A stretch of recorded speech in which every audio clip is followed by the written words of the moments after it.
for B, the lead is not broken because it's 2 and 1.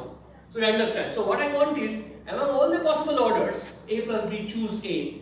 How many are there in which A has a lead throughout the counting? Okay. Now just to explain, in case still there is some misunderstanding. So I'm going to look at an example. So this counting problem is very famously known as Barrett problem, and I'm going to refer to this problem as Barrett problem. Okay? Is it clear? This is not difficult, right? Okay. And at least the problem is clear, right? Okay, good. So now let's try to take an example just to understand. I guess all of you basically understand what's happening, but just to make it sure, let's take an example. So A is 5, I take with small numbers, and B is 3. So there are a total of 8 ballots, 5 for A and 3 for B. Let's understand what we are asking. Since the total number of ballots is 8, out of which 5 is for A, the total number of possible orders, as we saw before, is 8 choose 5, which is 56. So these are the total number of possible orders. So now I'm going to pick 4 out of these 56 different orders. Just to understand when do we have what we want and when you don't have what we want. That is A to be on the lead every time. So here are 4 examples.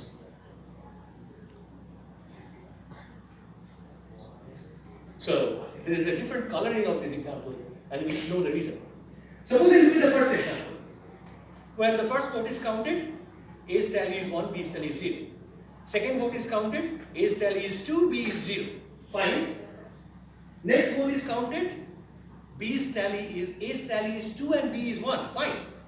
Next vote is counted, A's tally is 3, B is 1. Once the next 2 votes are counted, A's tally is 3 and B's tally is 3. So therefore, A is no longer in the lead. Being in the lead means the tally of A has to be always strictly larger than that of B. That's what I mean by that. Right? So is that clear? So therefore, the first order clearly doesn't satisfy the criteria that I want. Let's look at the next one, red color. Convince yourself that there the criteria is satisfied. If you count starting from the first vote, second vote, third vote, etc., you realize that at every stage, the tally of A is strictly larger than that of B. Right? You can convince yourself. So, the 2 red colored ones, in the examples 2 and 3, are where A has the lead throughout, and examples 1 and 4 are the ones, black colored, where that condition is not satisfied. So, out of 56, there are some where A is in the lead throughout, and there are some where he is not in the lead throughout. And what is the question we are asking? Out of the 56, how many are there which are of the type 2 and 3? Okay? Alright. So this is what we say. How many among this is the question asking? 56. How many are like examples 2 or 3? Or equivalently, how many are not like examples 2 and 3? Because we can find that, then by subtracting that from 56, we'll get what we want. So it's equivalent to find either of the two. Okay? Alright, so how do we do that? That seems like a tricky problem, slightly tricky problem. Right? We have to, not just as a matter of order, we have to order them in such a way that at every stage, tally of A is strictly larger than tally of B. Okay? So it seems a little bit tricky. So how do we do that? Well, this is what we will learn. And you'll see that always, when you are faced with a very difficult problem, seemingly difficult problem, because you're such a younger lot and you are going to be a future scientist, the moral of the story is, the problem may look very daunting. But if you keep at it, you'll surely find some roundabout way, sometimes it may be out of the box way, of being able to actually solve it. And that's how science progresses. Be it physics, be it mathematics, be it biology, be it chemistry, that's exactly how science progresses. Okay? So if a problem is daunting and you give up, then that's it, science will progress. So by being able to somehow handle daunting problems is how science progresses. So anyway, so this is a very simple problem, but so I'm going to now look at how this is solved.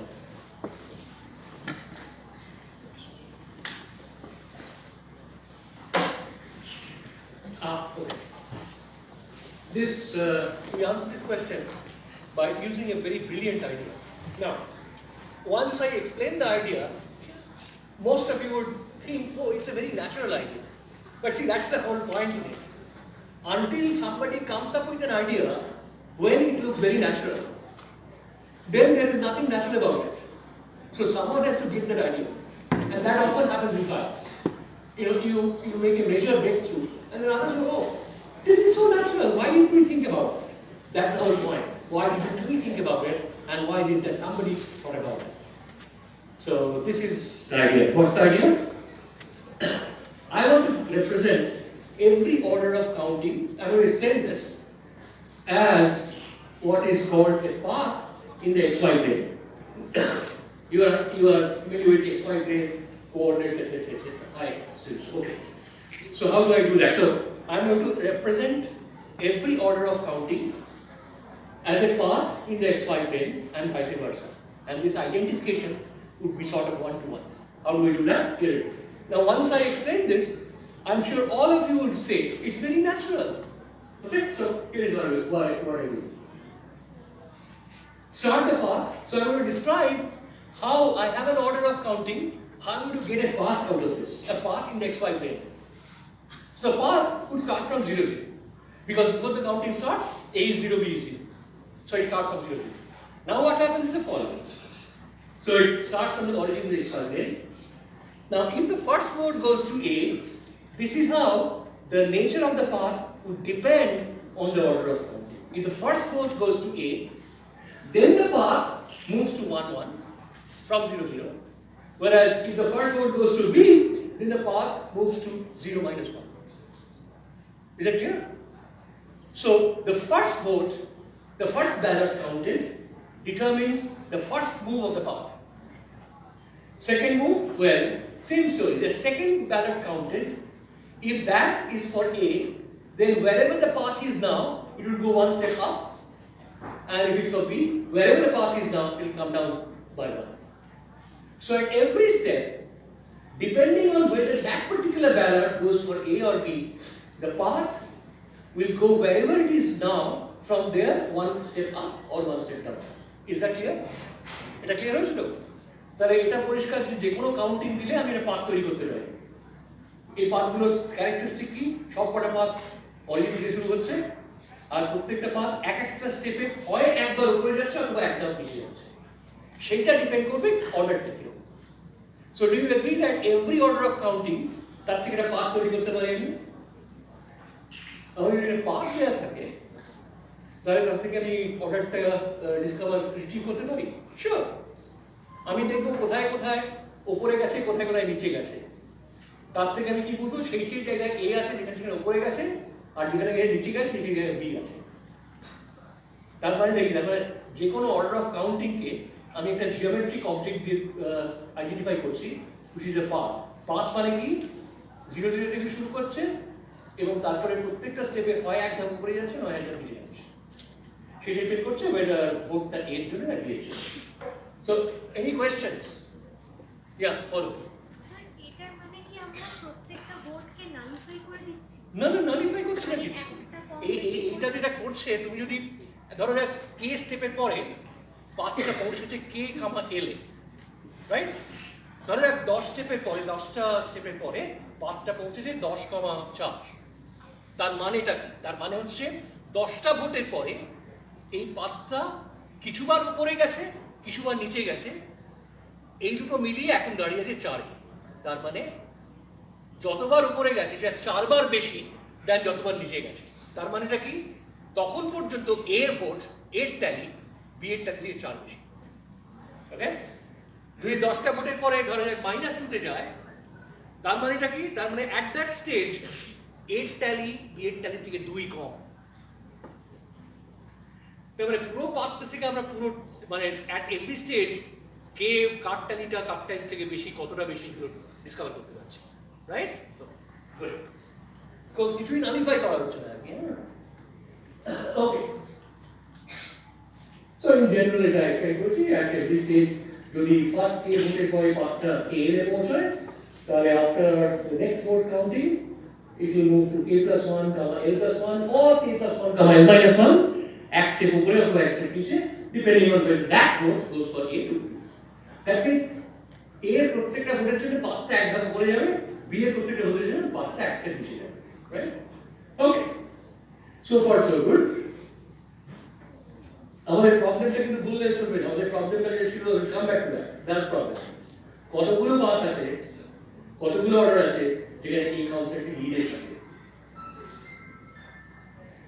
Okay, so basically what I have done is I have transformed every counting of boards into a path starting from 0, 0 and moving either 1 unit up or 1 unit down at every stage.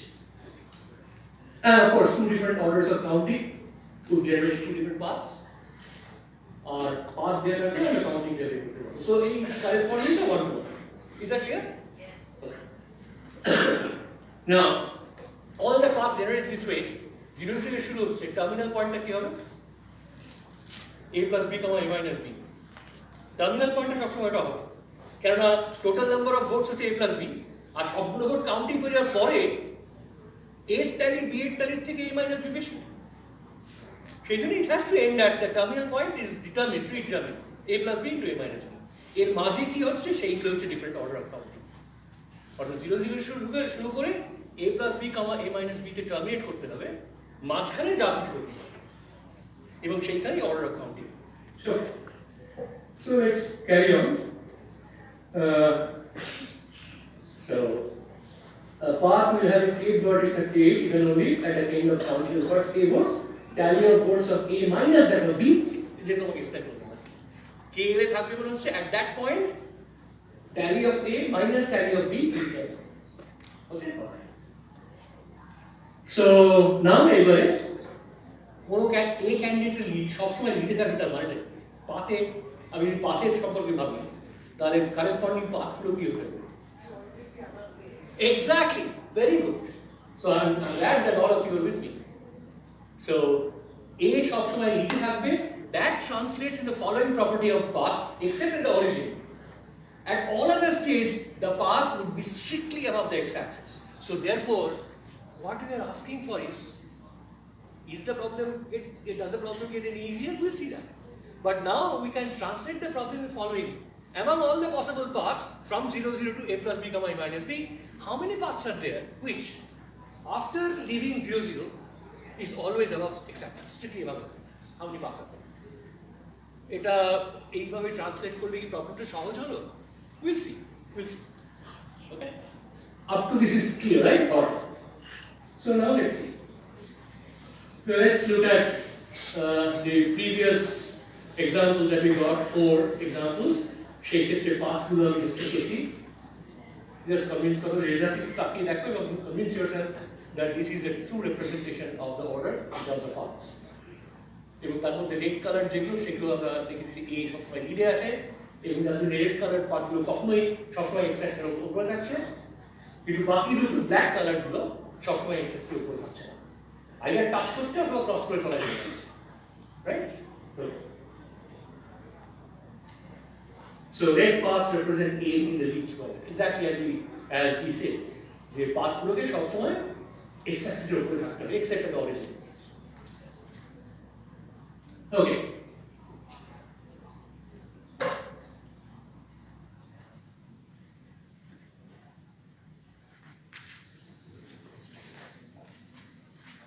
So this is just what we said. Now quickly, since concept of paths is going to be used, let me just spend a little time on paths, some general things about paths, and then we'll come back to our problem. So for any integer n greater than 1, by a path of length n starting from 0, 0, we'll get a polygonal line, which is সবসময় x থেকে উপরে যাচ্ছে আর x থেকে নিচে যাচ্ছে। ওইটাই explain করা হচ্ছে, ভার্টেক্সগুলো হবে n, n1, s1, 2, s2, 3, s3, যেখানে s2 s3 minus s2 is either plus 1 or minus 1. মানে প্রত্যেক স্টেজে ইনক্রিমেন্টটা হচ্ছে হয় plus or minus 1. So this is what it is.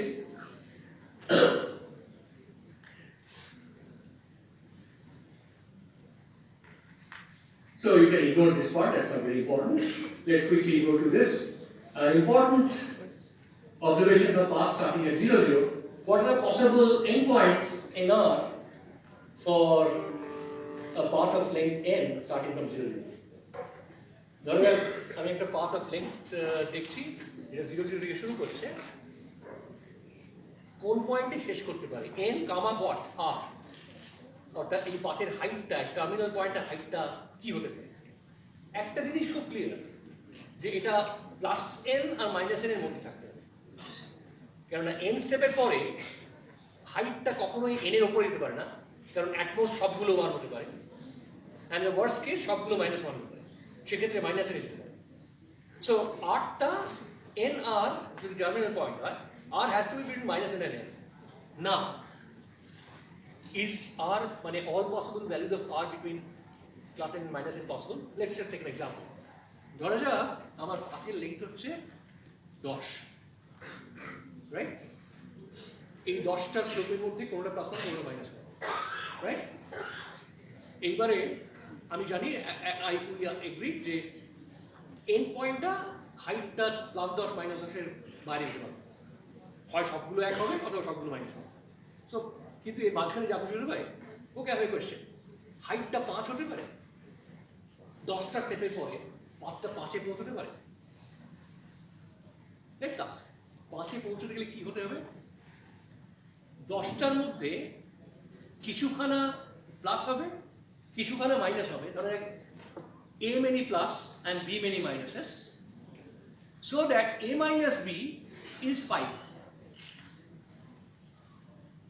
right? Yes, so 10টা স্টেপে পরে 5-এ পৌঁছানো মানে হচ্ছে 10টার মধ্যে a খানা প্লাস হবে, b খানা minus, so that a minus b is 5, but a plus b has to be 10. So is it possible for two integers a and b to satisfy this property? A plus b is 10, a minus b is 5. Is it possible? এরকম দুটো integer হতে পারে যাদের সাম হচ্ছে 10, difference হচ্ছে 5? কেন? কেননা তুমি যদি এই দুটো যোগ করো, যোগ করলে 2a পাবে, সে সবসময় even.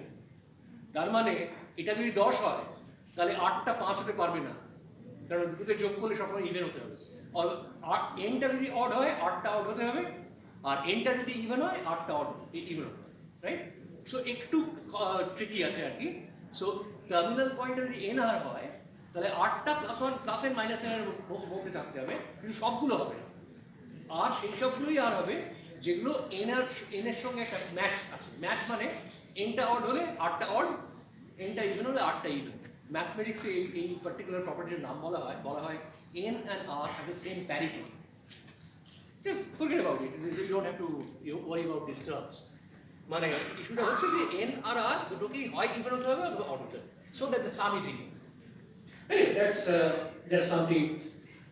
Okay, so this is what we explained. R plus n must be an even integer, so they are either both even or both odd, so they have the same parity. So এবারে কোন একটা r এর জন্য কতগুলো path আছে from 0, 0 to n r. So এটা খুব easy calculate করা, কারণ n স্টেপের পরে r এর পৌঁছানো মানে হচ্ছে তোমার a খানা প্লাস হতে হবে, b খানা মাইনাস হতে হবে। সো যদি a plus b n হয় আর a minus b r হয়, তাহলে what is a? It is n plus r by 2. So তোমাকে n খানা স্লটের মধ্যে চুজ করতে হবে কোথায় কোথায় এই n plus r by 2 খানা প্লাস হবে। That's what it is. So this is a simple formula that you easily yourself be convinced. So now let me show all of this is okay. And in general, our short path to 0, 0 should go, but there is no issue. You can start from any point a, b, both are integers. If I change of axis, correct? Number of paths from ab to cd is same as number of paths from 0, 0 to c minus a and d minus a. Just change of axis. Just a hot dog coordination, right? Just x axis, y axis shift kore now. The point a beta 0, 0. That's all. So now let's come to the main. Before I overshoot, now let me come to the main, back to our problem. So we all agree যে আমাদের প্রবলেমটা মানে হচ্ছে আমরা এখন পাথের রেসপেক্টে ভাবলে আমরা চাইছি যে total number of a plus B choose a minus B পাথের মধ্যে কতগুলো পাথ আছে যেগুলো অরিজিন থেকে শুরু করার পরে বাকি সব সময় এক্স অ্যাক্সিস স্ট্রিক্টলি উপরে হচ্ছে। That is something he said, okay? So সেইটা আমরা কাউন্ট করতে চাই কিভাবে? That's a problem. The problem is not it solve. Now we get into that.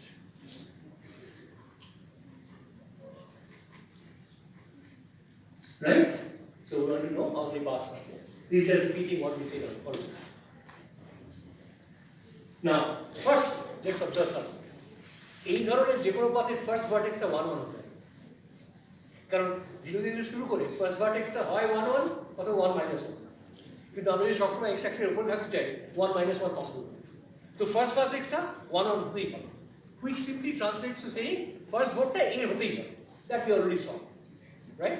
কারণ ফার্স্ট ভোটের পরে যদি a কে লিডে রাখতে হয় ফার্স্ট ভোটটা a হতেই হবে। There is no question about it.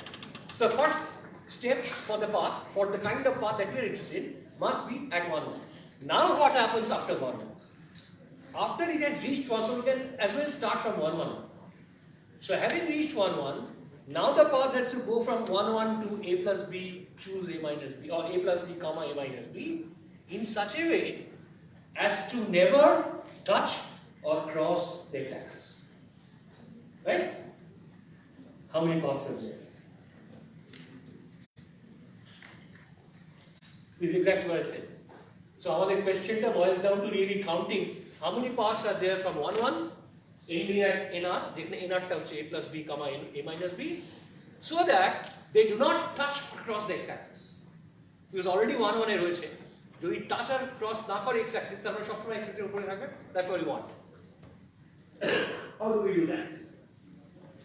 Total numberটা আমরা জানি from 1 1 to nr is this change of axis. So let's see what are the complementary set of paths. There is the paths which actually touch across x-axis. What's the advantage? Advantage হচ্ছে যদি ওইগুলো বের করতে পারি তাহলে total number of paths থেকে ওইটা বাদ দিলে we will get the required number of paths. So now let us focus on how many paths are there from 1 comma 1 to nr which actually touch across the x-axis. Does it make it any easier? Not quite. Not quite. But this is where reflection is going to come. So I now change my question to this, because once we get the value of this, we know the value of the number of paths that we're looking for by subtracting the total number of paths. So how does it help? Now comes the real master stroke, and I want you to see. This is exactly the breakthrough. Okay? So I am trying to count paths that are starting from 1 1, ending at a plus b comma a minus b, and which actually touch or cross the x-axis. Right? Because if we can find that, then that number I can subtract from the total number to get the required paths. How do I count that? Does it make it easy? So this is exactly where I'm going to use a mirror and reflect something. So this is really a cute idea, very cute idea. Now once you see this, you'll agree that this is something that requires an out-of-the-box thinking. So here is the result. This is known as reflection principle. It says that the total number of paths from 1 1, just understand the result, okay? And I'll show you why this is true through pictures. Because pictures say a lot more, speaks volumes, okay? So we'll see that, we'll see pictures. So what the result says is that the total number of paths from 1 1 to nr that actually touch or cross the x-axis is exactly equal to the total number of paths from 1 comma minus 1 to n comma r. No constraints. I repeat, the total number of paths from 1 1 to n comma r with the constraint that they touch or cross the x-axis is exactly same as the total number of paths from 1 comma minus 1 to n comma r, no constraints. Now if that result is true, we have an answer. Because the total number of paths from 1 comma minus 1 to n comma r, we have a formula for that. Right? So that solves it. How is it done? Well, I have written a formula proof here, but don't worry about it. Here's a picture. I'll show you the picture. That actually explains it much better. So, I'm going to give you 1, 1 correspondence between any path from 1, 1 to n comma r that touches or crosses the x-axis with a path from 1 comma minus 1 to n comma r. And look at the picture. I start with this path, the one on the top, which starts from 1, 1, and then it does touch or cross the x-axis and reaches n comma r. So what do? Now such a path, since it touches or crosses the x-axis, there has to be a first time when it touches, and that point is clearly k comma 0 in that picture. So what I do is, I take that segment of the path and just reflect it around the x-axis. You will see that the black path, the black segment of the path is exactly the reflection of that segment. And now, if you take the black part and the second leg of the original path blue, combine them, what do you get? You get a path from 1 comma minus 1 to n comma r. Is that idea clear? It's a very simple idea, but it becomes simple when it occurs to you, once it occurs to you. So is the idea clear? That আমি যদি যে কোনো একটা path নিই যেটা 1, 1 থেকে শুরু করবে nr এ পৌঁছবে কিন্তু কোনো একটা স্টেজে ক্রস করবে বা টাচ করবে, তাহলে সেইটাকে রিফ্লেক্ট করে আমি একটা পাথ তৈরি করতে পারি যেটা 1 minus 1 থেকে শুরু করে nr এ পৌঁছবে। And converse is also true. তুমি যদি একটা ব্ল্যাক অ্যান্ড ব্লু ওই উদাহরণের পাথ নাও যেটা 1 minus 1 থেকে শুরু করে nr এ পৌঁছচ্ছে। Now this path has to touch exactly at some point, কেন নেগেটিভ থেকে পজিটিভ যাচ্ছে। So again I'll just reflect it back to get a path from 1, 1 to nr that touches the first x-axis. Cute idea, right? But once you are told, yeah, it's cute, it's very simple. But that's where it needs a talent somewhere here who faced with this problem comes up with this brilliant idea. And then others say, oh, fantastic. Okay? Alright, so having said that, now we are very close to our end of the problem. So, review. So, number of paths from this touch across the x-axis, as you have seen already in this. And this right hand side we know there's a formula for that. Total number of paths from 1 comma minus 1 to n comma r by change of axis is total number of paths from 0, 0 to n minus 1 comma r plus 1.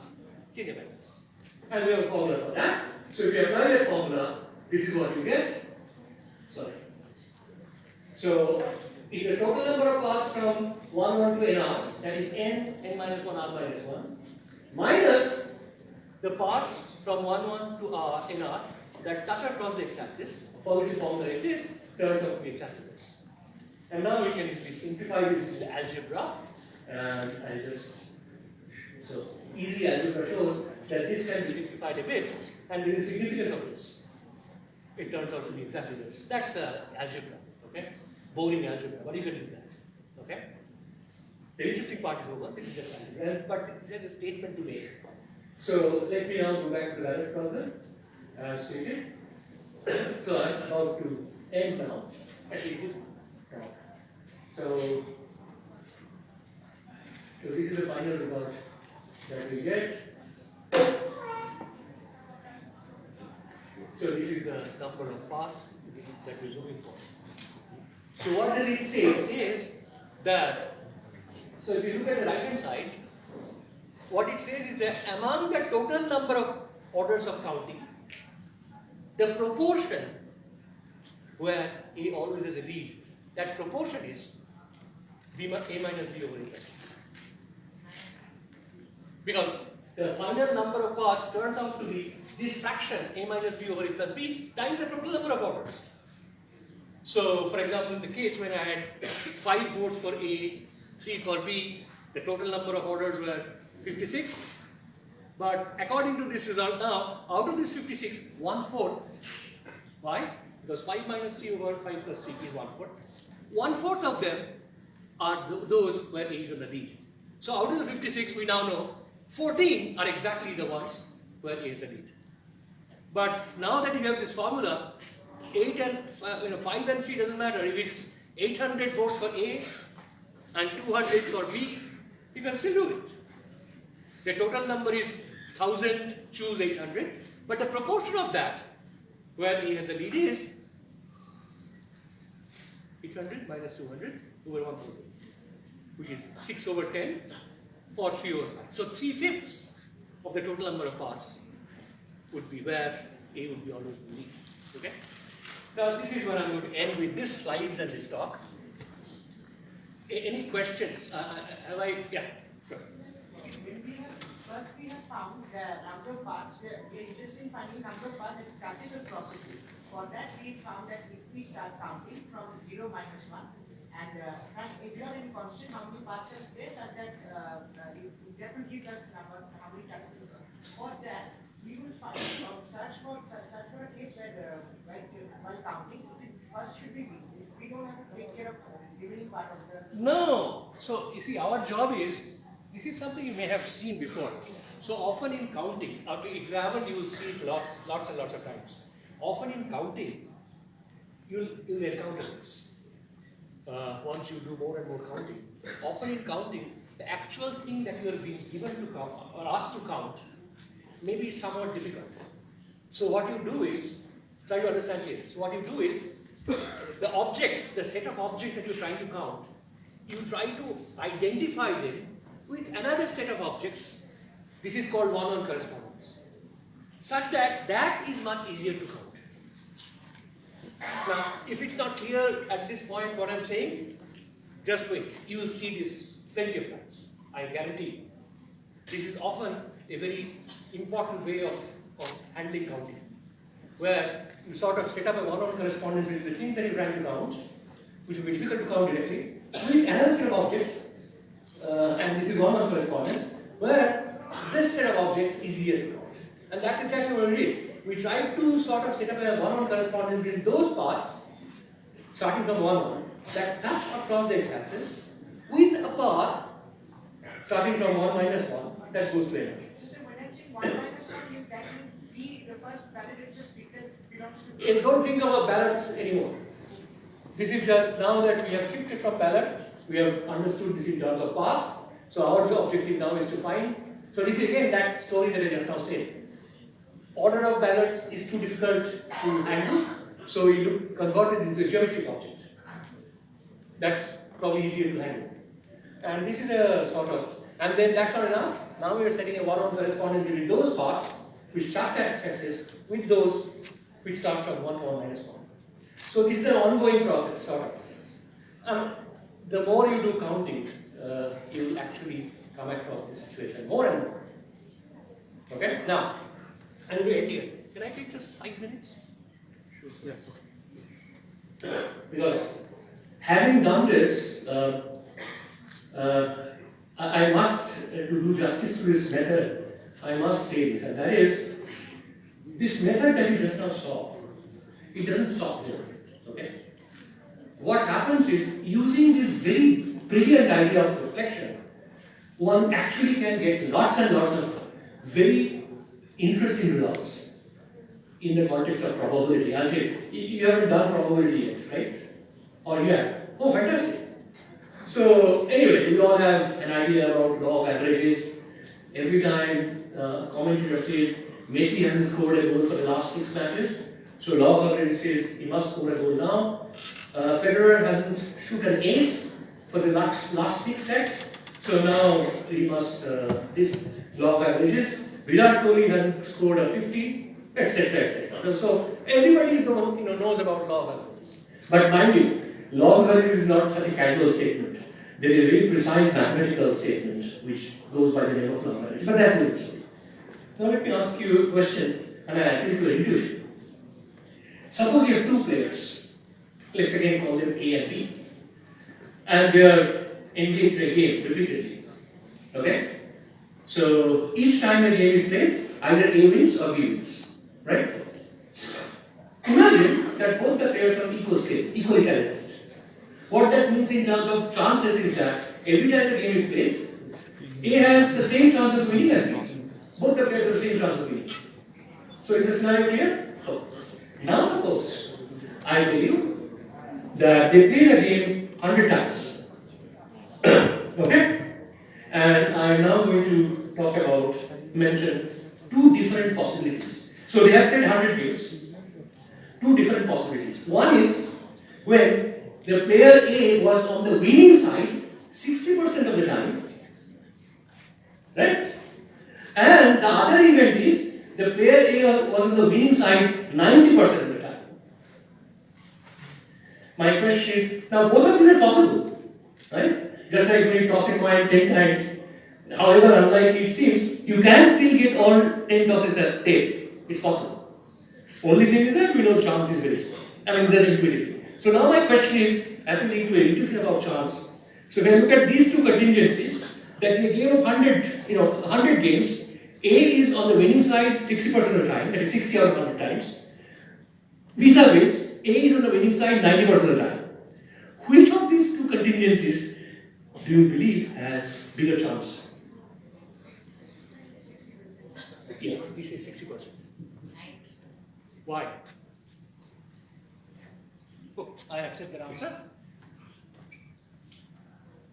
No more answers? So he says 60%. That sort of seems to kind of go well with our usual idea of law of averages, right? Because since A and B are equally skilled, it seems very unlikely that A would be on the winning side 90% of the times. There will be more flip-flops, right? So it's more likely that A would be on the winning side 60% of the time. I'm not questioning why you thought of 90, but that would be what our intuition would say. But striking fact is, if you apply, I mean, this reflection principle or whatever we obtain, this just is a starting point of a series of things that goes on after this, and one can actually show that he is correct. That A being on the winning side 90% of the time has much higher probability. In fact, I emphasize much higher probability than A being on the winning side 40% of the time. Now, is it therefore the law of average is not correct? No. Is our intuition not correct? Now, there is no such thing as intuition not being correct. Now, this is something that I will tell you. You understand it or not, but intuition is not a static thing. Okay? Your intuition today is the right intuition for today, but that's not static. Your intuition tomorrow would be what would be counterintuitive to your intuition today. This has happened many times in sciences. I think when GTR, general theory of relativity, came up, all this conservation, etc., was broken. So people thought, I mean, it's not. But no. Then there was something that came up, and people realized, no, there is a certain higher level of intuition that justifies this. So intuition, just like everything else, is also something, a developing process, a developing project. Sir, I have a question. Yeah. When you are considering the fact that A is supposed to win, then we are generally taking into the intuition fact that A is supposed to win. So on the basis of that, the 90% occurrence is about to happen like that instead of 60%? No. See, since A and B are equally talented. Yeah, though considering this fact, so but still we are thinking that A has to win. So on the basis of that intuition, we are previously assuming it like the fact. No. The intuition that justifies why 90% has higher chance is not explained by law of averages. This is exactly what I'm not, see, we don't have the time to go into that. I just want to mention this. But this is something that you can, if you are interested, you can read up. I can give you some references. But I'm not going to go into, but it's not based on law of averages. Because law of averages give us wrong idea. So there is something even much more refined than our understanding or the commentator's understanding of law of averages. Okay? Subtle things. So yeah, so law of averages is much more, it's not just a casual way we think of it. Okay? It's something more. Consideration of every sort of things all together accumulated. Okay, so I think I'm going to stop there with an open problem. And that is, I mean, to the best of my knowledge, 5 years ago we were open. I don't know where it's open, but it's a problem. Are you familiar with contingency tables? Contingency tables? I'll tell you what it is. So, be it sociology, be it biology, be it medical science, often one has to think of two-way contingency table. I'll explain what it is. So, imagine in medical science somebody is trying to decide whether one ailment and another kind of ailment, there is any correlation between them. So, it's usually done statistically, and what one does is looks at a population, and then, so let's say, just to simplify ideas, in one kind of ailment, they decide on 3 categories, and on the other kind of ailment also they decide on 3 categories. I'm just giving you an example. And in a population of 100, they examine each and every individual, and then as per each of the two elements, so these two elements, when you divide into three categories, 3 by 3, you get a two-way table, which consists of 3 cross 3 9 cells, right? You understand that? So each individual in the population of, let's say, 100 or 1,000, whatever, would be assigned into one of the 9 cells. So this way you would see what is the total frequency in one cell, and each of 9 cells has a certain frequency, right? And then there is marginals. So if you take the row sum, you get 3 row sums. If you take the column sums, you get 3 column sums.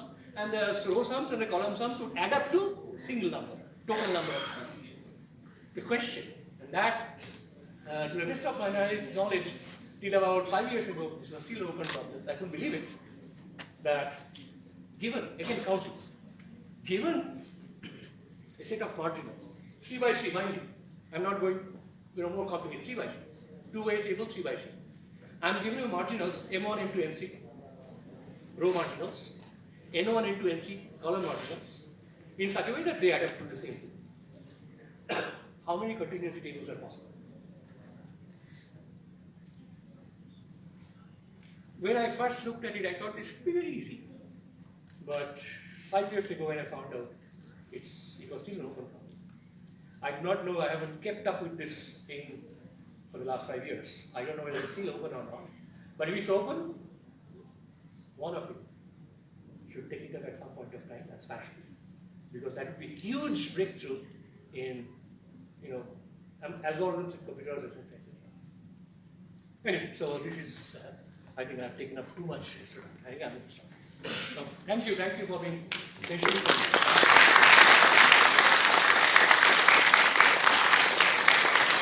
Thank you so much, sir, for your nice presentation. তোমাদের আর কোনো নিশ্চয়ই প্রশ্ন নেই?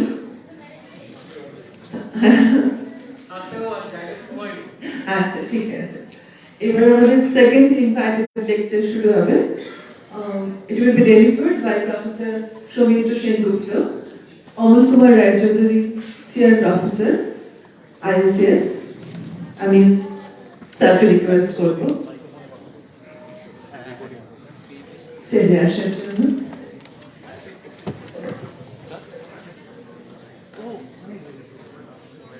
I would like to request Shohini to felicitate bouquet with a bouquet.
তোরা কি এখানে দাঁড়িয়ে আছে?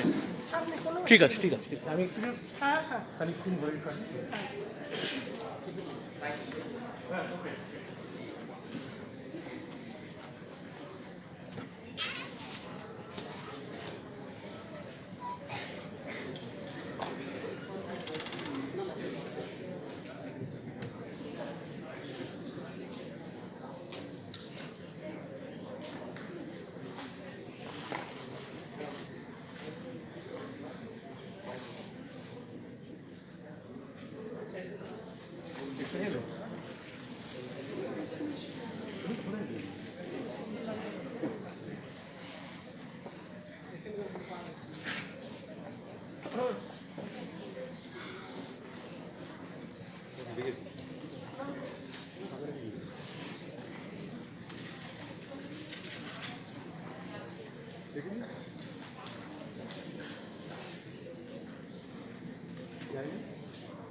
So thank you to the organizer of this event for inviting me here and giving me this opportunity to speak in front of all of you.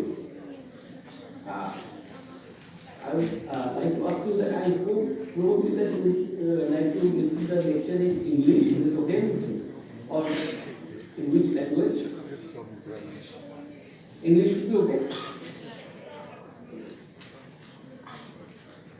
Okay, so you may ask me any question at any point of time. You do not have to wait till the end. So whenever you have any doubt, please raise your hand and I will take your question. So, as you can see, the gravitational wave is for what we call is one of the most important research area in modern times.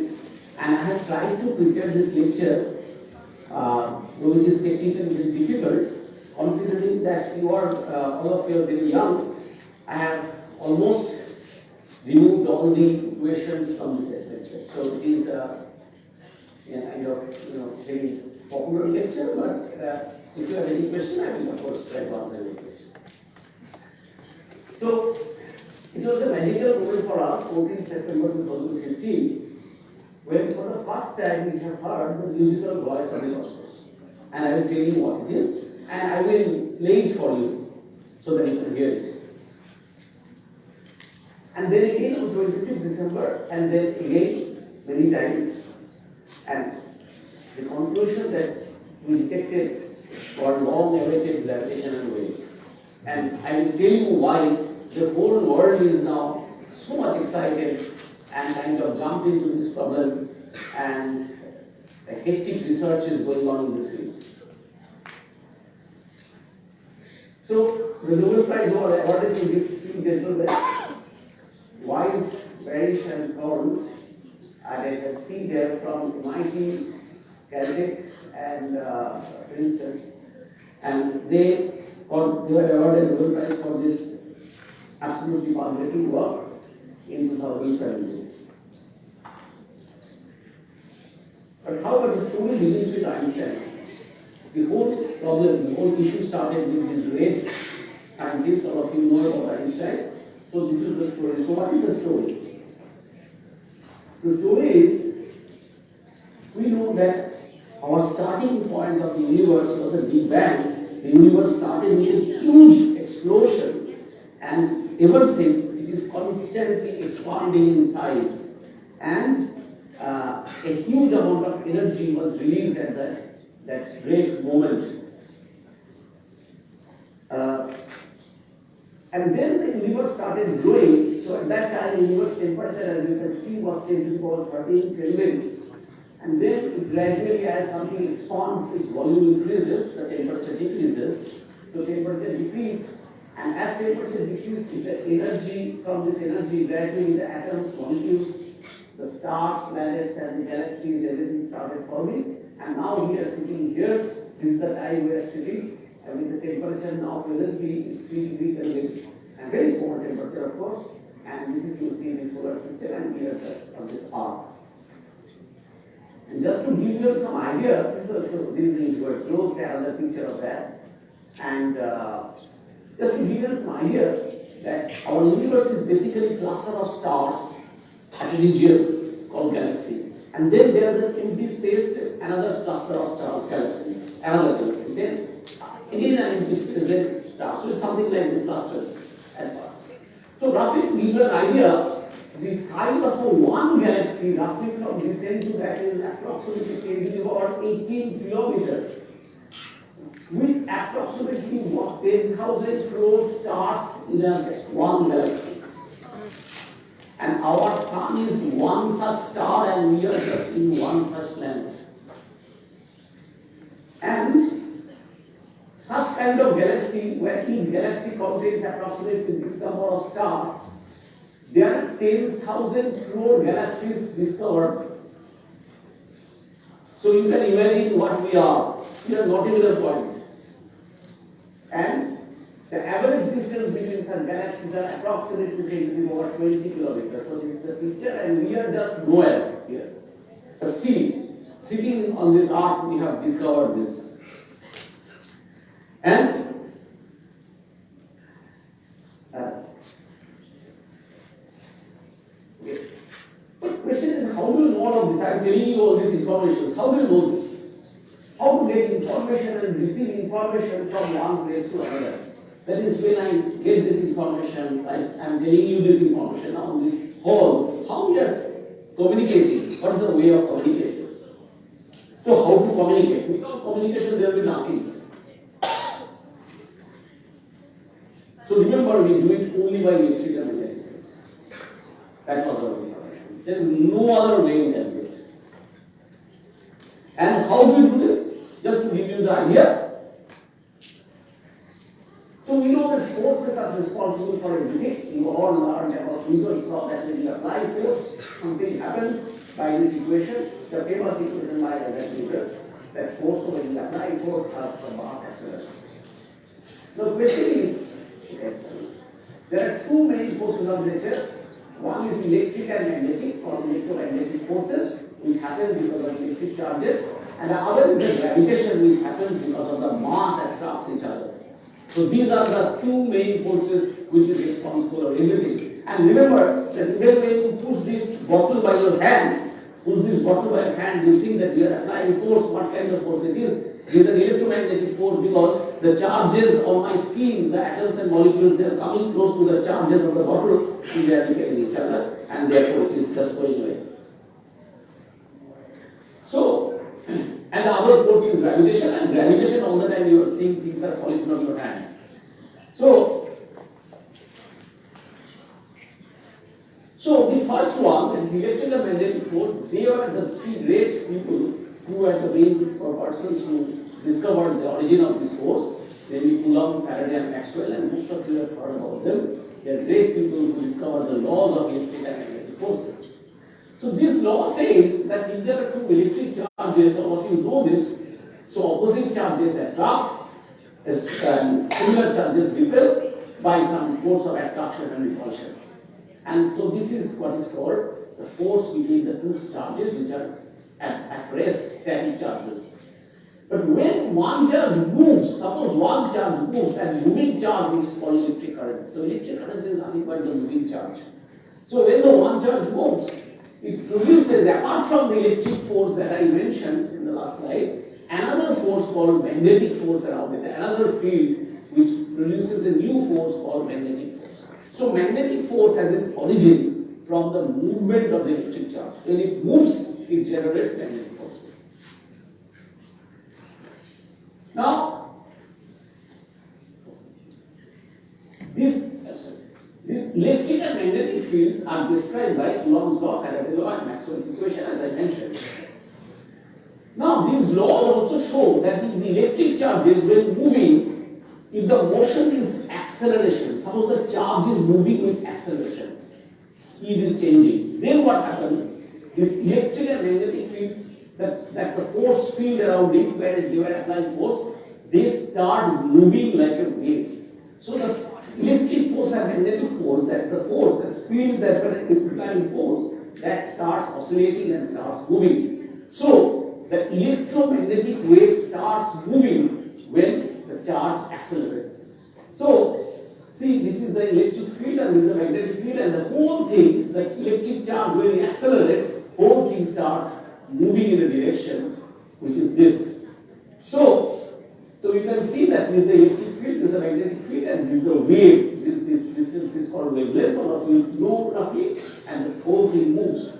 And remember, for example, light, X-ray, etc., whatever you see are electromagnetic wave of different frequencies, different wavelengths. Now, they travel in space with incredible speed, called speed of light, which is 3 × 10⁸ meters per second.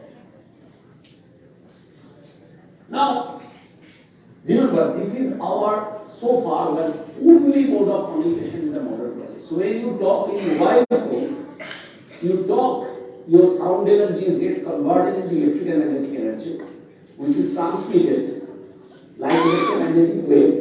It goes from Indian satellite to American satellite, it receives the signal, it pulls it down, everything happens with speed of light.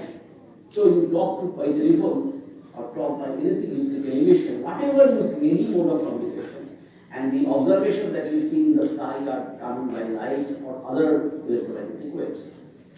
So this is our only mode of communication in modern world. So this is our wireless communication from one point to another. And you can understand the importance of this. Without this, our entire modern civilization breaks down. And you will be surprised to know that the whole thing was discovered in this city by Sir J.C. Bose. He first did it through an experiment from Calcutta University Institute followed to Presidency College Laboratory, where the signals were first sent. It is unfortunate historically that he was not given the due recognition that he was supposed to get in that. So I think we should be proud of the fact that the most important discovery, I don't know how many Nobel Prize this deserves, was done in this city. This mode of communication originated from electromagnetic force, as you can clearly see. Now, a vital question, what happens from the other force, gravitation?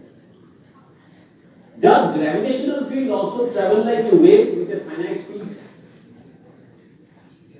and produces another, can give rise to another possible mode of communication? Can I talk about mobile phones where you do not know electric and magnetic field, that is, you do not need even a battery in it? The gravitational wave travels. Is it possible? So this question was asked many years before by a scientist. And to understand that, you have to know that about Newton's law of gravitation. So all of you know that Newton, possibly from the observation of falling of apple from a tree, first discovered that the motion of the planet around the sun is happening because of gravitational force. The sun is attracting the planet by gravitational force and it is moving. So Newton proposed this famous law. This is one equation I have written, but I hope this equation is not so difficult. That two masses attract each other by a force which falls as 1 by x squared. As the distance increases, the force decreases. It is in the denominator. And this constant, called Newton's constant, is called the universal constant because its value is very small. Remember, Newton's constant value is very small for this reason. Two of you are sitting side by side, you are not going into each other. You are attracting each other, there is no question about that. So these two bottles are attracting each other, but they are not going towards each other because this force is very small because of the smallness of this constant. And unless one of the mass is very large, this force is very small. And therefore, this force play important role for stars and planets because their masses are very large. And therefore, this force plays such an important role. Now, according to Newton, gravitational fields act instantly. That is, it does not travel like a wave with a finite speed. It never travels anywhere. So, gravitation was kind of useless for us. The speed of propagation, basically it instantly travels. That means that basically what it tells you that if I move this bottle here, instantly this bottle knows that the distance has changed from this to object and therefore it senses that it's moved. So it apparently travels with infinite speed. It goes instantly, this information goes from here to here. And so if mass A moves, gravitational field at a distance changes instantly. So it is not like a previous wave which is traveling with speed of light. It happens instantly. Now the question is it good or bad? So again Einstein came into the picture. So the greatest work of Einstein is basically to question Newton's laws. So what he did, that he proved by a mathematical interesting technique that nothing can move faster than light. So when Newton is saying that I am moving this and it is instantly sensing that bottle that it is moved, that is information moves instantly with infinite speed, Einstein proves nothing can move faster than light. So what is the way out? The way out is, so what happens to Newtonian gravity? Einstein says nothing can move faster than light. But Newton said gravitational field propagates with infinite speed, instantly. The only conclusion that I can tell you is the following. This contradicts Einstein's special relativity, that what Einstein proved that nothing can move faster than light. So immediate conclusion is that something is wrong in Newtonian description of gravity. Newton is wrong, Einstein said. So what happened with this tremendous, because when Einstein said this, people didn't believe him. Because Newton's law explained the motion of the planet around the sun so well. Newton's law solves all your problems that you solve ut half gt squared in your textbook. So Newton's law of gravitation is so successful. But Einstein said it is wrong. It cannot propagate with infinite speed. So then what he did, a revolutionary concept by Einstein again gave a new understanding of gravitational force. What he said is the following. Einstein rejected the concept of attractive gravitational force between two objects as proposed by Newton. He said, sun is not attracting the earth. Imagine the kind of blow that is involved. From our childhood, we know that sun is attracting the earth, or this earth is attracting this object, right? So when I release it, goes down. Einstein said this is not going down for attraction. Nobody is attracting anyone. So he said it is going down from your hand to ground when you release it for a completely different reason. The reason is the following. The reason is, all of you know, try to understand this is simple, these are not difficult mathematics. Sum of the three angles of a triangle is 180 degrees, right? The shortest distance between 2 points is a straight line, right? Because any other distance is longer, shortest is a straight line. The circumference of a circle is 2 pi r, these are all known to you, right? But do you know that this fails? Suppose draw a triangle on the surface of a football. Draw a triangle. That sum of the triangle is greater than 180. This is true 180 only on a flat surface. And this is less than 180 instead of convex, it's a concave surface. Is it? Or this happens. So the geometry that you learn is only on a flat surface. And this is called Cartesian or Euclidean geometry, or which I said. Euclidean geometry. Now, this is very surprising that these two fails actually. So what Einstein did, Einstein said that Newton taught us a body travels in a straight line in absence of any force. That is Newton's first law of motion. And it accelerates, that is traveling in a curved line, that is the velocity is changing when there is a force. Einstein said the following. He said, Newton pictured no force, it moves in a straight line. In presence of force, it travels in a curved line because of acceleration. Einstein said, so a sun is attracting the earth, therefore it is moving, or any other object moving in a curved path. But Einstein said no such thing is happening. Any object, say sun, bends the space and time around it. So I show you the picture. Suppose the whole space-time bends like this. So you have to remain within this, on this surface. So when you now travel, you have to travel in a curved path because there is no straight path here. So he bends the space and time, and its path is curved. And since the path is curved, you are thinking that there is an acceleration and therefore there is a force. But there is no force. What sun has done, it has bent its space and time around it, that earth has no option but to travel in a curved elliptical path. So you can see the tremendous impact of this work that he replaced the concept of force. He said there is nothing called force. Everything is manifested through geometry. Geometry is curved, and therefore you are having an illusion of a curved path. And the curved path is acceleration. But there is no force. Nobody is attracting anybody. So this created, so he said, presence of mass energy curves the space-time. The shortest distance is now a curved line giving an illusion of acceleration due to the existence of a force. So force actually is an illusion originating from curved geometry. Geometry is curved, that is not Euclidean like flat. So in our space, the actual triangles are not 180 degrees, less than 180 or greater than 180 degrees, depending on the curvature. So there is nothing called gravity. So this was a sensational statement. It's a manifestation of space-time gravity.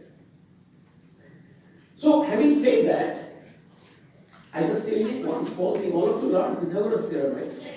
So the c square is equal to. So do you know this is true only on a flat paper? It changes. Suppose you try to draw a triangle and try to apply Pythagoras theorem on a triangle on a football. It will be different. It will be c square equal to not a square plus b square, but 1 plus, so 1 is a square, is b square. Some quantity f1 a square plus f2 b square. Right? They determine whether the space is flat or curved. If f1 equal to 0, space is flat, your old Pythagoras comes back, so your c square equal to a square plus b square, your space is curved, then f1 f2 are not 0. So, from this F, we construct a quantity called R, that is the curvature, which was first done by a famous mathematician called Riemann, and in his name, it is called R. So it is Riemannian curvature from the curved space, that how much the space is curved. If the space is flat, that you learned so far, it is 0, R is 0, no curvature. So, which measures the curvature. Now what happens, Einstein was waiting for this, Einstein knew this mathematics from one of his friends, and he immediately applied it. He said, the first time he wrote an equation where one side is the mass or energy and the other side is curvature. He said, if you have a mass, then space is curved. If mass is 0, space is flat. So he said, what is mass? Mass which changes the geometry.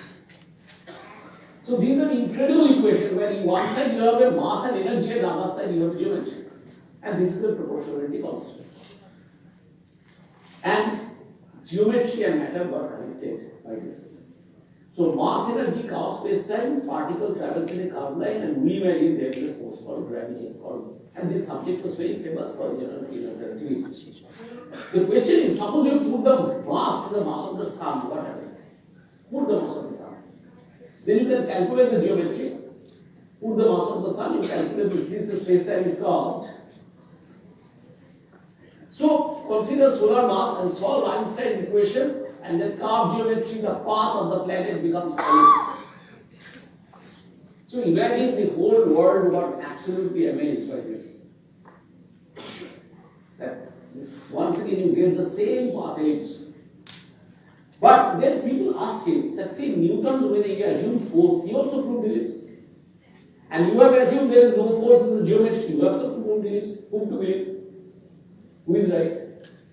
So there Einstein said, find the path for a planet and the result was ellipse, same as Kepler's law of planetary motion explained by Newton's law.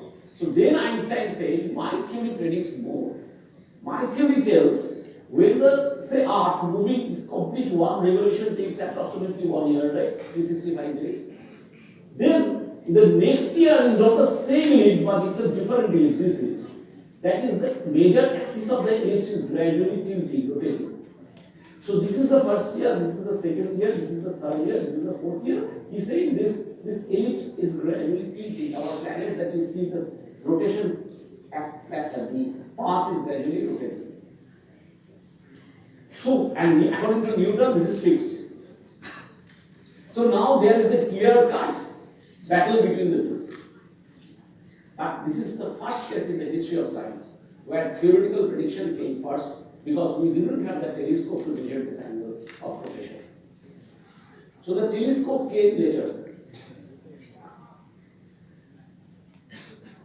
From Einstein's theory, the angle of rotation for the planet Mercury what turned out to be a small angle, of course, 0.011 degree per century, and that matched exactly with the experimental data a few years after. When Einstein was informed about it, he said that, thank you for informing this, but I would have been extremely surprised if it was something else. So he was so confident about this thing. But, and you know that at that time, in most of the media, the headline was Nature Obeys Laws of Einstein. So law of gravitation was completely changed in the hands of Einstein theory, then successfully explained many more phenomena in nature, and I will talk about one thing and then I will go to today's main talk, which is called a black hole. So Einstein theory says that a massive star, as you can see, that when the mass is large, R is large, R equal to K, right? So curvature is large, so if the mass is large, so this is the small curvature, and this is the most huge curvature. This is completely bent, space-time is completely warped. And then, so massive star will have to form a strange condition, which is called a black hole. This now we have discovered in the sky. All of you know that we have found black holes in the sky. So when star collapses to a very dense state, space-time around it becomes extremely curved. Not even light can escape from it. So it is so vicious that even if a light comes within a distance, it sucks the light. It's such a huge, you are falling in a well, as if falling down in a well. A poor on the planet.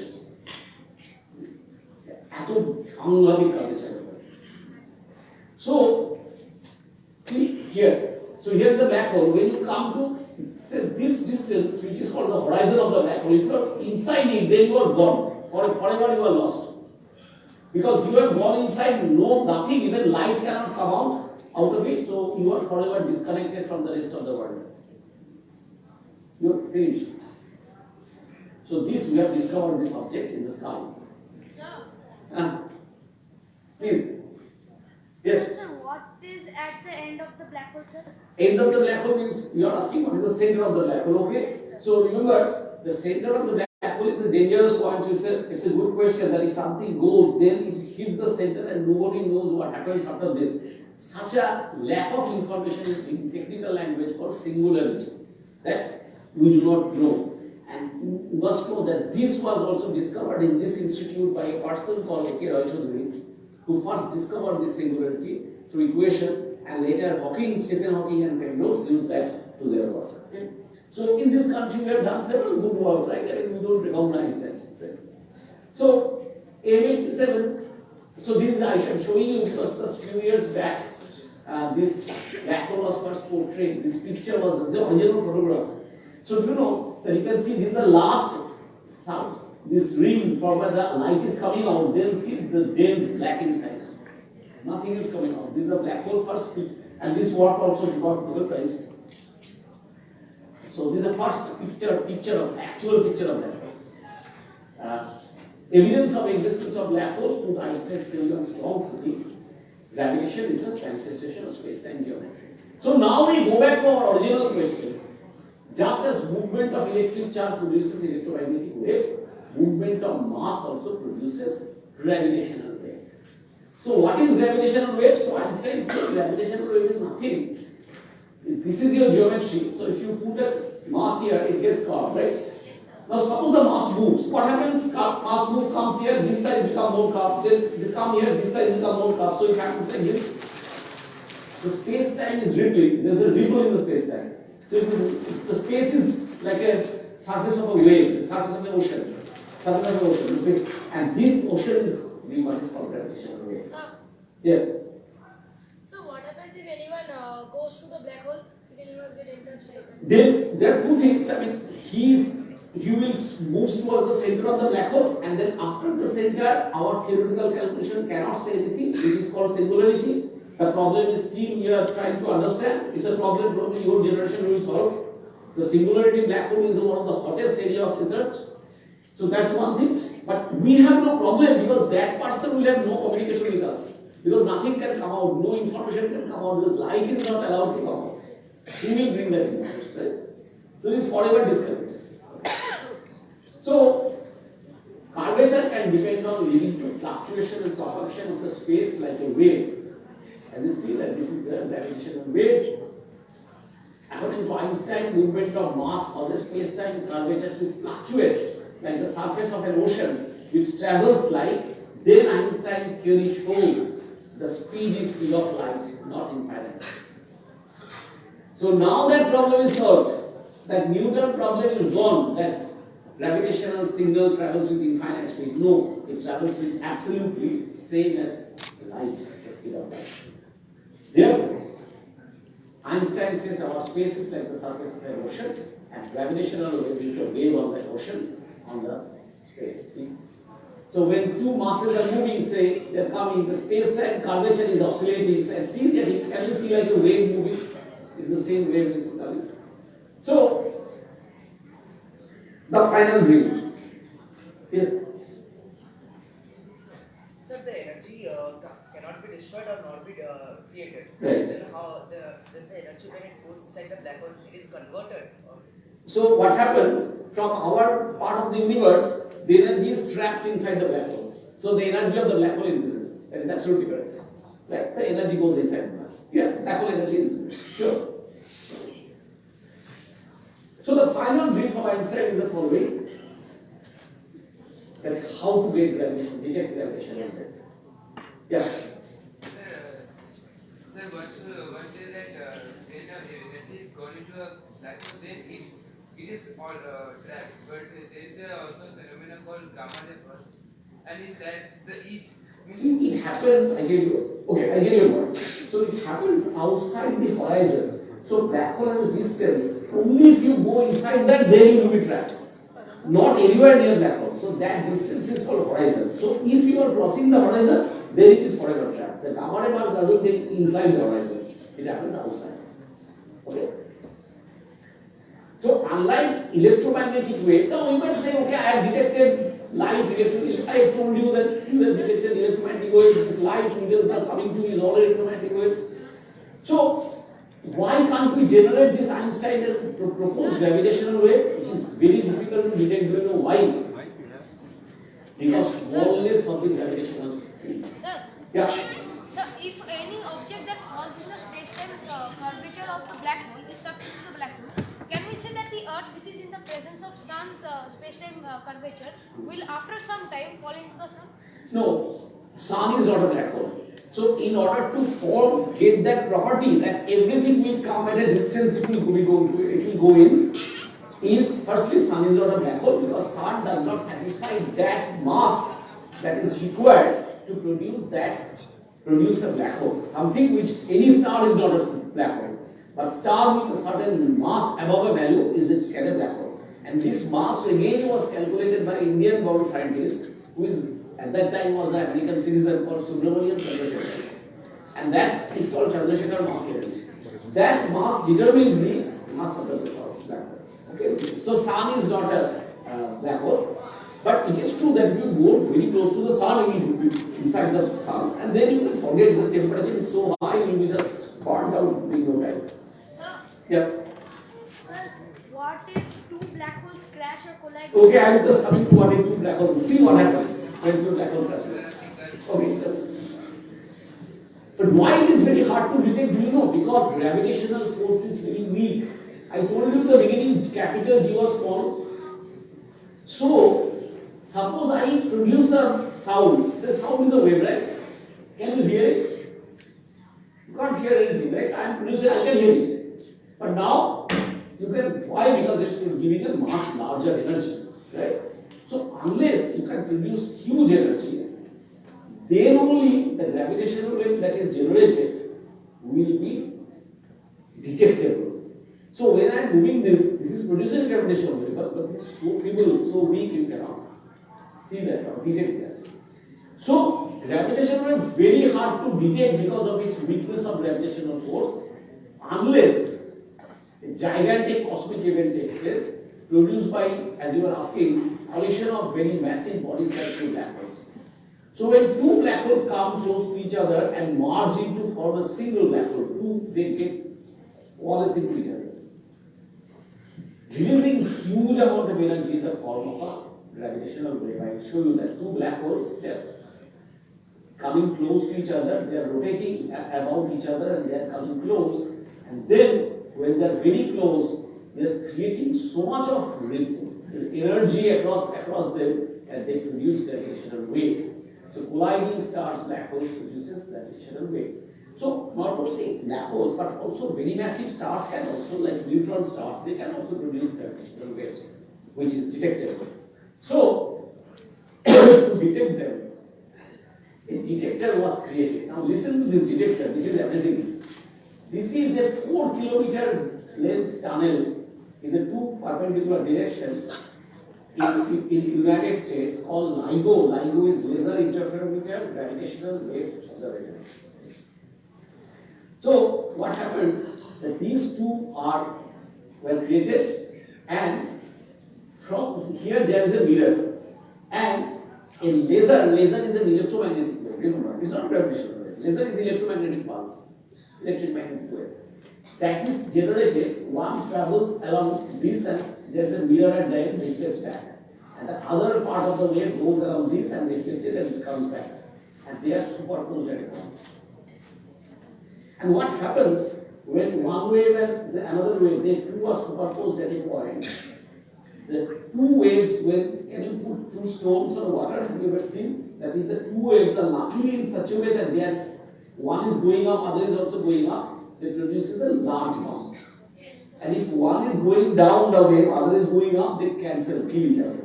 So this is called interference, this is called constructive interference, and this is called destructive interference. How the two waves are coming. So light rays reflected from the two mirrors are superposed to produce interference. See the long distance, they come back and light ray come back and superpose here. They produce interference. Result depends on the difference of path traveled by the two waves. As I say, if both the waves are moving up phase, then the resulting after superposition it becomes huge bump. So you can say constructive interference. And see, here is one is moving up and other is going down. They exactly cancel each other. So this is like this: two waves, one is going up, other is going down. Then two opposite motions kill each other. So this is called a destructive. You see a black, and here is a bright band here.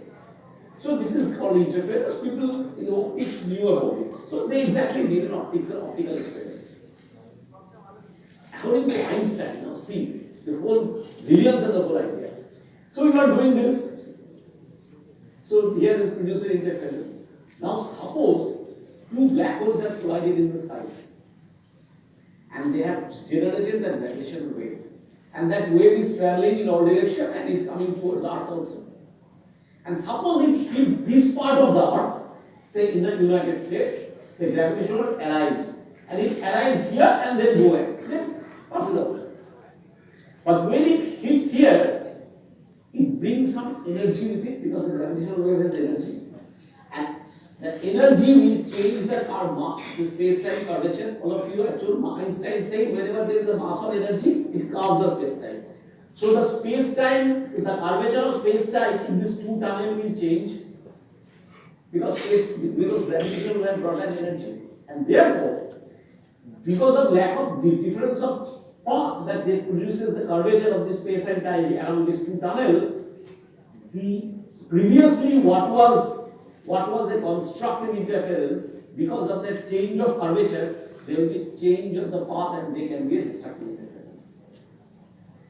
And therefore, what people did, people created this and put the laser, and they are seeing some kind of destructive interference. They created some opposite so that is destructive interference, and we are just sitting silently because we cannot, it's not a laboratory experiment, we cannot force two black holes to collide. Right? So we have to wait till 14th September 2015. Do you know what happened? So that is Einstein saying that normal path, because of the bringing of gravitational wave energy, that will be curved. So space-time curvature changes when a gravitational wave arrives. Read this carefully. This results into change of length of the path followed by light in the interference called interferometer. The two tunnel leads to a change in the pattern. So what happens? So as I said, previously the one was down, other was up, they are killing each other to produce this. Because of the sudden change in energy and the path, this length, one was up, other was down, so the cancellation doesn't take place and there is a result there. Now see what happened. Two such detectors were created. Do you know why? Because if you create one and suddenly see there is a change, somebody may say, this is not because of gravitational wave, but because of local earthquake or something, your path has changed. The earth's surface has bent because of local effect. But if you do it at two distant points separated by 3002 kilometers, one is Hanford, other Livingstone, then simultaneously same local effect cannot happen in two places. So what they did, they produces two such interferometers, and 14 September 2015, this was a small background noise, then suddenly they found this bump. And they immediately contacted, there was the Livingstone data, and the Hanford people, the other LIGO, and they said they have also detected the same bump, but after a slight time difference. So what they did, they measured the time difference between the two detectors. When this detector detected it, that detector detected it. And their distance between the two places was 3002 kilometers. So they divided 3002 divided by that time. The result was speed of light. So this concludes that the gravitational wave first reached here, then went there, and then left. So it has been detected in both the places, 3000 kilometer distance. The time difference of the detection confirmed that the speed of the wave is exactly right. So this is unbelievable experiment. So using what is called a technique called 3D sky mapping, I will answer that question. It has been found that measuring the energy of that fluctuation, we can see that what kind of energy was brought in, what was happening. And 3D sky mapping, you know what? So I am receiving something here, I am receiving something here. So this coming straight to the straight line, at what point this has happened, what the point of intersection of the two straight line. So you find at what distance. It was found that the two black holes of mass 30 solar mass, 30 times the mass of the sun, rotating around them, eventually collided and merged into a single black hole. Do you know what? How many? When? 1.3 billion years before. It took 1.3 billion years to that wave to come to us because that was 1.3 billion light years away from us. So the event happened 1.3 billion light years away. So it took 1.3 billion years to come here, this wave. So maybe when we have got it, those two stars are gone, those two waves. So actually we are looking into the past. So in cosmological, astrophysical experiments, we can see the past. We are seeing the past 150 billion years ago. Because the wave has taken this much of time to come to us. Resulting gravitational wave reaches us now after 1.3 billion years. So this is the seed that was generated. Footprints of cosmic wave, and the resulting sound is the musical voice of the cosmos. I will play the sound for you.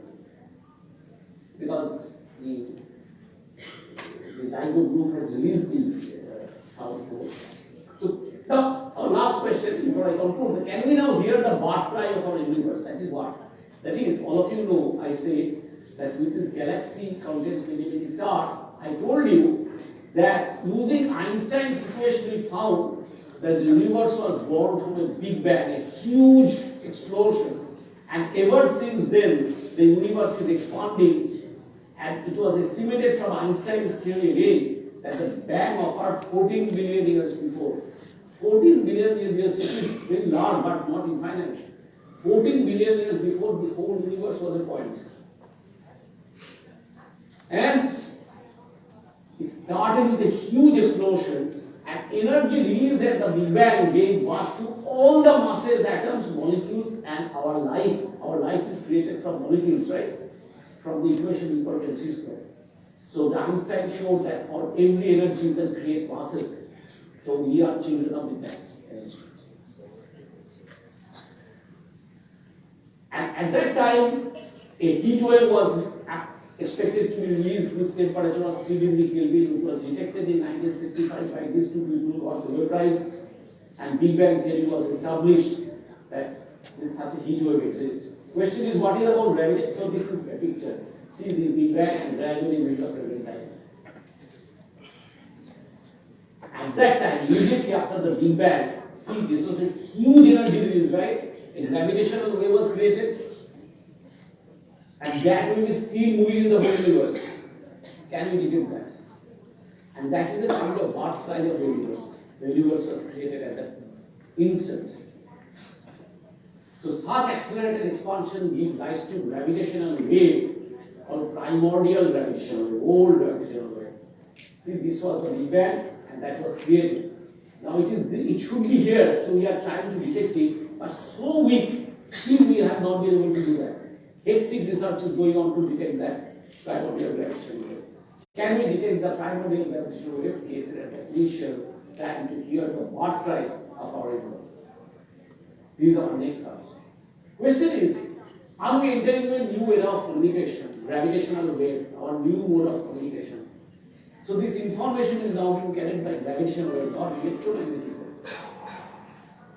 So it is very difficult, it is very weak, but you know, technology, what it does, after every discovery of fundamental science, it produces enormous impact on this and brings it to the domestic use.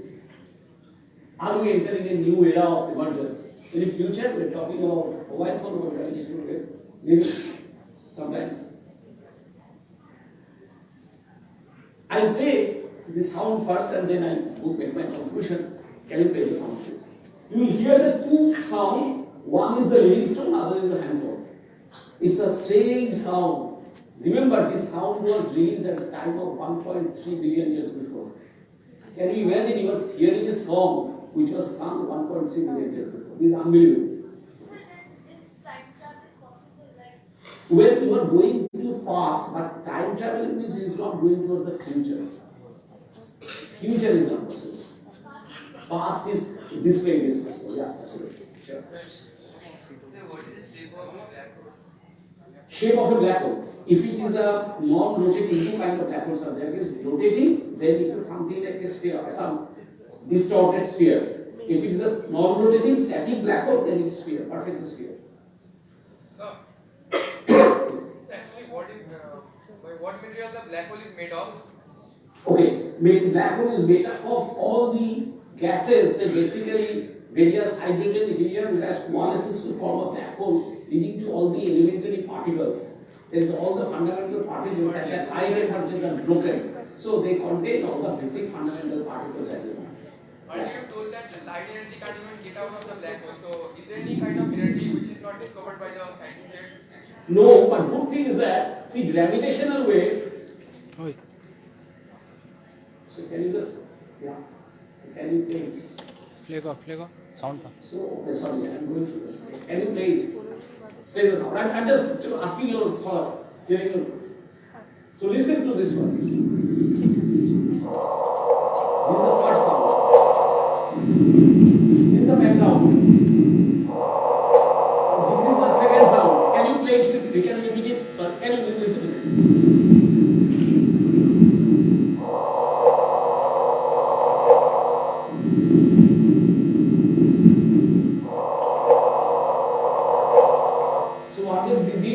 The wave, and just like your song gets converted into sound energy, they convert to sound energy. See, imagine the sound that you are hearing was produced 1.3 billion years before. Sound cannot have received the sound, it has gone through gravitational wave. After receiving it, just like electromagnetic wave, you are hearing the song converted into sound energy, you have done the same.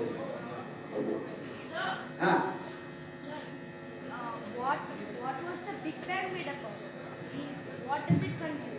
Okay, I will ask. Okay, just remember this question. Let me just finish. I have 2 more slides, and then I will ask all your questions. Okay. So I need to tell you. Can you just remove it?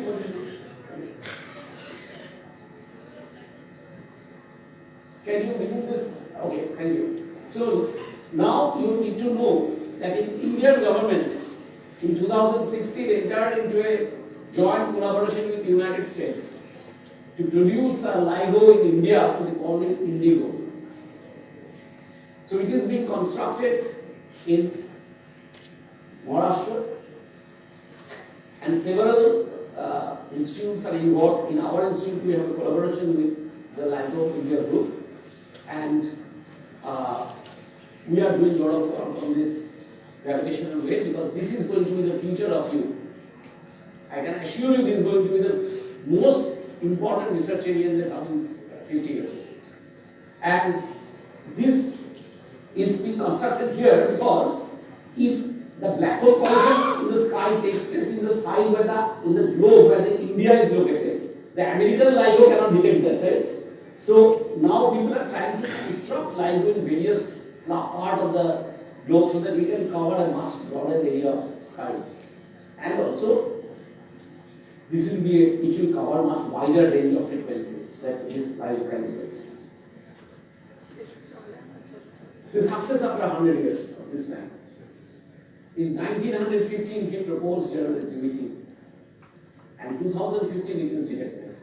So imagine we have to wait 100 years of technical research to finally find another mode of communication that we got. So I tell you that this emergence, just like in every day, is the emergence of a new era for entire research in the gravitational physics. It's an incredible thing that our country has playing such an important role, and this our LIGO will start operating sometime in 2025 or maybe 26. So then I'm sure many of you will become a part of that. It's a huge project that is being initiated in our country. And so now I'm ready to take your questions. Okay, thank you.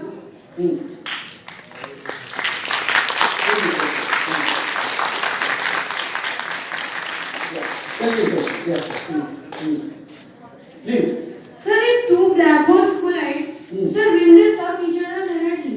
Which they what? Sir, if two black holes collide, will they suck each other's energy? Suck, sir. Suck each other's energy. No, actually what happens, they release some amount of energy because of this fluctuation of the space-time, and that energy gets added, they coalesce. So your energy, two of you become one body, they become one black hole. So the total energy gets added up, and total energy adds up. Okay? Sir, is there anything before Big Bang? Well, the answer is no, because that is the beginning of time. Our knowledge begins there. You can ask me one question. That energy from where the entire universe created, Big Bang energy, from that converted into atoms, molecules, we all, everything. Who gave that energy? We do not know. That was the beginning. We do not know who provided that energy, and we do not know that what was before that. Our knowledge starts with Big Bang. Okay, so yeah, I mean, it is true that science somewhere meets philosophy there, and we do not have mind. Yes. Please, I mean. So from childhood we have learned that the water bodies and the land masses are held in one place. So it is because of the curvature of the space-time or the gravitation force which acts in the center of the Earth. See, gravitational force is being replaced by the curvature of space-time. What has happened? The Earth mass, just in Einstein's equation, it produces the curvature of space-time around it, and that has resulted into your formation of water or etc. So what you previously learned through gravitational attraction, now you learn through space-time curvature. These both are related to each other. Both are exactly equivalent to each other. But now we have proved that Einstein that this space-time curvature is a more correct description. One more question, sir, which I asked you earlier, that the black hole, is there any kind of energy which is not discovered by a scientist yet? Black hole contains huge amount of energy because everything going inside it is not becoming a being trapped. That is true. But we have no way to extract, try to understand that we have no way to understand what is happening inside the black hole because nothing can come out of the black hole. Okay. Till recently, Stephen Hawking proved that black hole can sometimes also emit, which is very surprising result, not because of a totally different reason. Another subject which some other day I will tell you called quantum mechanics. Quantum mechanics can result into the emission of black holes, but the desperate experiments are going on to detect it's called Hawking radiation, but so far we haven't found it. So lot of research is going on in that direction. But so far, black hole is only trapping things, not releasing anything. So no way to understand what is happening inside black hole. Okay, sir. Thank you, sir. Yes. I mean, which way I don't know. Please come. Sir, we know that when a star reaches the end of its life, then there are two possibilities. Either it can be converted into a black hole, or it can be converted into a neutron star. So Right. what are the criteria that? Okay. So the whole idea is that suppose the star has a mass energy. The more is the mass, more is the curvature, and as it has curvature, it has a tendency to collapse into each other, right? Now, when it becomes very small or sufficiently compressed, then the neutron particles inside this, they come very close, and when they come very close, then there is a principle called Pauli exclusion principle in physics, which stop Pauli exclusion principle. It stops the neutrons to come close. So now a battle starts. Whether the Pauli exclusion principle stops the collapse, it resists the neutron to come close, but the mass forces them to go close. Which wins? So Chandrasekhar showed if the mass is greater than the 2 to 3 times the mass of the sun, then the curvature wins and it becomes a black hole. If the mass is less than that, it produces a difference. Okay, so it's a battle between two forces. Sir, is the result of Einstein's string theory result of the cosmic collision of Big Bang? Can you repeat? Cosmic collision? What do you mean by cosmic collision? Sir, the Big Bang happened, and after that Einstein predicted his string theory. String theory was not predicted by Einstein. String theory came much later. Okay. Much later. Einstein only said about the origin of gravitational force to geometry. Or the string theory is related to the Big Bang or something? String theory related to Big Bang. Yes, string theory has one solution which shows Big Bang, but string theory shows many other solutions which I don't want to say. That will be another lecture. String theory shows there can be many universes apart from this universe. It's called multiverse theory. So, but that's the different world of it. I will maybe some other day. Now I can.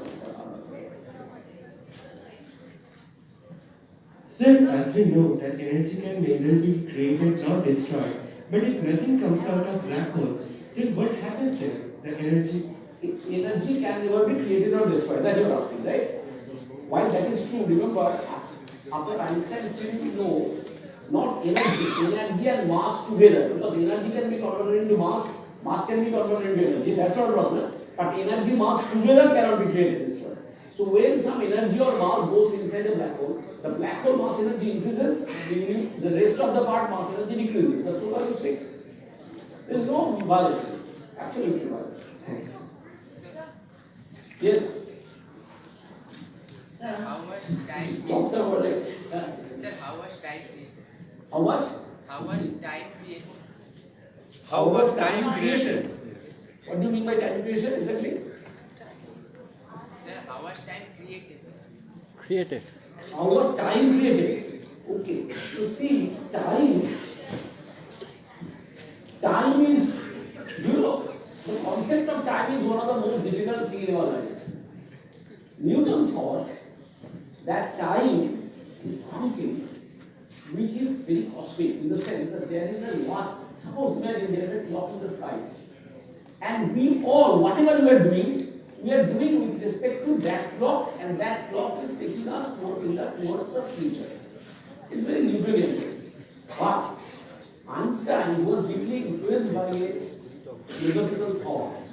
He says, suppose universe has nothing, no matter, no energy, nothing, only empty universe. Imagine that none of us are here, no star, no planet, only space. Will you define time? Won't you define time to measure a change? Right? To measure a change, you bring in time. So if there is nothing, then there is nothing is changing. Then there will be no time. So just to tell you very in a simple language, because these are difficult concepts, that Einstein said that time is deeply related to existence. If something exists, then only time, the concept of time comes.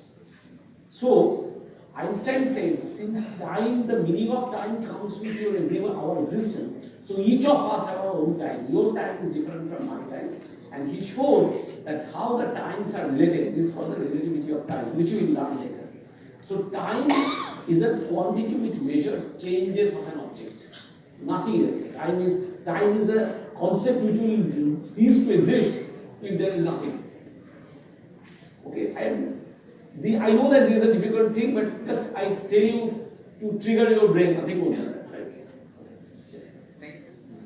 Shobhita, I have a question. Yes. How many events from 2015 are detected by this library? How many such events? That is collision. How many such events? So many events. Now people have detected because so lot of detectors are coming. And LIGO have detected not less than around 10, 12 events, or maybe more because other detectors have been. So maybe around 50 events.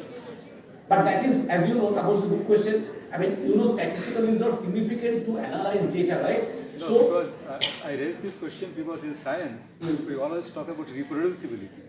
Okay. These are highly reproducible. Now we are detecting it now every few months or maybe few weeks. But the thing is that so we know that gravitational wave is a source. I mean, of this sudden ripple that you are getting. But now the question is from there you want to reconstruct the mass of the star or the black holes, their rotation speed, their distance, everything. Now when you reconstruct the data from there, you need large sample size. So now we have done a little bit of analysis, but we are hoping that now we are to measure up to the level of polarization of the gravitational wave, how the two gravitational waves superpose to produce interferences. So now these questions are coming and for which there is large amount of data. Events are observed. The greatest problem, you know what it is? It is not a tabletop experiment that we can repeat. Right? We cannot repeat this experiment several times. That's the main problem. So one more thing, the signal that you have shown, it persisted only for the fraction of a second. Right? Exactly. Fraction of a second. Now, when these two big objects collide, the noise that it produced, is it only for this fraction of seconds? Yeah, because see what happens, this is a wave, we measure that, it is not a simple harmonic wave, it's a kind of hum, right? So we measure that period of hum when the energy is sufficiently high, that's for a small time. Then it is there, it is going, but the tail part is going away slowly. So we measure the maximum amount of energy when that is released, that part. I give you one estimate. This interferometer, they measure the path difference that is produced, that the path difference that the sensitivity or resolution is 1,000 of the size of a proton. Can you imagine this resolution? The length scale is, this amount of length fluctuation can be measured by this, the phase difference. The phase difference equivalent to 1,000 the size of a proton. So one of the world's greatest optical scientists and microscope people, they are involved in this project. So it's one of the greatest examples of the interdisciplinary activity. The top level optics people, top level gravity people, all are there, everybody. Sir, respecting the question of director, I would like to ask one thing. Is the periodicity regular? What? The periodicity of the wave, the time period of the repeating of the amplitude. No. It's not a simple harmonic wave. No, it is not. Of course not, because that these are coming through a huge traveling through a huge amount of space. Yes. So it is like a Gaussian kind of. The dampening is and respect to the time period. And that bound duration, what is we are measuring? And the primordial gravitational wave is also happening. That is more or less should be homogeneous, because after a long time this will be that's right. But exactly. But the problem is that we are still that is so weak. We have not been able to. And respect to the amplitude, the consequent parameters are also justified in a different way. That's right, exactly. The change So of the more time. number of events that he was asking, so maybe we have received 40, 50 events. So more number of events that we receive now, the more analysis can be done. Exactly. Large set of parameters. Feedback was an event that had happened very much longer time ago. So after so long time, how can we know about that? Big Bang was even happened long time ago. Then what is the question? After so long years ago, how can we know about that event? So okay, good question. So we find that all our galaxies, they are going away from each other. So how do you know this? So you know that is called Doppler effect. If the source of a light that moves, recedes, then the frequency emitted changes. If it comes towards, that also changes. It's called Doppler effect. So what we find that the galaxies, we know that the various elements, those are there which constitute the atoms and molecules, and we know their power spectrum, what are the spectrum frequencies. We find, suppose it is hydrogen as 5892, 6872, etc. We find that we are receiving a signal with frequency 5723. There is no such frequency there for any atoms, any molecules. So those are discrete, right? So they can happen only because of the motion of the source, and from there we can construct the motion of the source by measuring the frequency shift. So this is called Doppler effect. Now that galaxies are going away from each other, so we measure the motion of the galaxy. Now it's a mechanics problem that if it is today going away from each other, at this point discusses this, what was here earlier. So solve the equation and find that some t equal to 0, which is our initial time, all galaxies were at a point. And that point, today this expanding, that can happen only by the release of energy. So that is called Big Bang. So Big Bang was constructed by tracing back the equation in the past.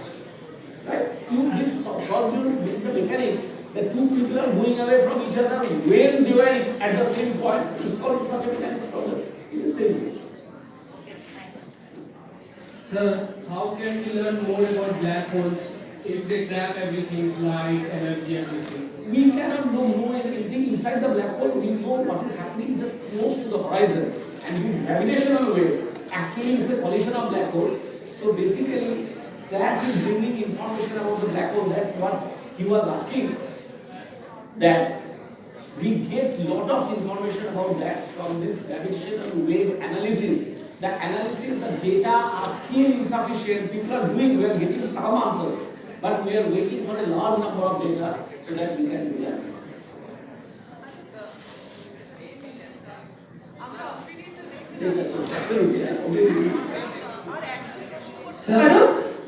Hello হ্যাঁ আর একজন প্রশ্ন করতে পারো স্যারকে হ্যাঁ আমরা late হয়ে যাই লেটে রান করছি অনেক ইভেন্ট আছে আমাদের Okay. Sir, my question was, will there a time be, will a time exist when a single black hole exists which has gobbled up everything and that starts the second Big Bang? Black hole doesn't produce Big Bang, right? Black hole takes everything. Black hole doesn't produce anything. There No, is sir, not means proposals mass that will whether to such an extent that it will create a Big Bang, means it will gobble up the entire universe. no, what the other way around, there is a proposal that whether this whole universe actually we are inside a black hole. But those are all very basic proposals. There is no evidence in favor of that. Those are some theoretical models. So, but the black hole actually only traps. Black hole doesn't emit. What emits, what you are asking, is called a white hole. But white hole has so far not been detected in the sky. So white hole, I don't want to discuss about white hole. There are many interesting structures of stars. One is called white hole, and is called wormhole. That's a very strange thing where you can go to the past. So, but those are not detected. Only black holes are detected. So we are just trying to. Thank you so much, Shomitra, for such a wonderful presentation.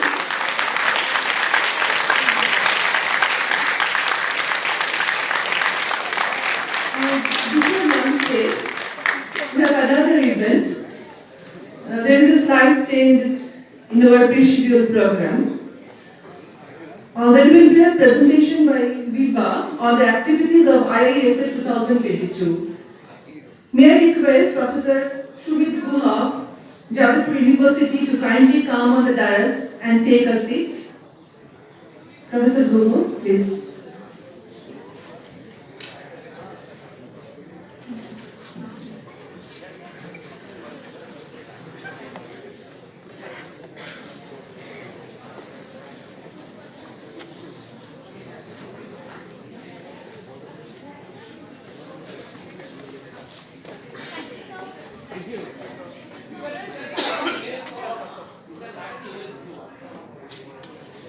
Professor Rao is here. Professor K.D.M. Rao.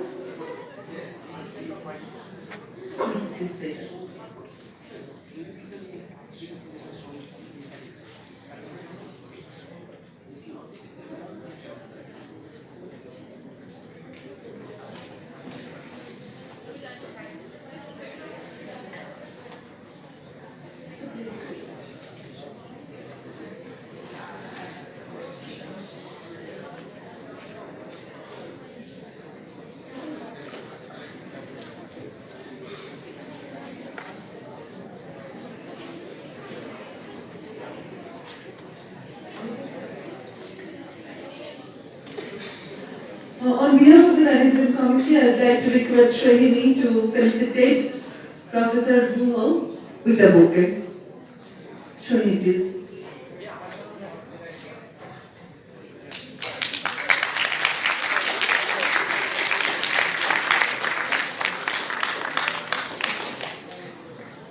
Thank you, Shahini. May I request Professor Guha to give a presentation on the activities of Viva and also on the mega show being organized during IISF 2022. Sir.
Good afternoon, everybody.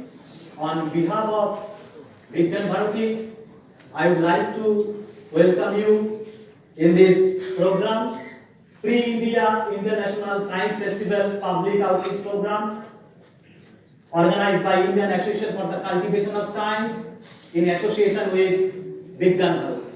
So, what is Vigyan Bharati? Swadeshi Science Movement was started in IISF Bangalore by a few eminent scientists under the leadership of Professor K.I. Basu from IISF Bangalore. This movement gradually gained momentum and emerged as an organization with national presence. In 1991, at the Nagpur meet, it was decided to launch the Swadeshi Science Movement at all India level and named it as Vigyan Bharati. Vigyan Bharati has units in 22 states across the country.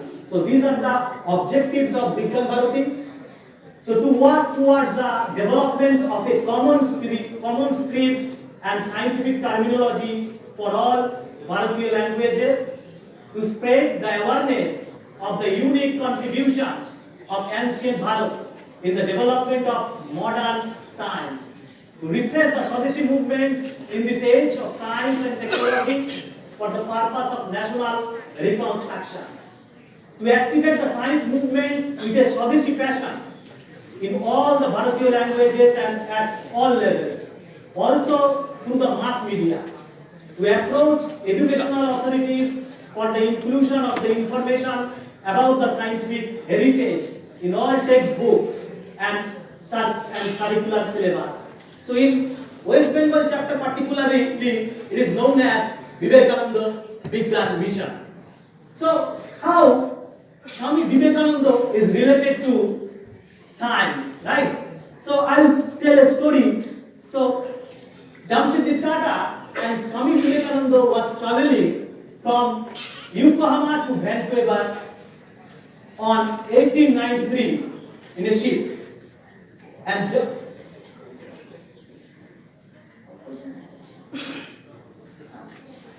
so Jamshedji Tata realized that a monk was there.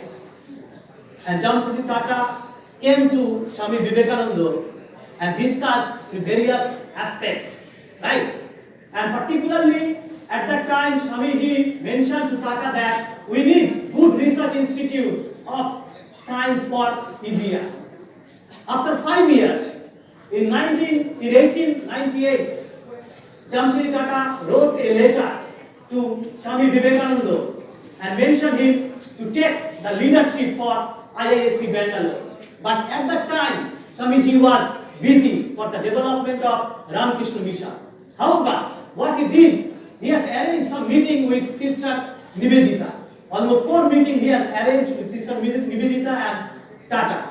And from their discussion, they formulated a detailed plan for the Research Institute, Indian Institute of Science. Swami Vivekananda's vision to India, education and science is really important. And this is the letter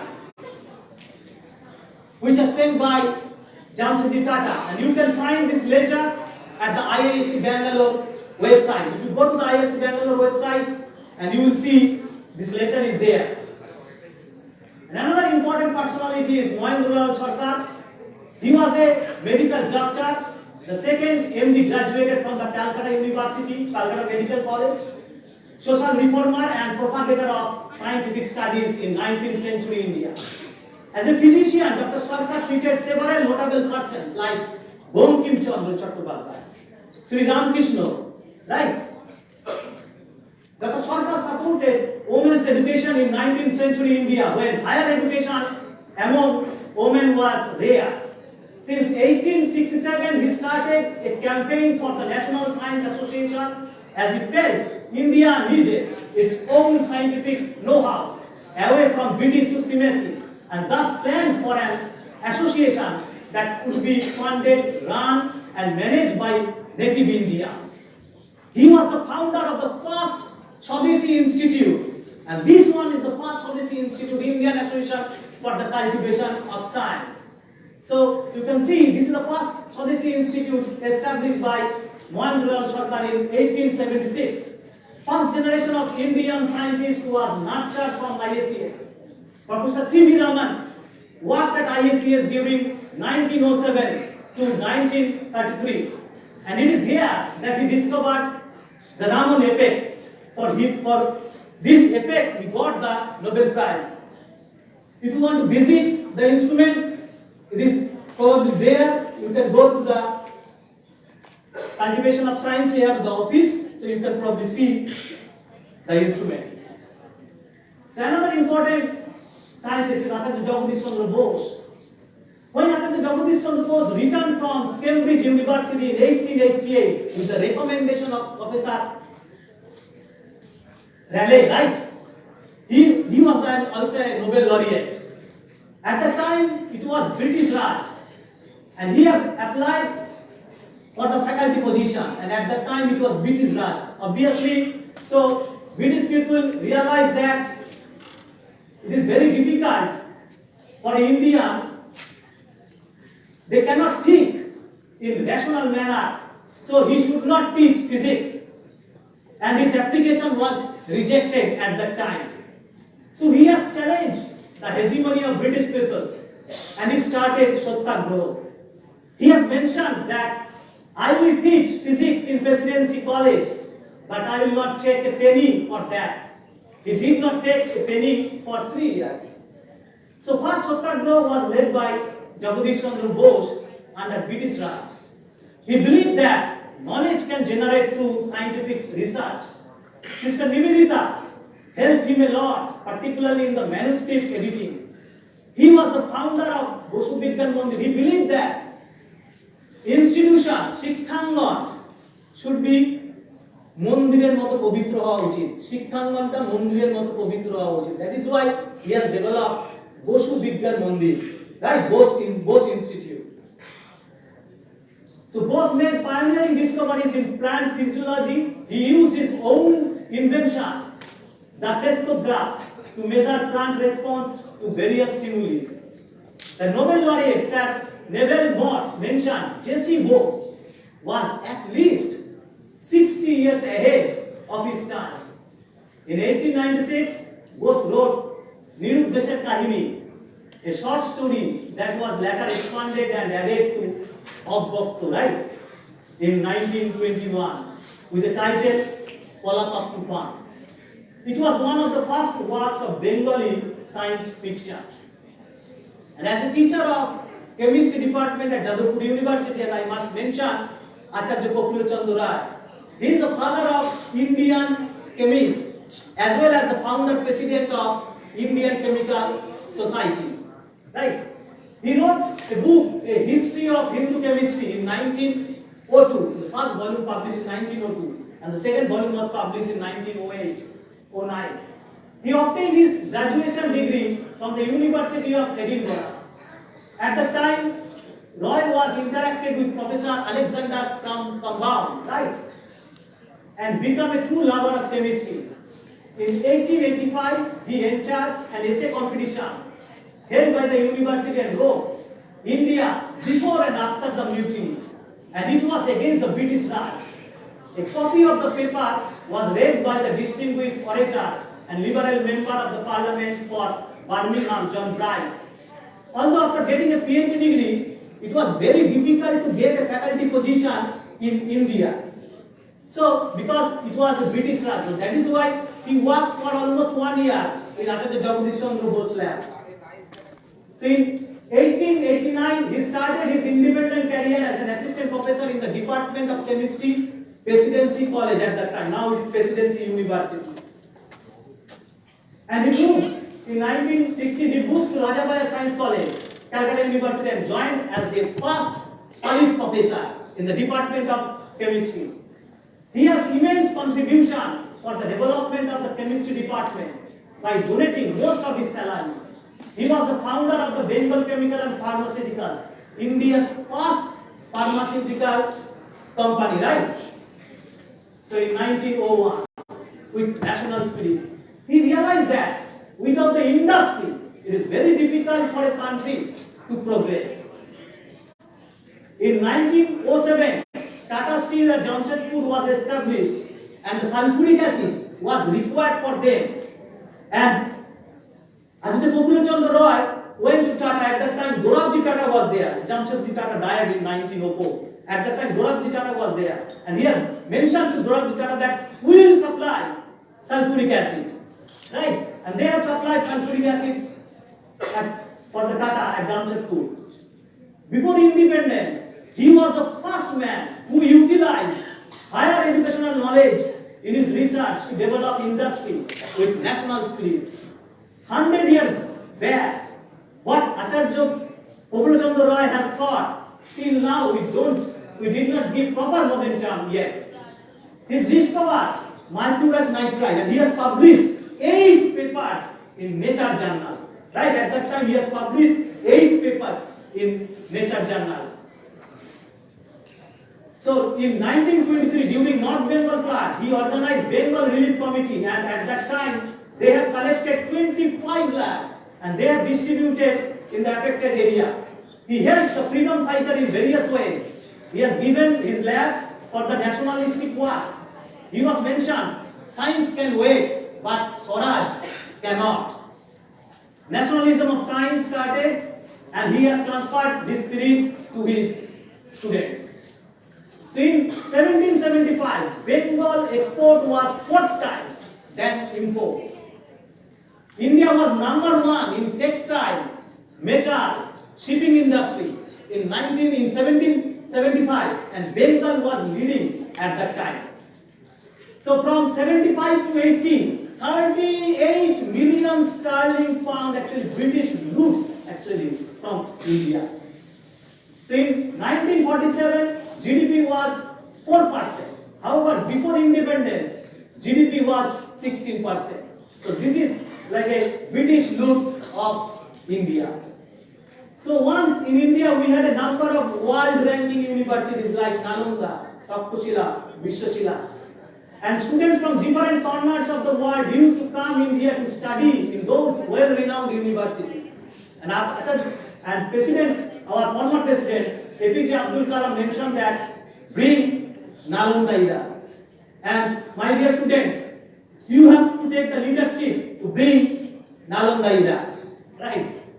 Okay. So now I will talk a little bit about the India International Science Festival. IISF is organizing a pre-India International Science Festival public outreach program for school students today for cultivate and propagate the scientific thoughts and ideas among the school students under the directive of the DST and concerned Ministry of Science and Technology, Government of India. IISF is an initiative of the Vigyan Bharati, organized every year since 2015 in association with the Government of India.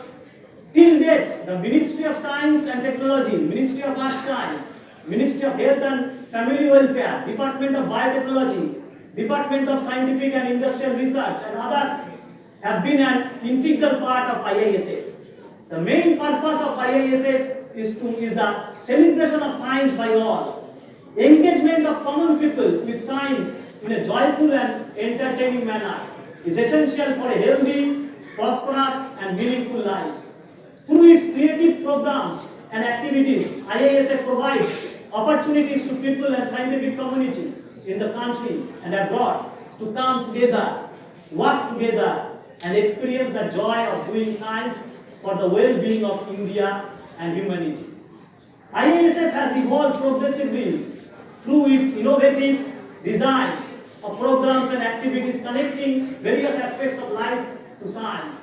The number of participants from India and abroad has grown steadily with every edition, and the journey is on involving more and more people to attain the desired outcome. So this is the journey of IISF. The journey of IISF was started with its inaugural event at New Delhi in 2015. So far, 7 IISF organized successful in northern, southern and eastern region of the country. In the pandemic situation, particularly in 2020 and 2021, we have also organized in the virtual mode as well as hybrid mode. So this is the theme of this IISF 2022, marching towards Amritkal through science, technology and innovation. This time the 8th edition of the IISF 2022 will be held at Maulana Azad National Institute of Technology, Bhopal, Madhya Pradesh from 21st to 24th January 2023. Number of events 15, organizing partners, Ministry of Science and Technology, Ministry of Earth Science, Department of Space, Department of Atomic Energy, Government of India, Department of Madhya Pradesh and Vidyaan Bharati. Organizing department, Department of Biotechnology, Nodal Organization, Regional Center for Biotechnology and Faridabad. Local partner, Madhya Pradesh Council of Science and Technology. Knowledge partner, Vidyaan Bharati. And these are some programs: Artisans Technology Village, Vocal for Local, Face to Face with New Frontiers in Science, Guinness Book of World Records, International Science Film Festival India, New Age Technology Show, National Social Organization and Institutions Meet, Science through Games and Toys, Startup Conclave, Mega Science and Technology Exhibition, Students Innovation Festival, Students Science Village, State Science and Technology Council Conclave, Vigyanika Science Literature Festival, Young Scientist Conference. So this is the Mega Science and Technology Exhibition. So now I would like to ask students, so try to ask good questions. So this is the most important part. So if you chop onions, right, you get tears from your eyes, right? Now question is why? You can see in nature, right, lot of things, but why? Yeah, you can tell. So when you chop onions, you get tears from your eyes. We are observing this in a regular basis, right? However, if you go to the market, you see that. So if your tears are coming in the market, then it will be really problem, right? But when you chop onions, you get tears from eyes. So that is the most important part. An enzyme which is known as lactide metallic factor synthase, which is a little bit volatile, will actually comes to the onion. There is a chemical which is containing cysteine, sulfur containing compound, actually it chops and sulfur is getting, and which is little bit volatile, and that is coming, right, sulfur containing compound. That is why you get tears from your eyes. This is the most important part. Another thing is that we generally observe this in our home. People bite on an apple and put it into the table. After a few minutes, you see it turns brown, right? And then we hate that, right? We generally don't take that and we throw this, right? Now why apple turns brown when you bite on an apple? Yeah, you can. Yeah. Apple has? Yeah, that is the big problem, not the iron. This is not the reason. Anybody from the audience? Why apple is good for health? That you have to think. Why apple is good for health? What is there? Antioxidant, right? Catechin, epicatechin, that means polyphenolic compound is there, which is oxidized in presence of air, and you will get quinone structure. That is why it turns brown, right? That is the most important part. Apple has malic acid. It is not involved in the brown coloration. Apple has polyphenolic compound that is oxidized in presence of air, right? So quinone structure. That is why it turns brown. Another important part, you have also realized, if you go to the market, this is a green jackfruit, and if you chop this jackfruit, you will see it turns brown also. This is same reason. This is same reason. It contains polyphenolic compound, and in presence of air, it oxidizes. But did you realize when you go to the market, people put lemon there, citric acid. Why they put? They don't know the chemistry. You know the chemistry, but they don't know the chemistry. They know, they have the practical experience, right? They put the lemon there. Why they put the lemon there? Because if you have a phenol, now it is oxidized to quinone, now H+. Now if you put acid H+, then equilibrium will be shifted to the left side. So that is why they put, without knowing chemistry, they put lemon there. And you can keep jackfruit, green jackfruit for a white color for longer time. It is also true. Now it is, you can realize potato, right? It turns also brown. That is why sometimes we chop potatoes in water, right? So after a few minutes it turns brown, but the rate is slow.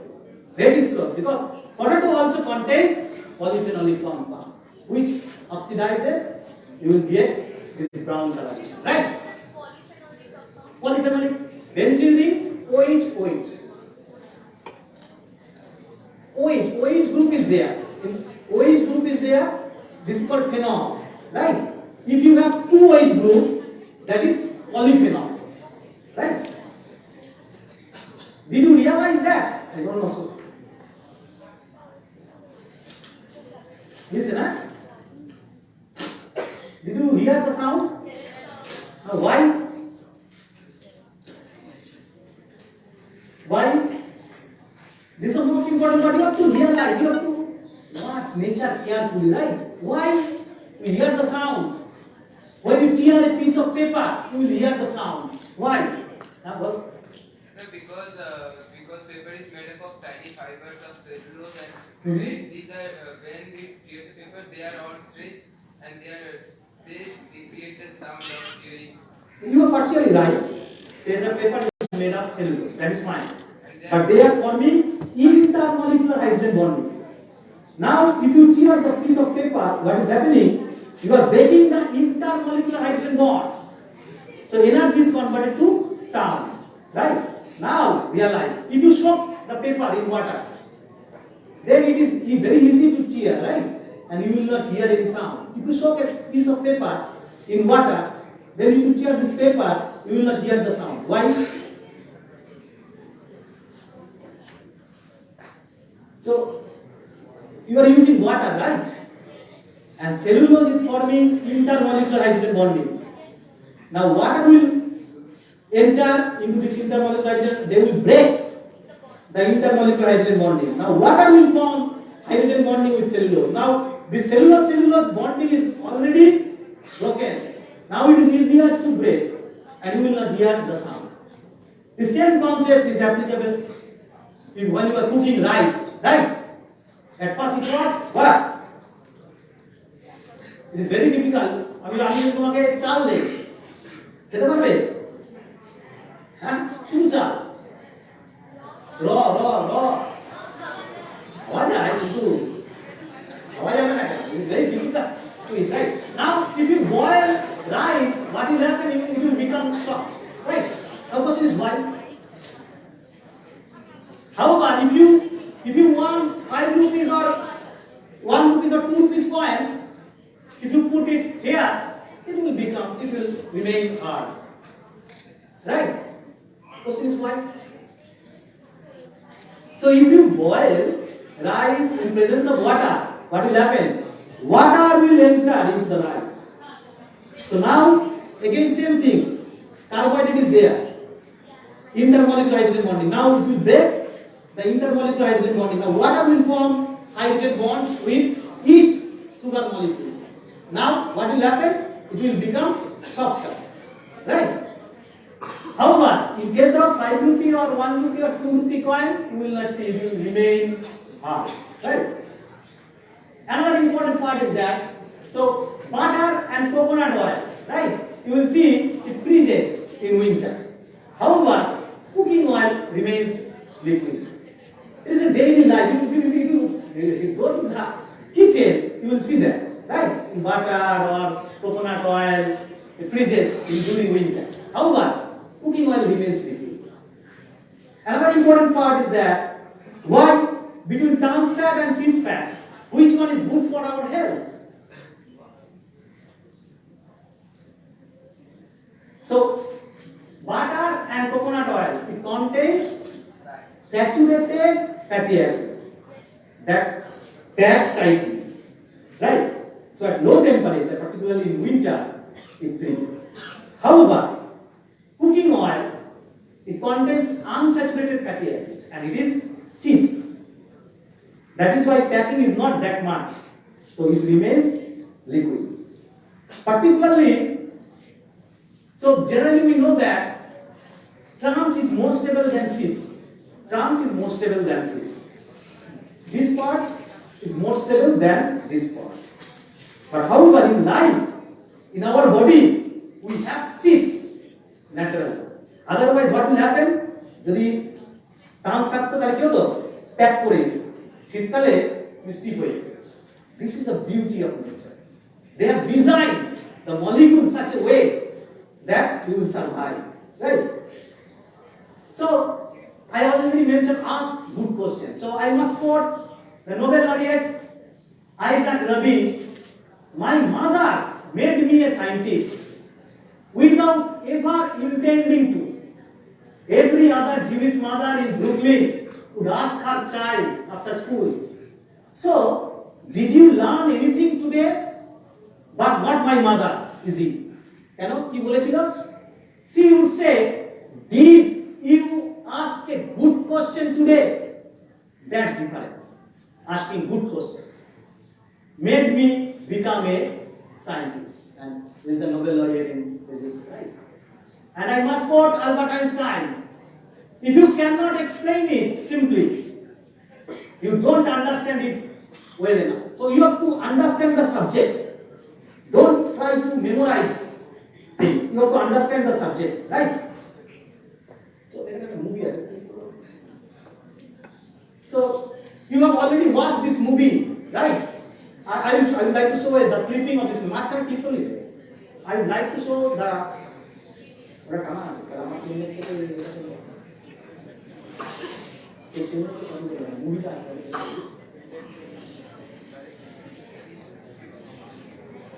So this is a clipping from the movie called 3 Idiots.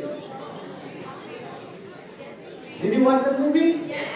Very good. Everybody watched, right? Did you enjoy watching this movie? Okay. So you will show within minutes, couple of minutes.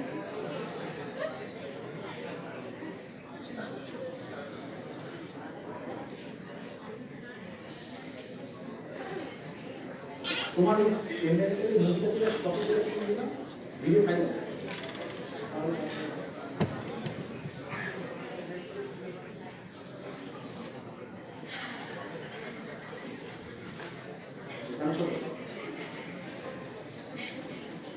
So the teacher asked a student, what is machine? Right?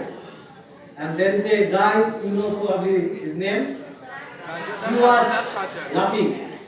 Right? And then he gave his answer, but teacher was not happy. Because it is not written in the book. But he understands the subject well.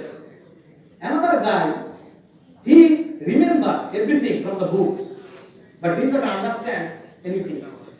Teacher is very happy about his answer. So that is the big problem. So he will show that. Is there? So that is why try to understand the subject. Don't just try to memorize these things. Right? So this is the main purpose of this festival also.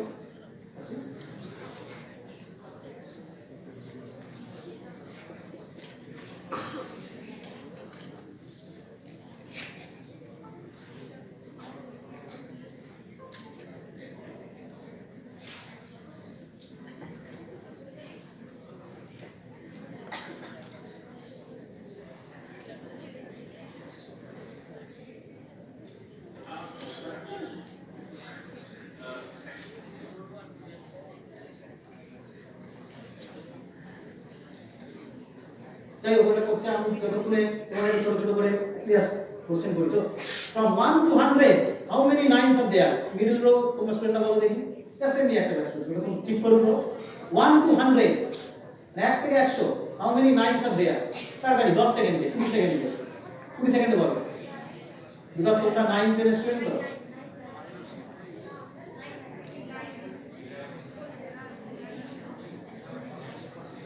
Eleven,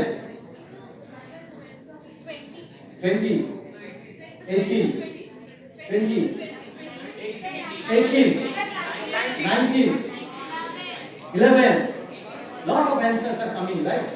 for this easy question? Huh?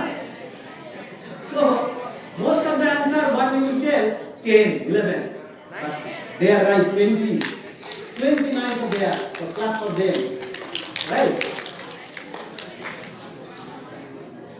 I say. Sir, 19. 20. In 99 there are 2, right?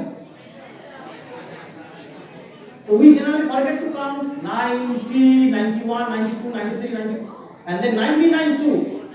Generally you will get answer 10 or 11. But 29 is there. Right? আর ওইটা কি জানো 10 এর 9 এর table জানো কি বলে half দিয়ে দোয়া দিয়ে জানো ভেরি হচ্ছে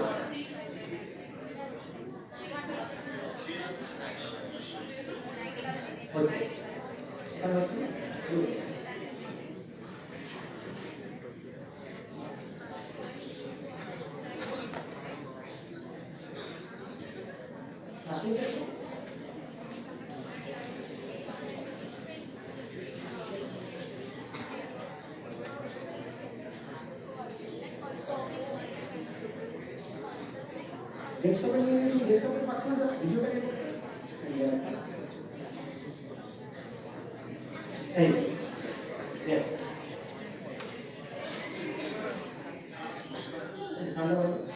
So he is asking what is machine and he is laughing. The sound of it?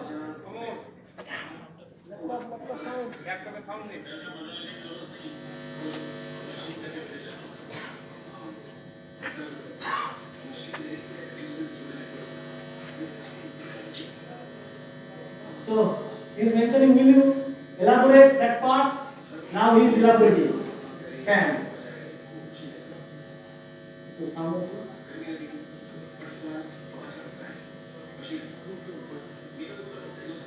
And teacher is not happy about his answer, right? Now another guy is watching him. It is not written in the book, right? Now he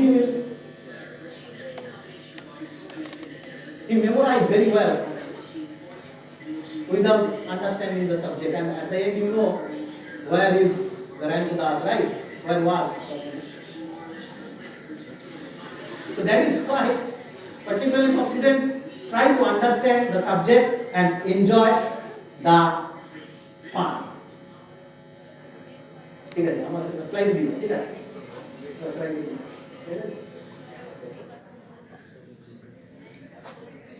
So I quote Albert Einstein, the important thing is to never stop questioning or learning. Imagination is more important than knowledge. Albert Einstein. Be a good observer and listener. Be a good citizen. And thank you very much for your time.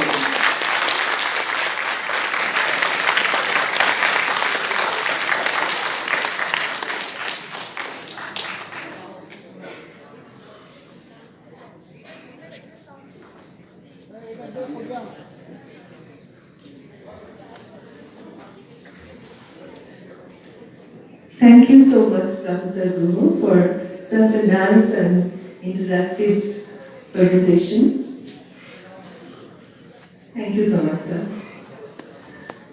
Now we'll have our lunch break now. Students, তোমরা সবাই ওই পন্ড side ক্যান্টিনে চলে যাও।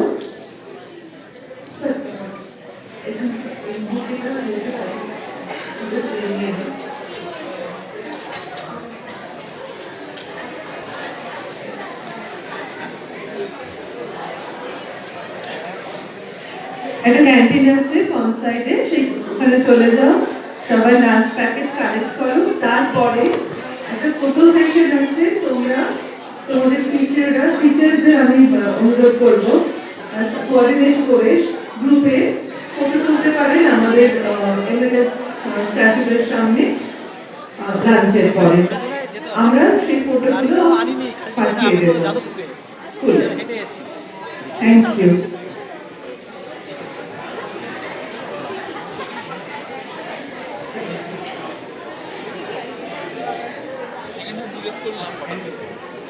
Live চালিয়ে ইয়ে নেই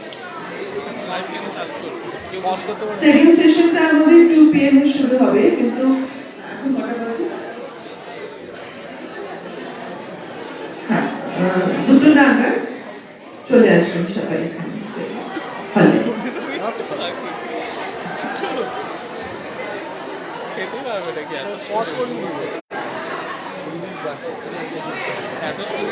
হবে না আচ্ছা ব্যাটারিটা উপর থেকে দেখো না যে ওটা করে কত মাছ পারছে যাবে যাবে অত চলবে না এটা পজ করা যাবে না জিজ্ঞেস করবে তাহলে এখন কি চলবে কোনো দরকার নেই চলবে এটাই থাকবে ওটা এক্সটেন্ড করে এটাও দেখি এটাও মনে হচ্ছে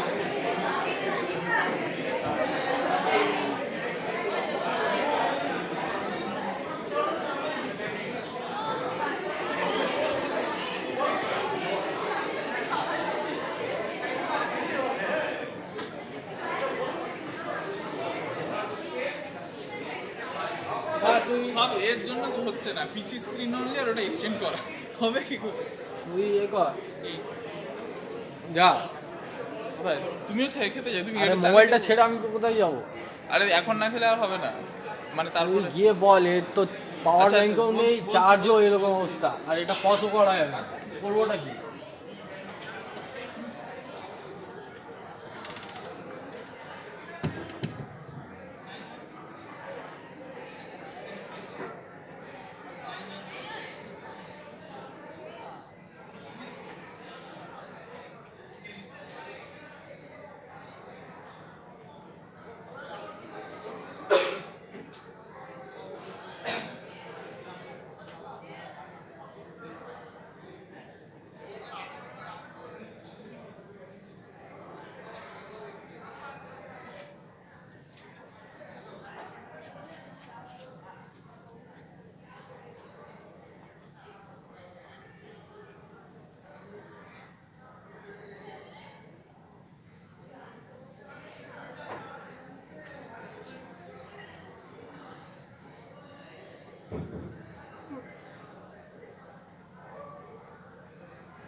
মাইক্রো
এটা উজ্জ্বলদার পরীক্ষিতদার ফোন লাগিয়ে দিয়ে চলে গেছে।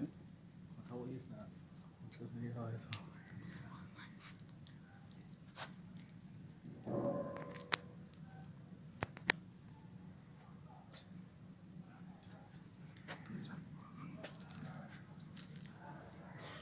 ঘন্টাকে রাখবো। এখন লাঞ্চ না করলে কিন্তু আর সুযোগ হবে না। লেখা আছে তো 4টে অবধি, 4টের পরও আছে মানে, কিন্তু 1 ঘন্টা লেটে চলছে, মানে 5টা বেজে যাবে। মোবাইলটাকে এইভাবে ছেড়ে যাও। সিসিটিভি ক্যামেরা আছে, কিছু হবে না, সিসিটিভি ক্যামেরা চারিদিকে আছে। ল্যাপটপও আছে, কিছু করার নেই। তো আমি 5-10 মিনিটে খেয়ে আসছি, তারপর দেখ যদি টাইম পাস খেয়ে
কখন শুরু হবে আবার? বলেছিল দুটো, এখন আরও টাইম আছে। এই লেকচারটা আমার আর কি লেটে চালু হয়, লেট 15 মিনিট আগে শেষ হলো, সব লাঞ্চ ব্রেক চালু হয়। এই 15 মিনিট আগে শেষ হলো? আচ্ছা, এবার জিজ্ঞাসা করিনি কটায়। আমি কি আমার লোড করে দেবো? হ্যাঁ হ্যাঁ, লোডটা করে দিই, টাইম বেঁচে যাবে কিছুটা।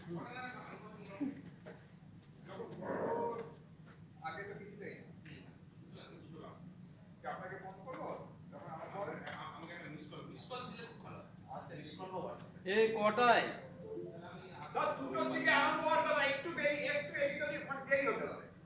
বেশ, কটার সময় আসবে বলুন দেখি। এখন কটা বাজে? দুটো। দুটো বাজে, লাঞ্চ হয়নি, আড়াইটা মনে হয় হয়ে যাবে। আড়াইটা? আমার এখানে একটুখানি ইয়ে করে দেবেন।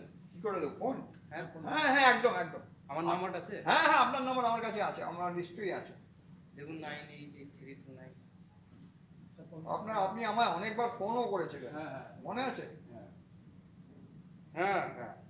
তাহলে এই তো নাম্বার 9883296277। হ্যাঁ হ্যাঁ হ্যাঁ। তাহলে আমি আপনাকে ফোন করে দেবো। বেশ, আমি এই অফিসেই আছি। হ্যাঁ হ্যাঁ, আমি একটু লোড করে দিয়ে চলে যাচ্ছি।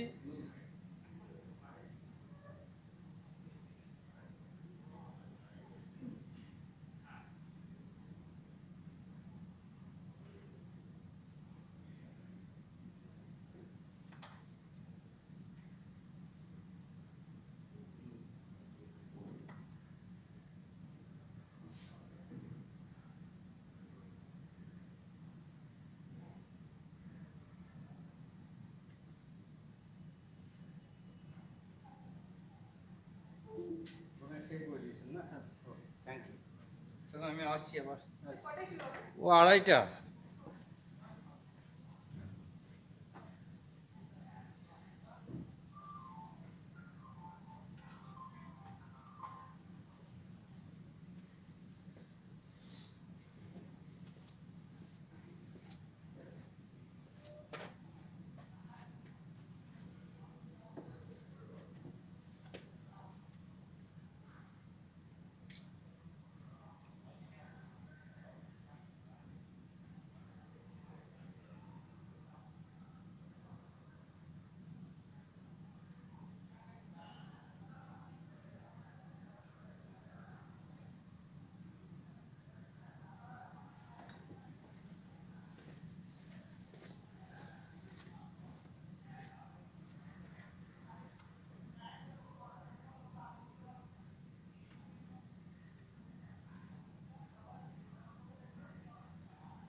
ওইখানে যাবে তো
সবাই গেছে মানে আমাদের কি যায়? না সেমিনার সেটাই বলছি মানে যারা থাকবে তাদের দেখো যদি দেয় ওই প্যাকেট সিস্টেম তাহলে দেখো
still alive. Political statement.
Sound নেই সাউন্ড কি হবে হলে তাহলে কোথায়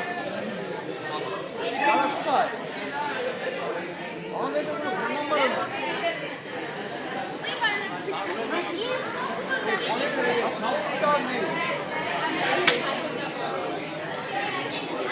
আপনি বলে না না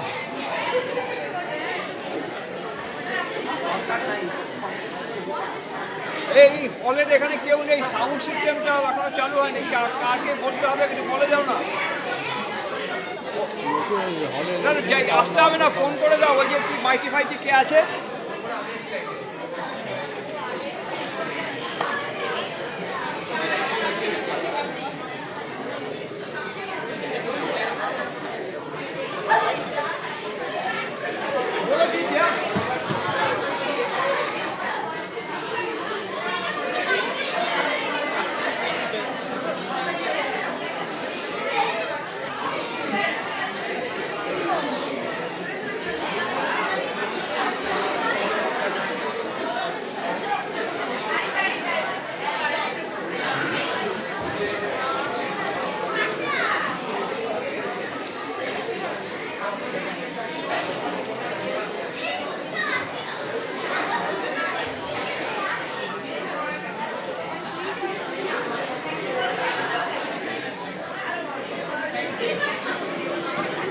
Hello.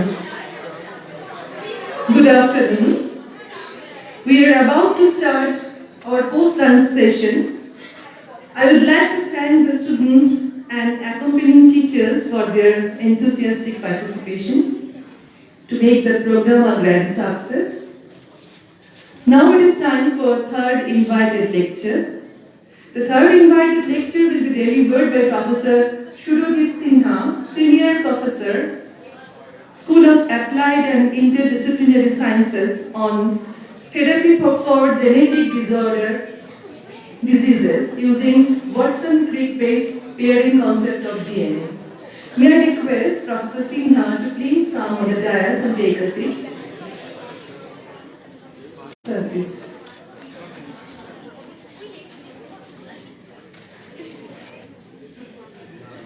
May I request Shovini to felicitate Professor Sinha with a bouquet.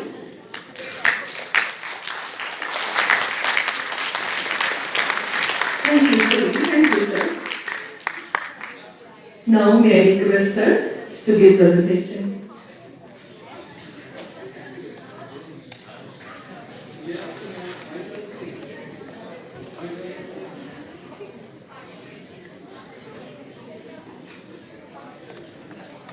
Okay, good afternoon everybody. So I will talk about a topic that is a therapeutic approach to tackle genetic disorder disease. Genetic disorder disease, you know cancer, okay. But there are several types of genetic disorder diseases. Several types, okay. I will talk few, and also you will see that I have written one thing, that is chemistry and biology a subject combination for biomedical research. Just I tell you one thing, in our country, can you tell somebody's name that we have discovered medicine? You won't find out anybody. Do you know why? It's very difficult subject. All of you know that we are going to the hospital and we all cry that medicine is very costly, drugs are very costly. But tell me, if you do not produce drug in our country, how can we expect that drug will be cheap? All you people are trying to bypass this subject. Why? Because very difficult. Non-trivial subject, not trivial. So who are producing the drug? United States, you know that ultimate country in the world. They are leader. United Kingdom and other few developed countries. So all the medicines they are making. What we are doing? We are only purchasing. And every time we are telling all, you ask the parents that whole of our life, that earning, whatever we earn in our life, all we keep it for the health center. Why? All drugs and treatments are very costly. Start from pathology test to anything, starting from sugar or anything. You won't find out anything which has been discovered in our country. Tell me one kit, tell me one machine, tell me one detection test kit as well as medicines. Why? Subject is difficult to execute. Today I will tell you why. Chemistry, all you know, you are reading science in the higher secondary as well as class 12, 10. You all read physics, chemistry, mathematics and all these things and biology. But you know chemistry is a terror. Am I wrong? Chemistry is a terror. My daughter is studying, class 7. She tells that chemistry is difficult among physics, chemistry and math. But what? Tell me, how can I remember it? Now you understand the impact of chemistry in science. Without that, I tell you, you will not get any medicine in our country. Tell me one medicine that comes in our country, from country. The medicine you get from Ranbaxy or any other pharmaceutical company, those are generic, means second generation medicine, third generation medicines, associated with huge level of toxicities. First grade medicines, United States, United Kingdom, and top-notch countries in the world. Why? Because they produce, they discover, and they do science, they do research. So today I will teach. Why? Okay. So this subject combination I tell you is actual cutting edge research. So you see what I have written: chemistry, biology, pharmacy, information center. So subject combination. Now these two I will start with click reaction. A Nobel Prize went in 2022. Gary was got from Scripps Research Institute and Caroline Bartlett from Stanford University. What they have done? Click chemistry means if you put together two reactions A and B, it will be done very easily. Click, just like a click. You do not have to use anything, just like that it will happen. Now you see here, that is one, if you know if this group is called azide, there is nitrogen, 3 nitrogen, that is called azide, and that is acetylene, alkyne, acetylene. Put together in presence of copper 1 metal, it will have this conjugation and these two products will be, these two substrates will be attached, connected to each other via a chemistry reaction that is actually formation like this. So addition reaction, so two groups can be attached. So this is a simple reaction, but it has been explored a lot in different directions for applications. That's why it got Nobel Prize. Okay, and another is that you take the phosphine, triphene, phosphine, and another you take the azide. Put together, you will see click the nitrogen gas will be liberated, and you will get this type of amide linkage. Nitrogen is attached here. This RN is attached here to the carboxylic, and then it is got the amide, and at another side carboxylic acid is free. So you can attach anything with this. So it is called the orthogonal reaction, and if you apply this in biological system like DNA, RNA, and protein or enzyme, then it is called bioorthogonal reaction. And it has huge applications. She also shared Nobel Prize in this. So one or two slides will show you how impact it has. So now if you click reaction, I told you, put together, you will get. Now this is antibody. Antibody you made with the azide in the laboratory. So azide N3 attached with the antibody. And now you put the drug to the acetylene. You make it in the laboratory. Put together, you will see this reaction. And the drug is attached with the antibody. So it is called antibody attached drug. What is the use? Today cancer chemotherapeutic drug, all we know that cancer patients take the drug and ultimately cancer patients die. There is no treatment. But how they die? They die with huge level of toxicity. Why? Because drug when you are injecting into the body, that is going into the normal cell as well as going into the cancer cell. Therefore what happens? Normal cell also are dying because of the chemotherapeutic drug. Now how can you selectively deliver the drug into the cancer cell? If you selectively deliver the drug into the cancer cell, then what happens? Only cancer cells will die. Normal cell will be intact, remain intact. In that case what happens? Cancer patient will not be suffering from any other side effects. So this antibody conjugated drug has this type of applications. Now I tell you, cancer cell has antigen, and normally antibody is recognized by antigen. And then cancer cell only will uptake this drug, and then it will give the selectivity. Now reality I am coming. This has been discovered in the United States. This drug you go to the that is medical center in Tata Memorial Cancer Center in Salt Lake, Newtown. I know personally, I talked to the doctor. One treatment cost is about 1.5 to 2 lakh. And this drug in the United States, each dose is cost is $10,000, 1 lakh, $100,000. They have discovered no. So they are protecting their children, their people. We have not made it. So they do not care for us. So now till 2 lakh, 1.5 to 2 lakh is not cheap. So who has discovered? They have discovered. They have got Nobel Prize. They have done for their to the benefit of their people. Then what the thing we are doing in our country? I tell you, good for nothing. Good for nothing.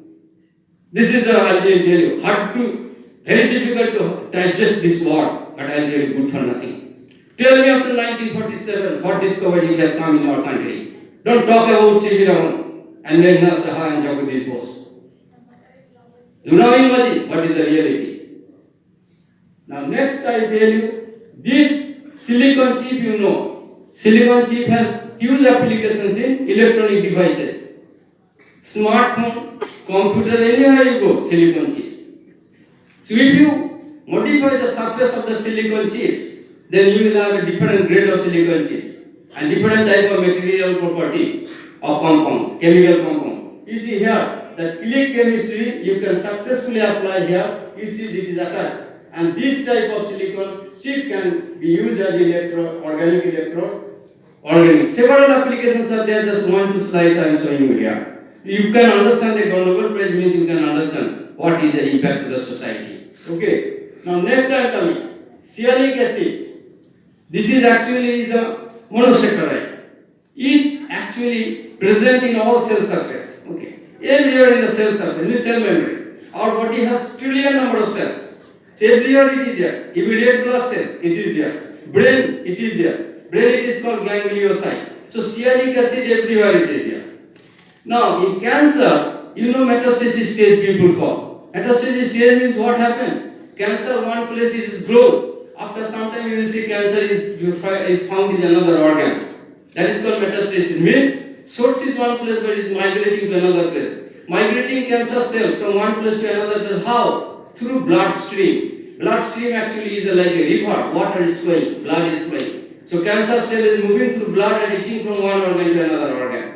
Therefore, that organ is affected with the cancers. That is called metastasis stage. Now, this sialic acid, all you see, the surface, if you see all are OH and OH, carboxylic acid. It means if you put it in the water, it will be water soluble.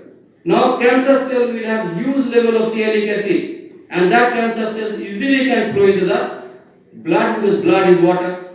Okay. Now, can you make this group change into fatty acid? Then your sialic acid will have water, not water filling, it will have water phobic. So, that type of modified sialic acid, if you put through injection to the patient's body or if patient eat it, therefore their sialic acid cancer cell will have expression of this type of fatty acid containing sialic acid. Then what happens? Your cancer cell will not move into the bloodstream because it is water phobic now. So this is the way you can stop migrating the cancer cells from one place to another place. It means you can stop metastasis cancer. So this is the discovery. I'll tell you how. That is Caroline Bertolucci has actually, she has proven and executed successfully in the laboratory. Okay. So new thought. So that's why I have written here fatty acid that sialic acid will not flow through bloodstream, stops cancer cell migration. Now this is a normal cell membrane. You see here, this is the way actually outer layer of the cell membrane that sialic acid is present. Every cell it has. Okay, that's sialic acid. Now we make some modification. Then you can change the cell surface. So sialic acid of cell membrane, you can change it. Now I am coming to the next. Now you see here, if you put this type of monosaccharide, that can be synthesized in the laboratory very easily. Put into the cell or delivered through injection, or that can be used as a food, mixed with the food, and that will go through the oral consumption and it will go to the blood and then liver and blood. Now, if you put that on, ultimately the sialic acid will be on the cell surface. And you see, remember this is the difference. So, normal and different you can do. Accordingly, what happens?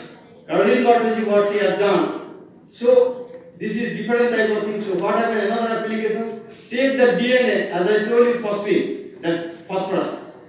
Click chemistry you do. So phosphorus attached with the DNA. And now sialic acid modified here. This is the normal one. And that is the modified one. That is azide again. Put it in the through injection in the mice. Or put it in the food stuff. Then it will go inside the body, take the blood sample or tissue. You will see that actually express this type of azide. So once it will express, then what I will put this type in phosphine click chemistry, it will be attached. So DNA attached on the cell surface. So now I tell you, all you know that DNA present in the nucleus. DNA is not present in the cell surface. DNA present in the nucleus. So you see, same way that cell surface, cell inside the nucleus has DNA, as well as outside it has the DNA. It's a new type of cell, no? New type of cell. It is against nature, you can say. Against evolution biology. So, scientists actually think in this way.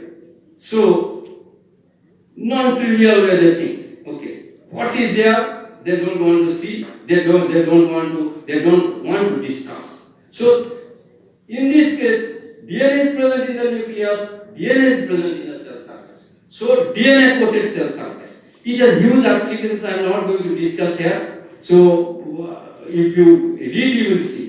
So now I will come another story. I should not forget, we should not forget. Bhagavan Quran, all you know. He is Indian. So 1968 he got actually Nobel Prize. You know, Khurana actually he came in India in 1959. He did not get job in India because his research and his proposal was not recognized by Indian people. So that's why we are third world country. Is there any doubt? But what happened? Ultimately he went to who recognized? United Kingdom. He moved to United Kingdom. He got job, ultimately he got job in Canada. And then he moved to United States, ultimately he became a faculty of MIT. All you know the story, he got Nobel Prize. On what? Synthesis of DNA. Till today I tell you, people have a difficulty to recognize Indian innovation. I tell you. So there is missing here. Those people recognize. Means they have something here. So their ganglioside is different than our ganglioside. Do you have any doubt? No. We hunt for job only. We go to the United States for job only. What else we do? Nothing. So their ganglioside is different than us. Is there any doubt? No. So now this is the story of Bhagavan Quran. Now whatever I will talk about his story today, and you see what contribution he made today towards the development of RNA-based, DNA-based therapeutics for the treatment of cancers and other genetic disorder disease. So 1968 discovery, you see. So DNA, let me tell you what is that first. So DNA, all you know, this is basically double strand. So AT, GC, this is the Watson-Crick base pairing. So through Watson-Crick base pairing, two single-stranded DNA bind each other and form the duplex, all you know. And it is a genetic material present in our body. Now you see what happened next. So C and G form the 3 hydrogen bond, that is called 3 hydrogen bond. And T and S form 2 hydrogen bond. This is the way actually they recognize, that is called Watson-Crick base pairing. And DNA single strand recognize another strand and it forms the duplex. Now I am coming to the next. So this is the chemical structure. This is the phosphodiester linkage, sugar unit. This is the base, nucleobase, and then from the Watson-Crick base pair. Now next time coming, you see one simple example I will give you. So you will then understand something. Humans share 50% of their DNA with bananas. 50% share করে আমাদের DNA protein with banana. ঠিক আছে? Cells can contain 6 to 9 feet of DNA. If all the DNA in your body was put end to end, it would reach to the sun and back over 600 times. So that much big DNA is present in our body. DNA in all human is 99.9% identical. And our over 99.9% identical. It is about 1/10 of 1% that makes us all unique, or about 3 million nucleotides difference. And engineers are okay? About 7 billion feet. So this much different. DNA can store 25 gigabytes of information per inch and is the most efficient storage system known to humans. So humans are better than computers. There is no doubt. Computer cannot understand the smell. Computer cannot discriminate the color, but humans can. Okay. So in an average meal you eat approximately 55 million cells, or between 63,000 to 93,000 miles of DNA. That is our consumption. Okay. Now, DNA, all you know, is present in the nucleus, as I told you. Then it gives the RNA. Then through RNA, it comes the protein. Protein actually functions our body. So that is the way actually phenotypic structure we have. Now I am coming one thing. So you can understand here easily. So DNA is present. It will produce RNA. RNA will come out from the nucleus. It has come to the cytoplasm. Now, after that, it will produce the protein. That protein, another protein. So these either can stay in the cytoplasm or can come out from the cell membrane. This is the way all the cells works. And DNA will never come out; it will stay inside the nucleus. So that is the way our system works. So now you see one thing I did, ACGT, these are the 4 letters. 26 letters are there in English. So you know how many novels and story books and all are there. So 4 letters, we are just combination, permutation combination, it gives different type of DNA, and today we are. So elephant and different type of animals, we all, plant kingdom, all are disease.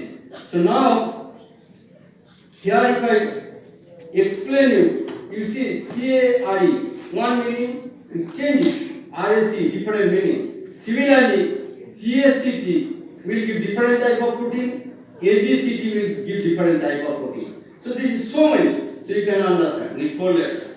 To the permutation combination you will see so many types of protein, and then this is the different type of animal kingdom, plant kingdom, and our body function. So now this is the way our all organs are formed. So and then each DNA or gene is responsible for formation of this type of organ and then whole body. So there are about 33,000 genes that controls our body, 33 to 32,000 in human body, and it controls the functions of the body. Okay. Now say this part of the DNA is responsible for formation of this protein via the formation of this RNA. This RNA single strand then protein, the protein will form the baby shape. Now take another example where you will see this part is responsible for the cow face and this is for the horn. Together it will form the cow face with the horn. By mistake if it happens, the cow that DNA attached here, the human being will have this one. Human being will have baby face, will have the horn. And that happens sometimes birth defect. Probably you will see in the newspaper, it comes sometimes. Very rare, but it comes. So this is the reason. So genetic engineering, genetic manipulation, it happens. Okay. Now, who are they then? So it is like a missing link. So at that time the DNA was present in the body, is not present in our body today. So this is a missing link. So our Hindu mythology, all type of characters you see, actually these are all, I tell you, philosophers' thought present in our Hindu mythology.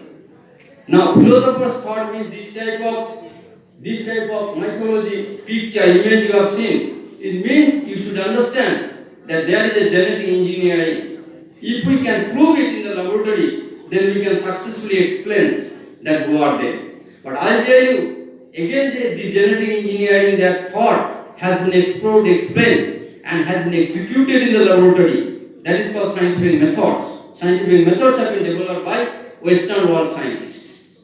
So we have everything in our science, our Shastra, Hindu Shastra, Hindu mythology, but we are unable to explain it. Okay, so this is the thing called creativity, lack of creativity. Lack of creativity means lack of discovery. That's why there is no innovation, there is no discovery. We are all dependent on Western country product. That's so we have everything philosophical thought, but we are unable to explain it. So this is another type. So you see goat and chicken. So if you go to the restaurant, you do not have to order separately goat meat and chicken meat.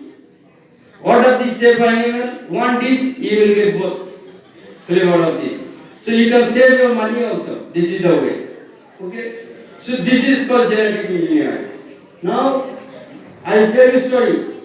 In Times of India, October 2019.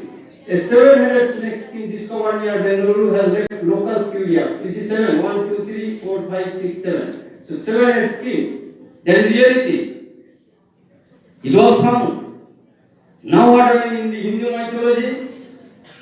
We have this Vishnu avatar. Shadow protected Vishnu. So these 700 we already knew about the existence of that. But we were not able to link it in the scientific discovery, in the laboratory. But reality it is there. So this is not hypothetical. You can understand today, then this is reality. Only problem is you do not have proper explanation in front of you or in front of eye. So next I tell you another. This is the baby. This is called harlequin. baby born to UP women hospitals, actually one hospital. And the reality, baby's skin looks like reptile skin. So what I told you earlier, that genetics, how genetic manipulation happens, and baby will have horn, then it is possible. So by mistake what happened? The DNA responsible for the formation of skin of reptile, by mistake it has been expressed in human body. And it is happened, it is 1 in 1 lakh probably by mistake, but it happens. So science is science. Science, there is no ambiguity, there is no hypothesis. So if you believe science, I tell you, many things you will believe with a logical thought and logical sense. That's why science. Okay? So now I am coming to the next, cancer. Why cancer happens? You have a good DNA, you have a bad DNA. Good DNA will give the good RNA, this type of protein. Bad DNA will give bad RNA with mutation, defect, and here deletion mutation. Bad RNA, a bad protein, through bad RNA. So that is the cause of cancer. What are the therapies at present? So you have now drug market available that is targeting the protein or targeting the DNA. So this type of, but nobody is targeting the RNA. So no drug is available in the market. I tell you why. Now these are the drugs mostly available in the cancer hospitals, and that is targeting DNA, platinum, and that is actually targeting protein. And these sets of cancer drug actually doctor prescribes. And ultimately the fate of the cancer patients. They will die if they have cancer, because side effect and all these things. Now, platinum containing drug, if you put what happened, normal DNA is there, that targets DNA. Now it will bind to the DNA and DNA will become that. That platinum actually cannot recognize between normal DNA and defect DNA. So your all DNA will be problem, and then side effects. So normal DNA used for the functions of regular body functions, physiological functions and all these things will also be affected. So that's why toxicity of the cancer drug. So that happens. Today doctor is prescribing those only because there is no other alternative. So now next I'm coming. So I told you good DNA, bad DNA. Now this is a bad RNA, that is good RNA. I need to design to target this RNA, not this RNA, bad RNA. How will you target? That is actually Watson-Crick based pairing. So what happened? You know the RNA. This is present in our body. You will know this RNA has a defect. So you know this is a defect present. Normal RNA you do not have this one. So you design the DNA or RNA that 21 long, 21 DNA, short DNA or RNA. It will form immediately Watson-Crick base pairing and form the nucleus. At the moment it will form, that RNA will not be functional anymore. So you are controlling the function of wrong RNA because your therapy is designed in that way. You are targeting the wrong RNA, so that the selectivity will be high. Okay. So now anything you can design. So take it and you can form it. So through Watson-Crick base pairing, it will form the bond. You see AT, TH, GC, all through Watson-Crick. So Watson-Crick base pairing actually will recognize. Okay. So RNA you can target, defect RNA target selectively so that your drug will be selective. Okay. Now next time coming. So how will you make this DNA? All you know, that is this RNA you know, but how will you make this DNA? Because DNA all you know that is made by body. In the body system. How will you make it in the laboratory? That actually job is done by Hargobind Khurana. Okay. He first proposed in the world scientific community that DNA, you know, can be synthesized, is synthesized in the body, but DNA can be synthesized in the laboratory. People laugh at him. He told, how can you make DNA in the body? In the laboratory. He told it is possible. So I will tell you what happened. So if you know how to make DNA RNA, then only you can think of developing a drug. If you cannot make in the laboratory, how can you develop a drug? So in spite of knowing the RNA defect or DNA defect, in spite of knowing how it is binding to Watson-Crick base pairing, but unless and until you make the chemistry to make the DNA or RNA in the laboratory, how can you deliver the drug to the human? So that first synthesis actually. So Khurana, what did he do? He actually preparation of DNA. Now Khurana, I am not going details. These are the set of chemical DNA. Okay, I am not going into details. He has chosen. So these are actually, I sugar unit. This B equal to adenine, you see, adenine, cytidine, thymidine, guanine. So this is. So 4 this he has taken. And do it lot of chemistry. After that I tell you, he made this DNA in the laboratory. First he made this is short DNA. 1, 2, 3. 3 DNA actually. So 3 nucleotides present, so DNA, short DNA. Then he told, so we have to make it a long DNA. So what did he do next? He did chemistry a lot and then he successfully made 12 more long DNA, 10 more long DNA, 12 more. It means 9 more, 10 more, 12 more, all successfully can made in the laboratory. Then he realized that we can maximum make 20 more long DNA. Beyond that, it was difficult for him to make DNA in the chemistry lab. So he made this type of DNA. Then he told, now next we have to think how can make longer DNA. What did he do? He took the help of biological system, the way biology made the DNA. So what he did, he made first this he made all this short DNA, and now he put one this 9 more, another one is 11 more, another one is 9 more. This 9 more he took. In biological system, if you put this enzyme and if you have this ATP triphosphate, that oxygen will be leveled with the phosphate. And then if you take this one and put this, then this is the actually the 11 more DNA here. Through orthographic base pairing, if you mix together, automatically that will be recognized by this one through orthographic base pairing. So this will be, and this is hanging. This will be recognized by this DNA, and this will be hanging. And this is has a phosphate. And this way, put a ligase enzyme, another enzyme. So it will form another bond. So T connected now. So now you see how big you made. So help of 9 more and 11 more, he made 20 more. This is actually the phosphate he synthesized. So with this chemistry, he made 9 more, 10 more, 11 more, and biological enzyme he took, and then he made longer more. So 20 more, 30 more, 60 more, like that he made. Ultimately, he made this big and published in a very prestigious journal Science in 1979. However, for the first photosynthesis of gene, it was rumored in the world that DNA or gene can be synthesized in the laboratory. And he was the first man in the world has shown that DNA can be synthesized. Outstanding and out of the box thought. Out of the box thought. Okay, that is important. So he made, now, you have now protocol to synthesis DNA RNA in your hand. Who made? Organic Khurana made. Now next today I will tell you what happened.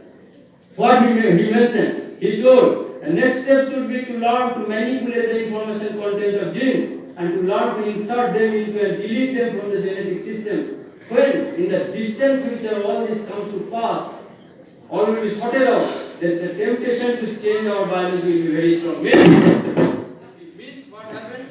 Your DNA, the way you want, you can make. The way you want, you can make. If you want to give different type of functions, you make the DNA. Because he has shown how to make DNA in the laboratory. Okay. So now what happened? With this I come. So this all Moderna RNA vaccine. It is called 1273 vaccine for COVID-19. All the Moderna RNA vaccine. All we took. Now RNA what happened? 4,184 nucleotide. This DNA RNA he has been able to make. What happened? Khurana pioneer. That this can be made. So today we got. Okay. So now I am coming another thing. So now we know that DNA RNA can be used for controlling the cancers. Now the moment they use this one, the normal RNA, what happens? It undergoes hydrolysis. Means this RNA when they use as a therapy, inject in the body, within 20 minutes or 10-15 minutes that will be degraded, it will be excreted from the body, will come out from the body. Because normal DNA RNA is not stable. Khurana has shown how to synthesize the DNA RNA. Using the synthetic protocol, today's scientific community, after doing enormous research in this field, what they did, they realize that this DNA RNA if we want to make, then change this normal OH to O-methyl, and oxygen will replaced by sulfur. So today actually they are making this type of modified RNA, and actually they are using as a therapeutic agent for the treatment of cancer or other genetic disorder diseases. So this is a modified DNA RNA. Similarly, another modified DNA RNA I tell you is called a morpholin oligonucleotide. This is also can form Boston tree base pairing with the RNA. So these are the therapy actually now coming into the market. So now you need to make this type of modified DNA RNA for the treatment of the genetic disorder disease, which will be recognized by Watson tree base pairing. So now what happened? One disease I tell you is 3-4 slides and then I will close.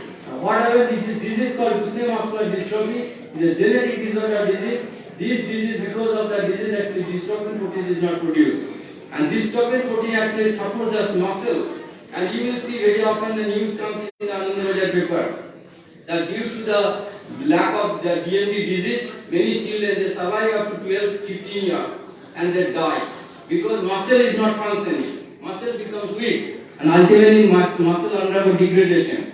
And then all the organs they become failure, and then due to heart attack or lung failure they die. So this is actually very important in what disease now. So now I tell you, these are actually children they get what is the symptom appear normal for first 1 to 2 years of life. In retrospect, many have delayed walking given 18 months of age. Muscle weakness recognized at 3 to 5 years of age when difficulty is noted with rising from seated position, especially when sitting on the floor, climbing stairs. They have this. You will feel that they have polio, but not polio. This is actually the disease. And if you do the biology, then you will see this network structure, muscle structure is missing of the DMD children. And the protein is not present. Now, these are the drugs. These actually modified RNA therapeutic. These actually have been approved in just 2016. And this company is Certa Therapeutics in the United States. They got this approval. Now what happened? And this whole DMD RNA. If you take this drug, then what happens? That will go and bind with this long place and that will give the therapeutic value. I am not going in detail biology. So this is the way drug functions. So it actually goes and binds here and here. So this is the modified RNA. Now what happened? There is a hope, but it's a hopeless situation. Each drug cost is $300,000 in India.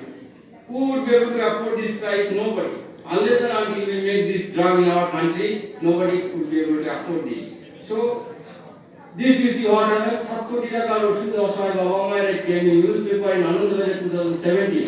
So this is actually the children they have. Now again you see Anandabhajar recently came 2022. Below the Chikisa Anina Sarkar is doing the COVID for. Because what happened? Medicines are available in other countries, so parents are telling government that bring the medicine and actually give it to our children. But government is telling us huge cost we cannot afford. So unless and until we make it in our country, you cannot afford. So again I am telling you, see how medicine discovery is a problem because subject combination. So in our country that part is missing. So this actually where we stand. Actually we are working in this direction. And I will tell you, we actually developed a protocol chemistry to make this drug. So we are actually working in this direction. And at IISF we have developed that protocol. And we are trying to bring that drug in our country. So that whatever drug price will be cost down as well as parents will be able to afford this one. And I am associated with those parents, those children are affected with the DMD disease. So then actually that time he was governor of our state, he called me and along with parents I went there and my work actually was highlighted in the parliament. I went to the parliament, YouTube is there. So now government is telling that if you can bring this drug in our country, and that is the protocol we have, we are now trying to the best of our level. Now I am telling one story. This boy, actually this is his parents standing here. I was associated with them because his boy has DMD disease. Now it's his story. He was not able to raise his hand because muscle does not work and not able to cut the ribbon. That's why you see this is the image. Now he caught, you see, in this condition he was a good student, brilliant student, and he got actually 94.8% marks in higher secondary.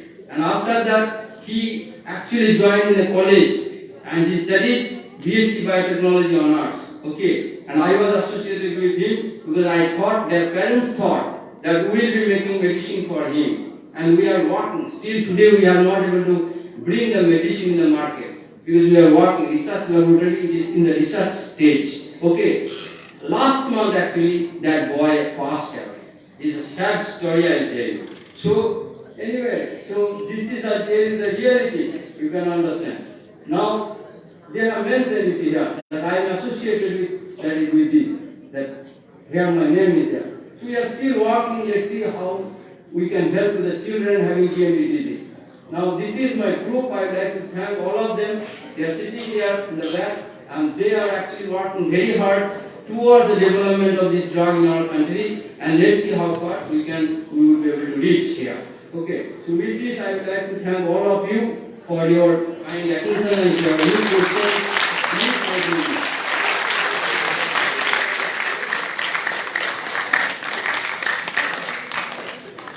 Sir, I do have a couple of questions. Hey, Mike.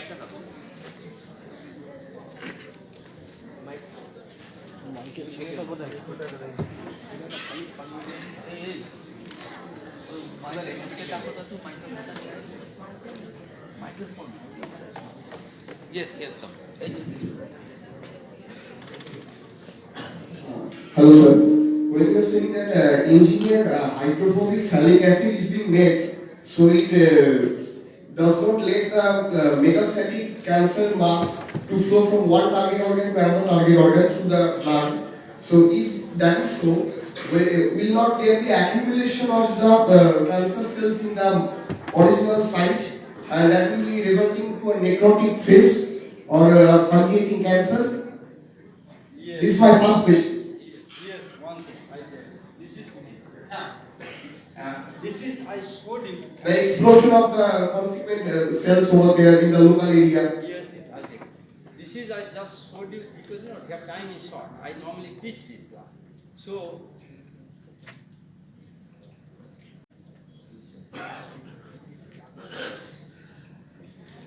what happened?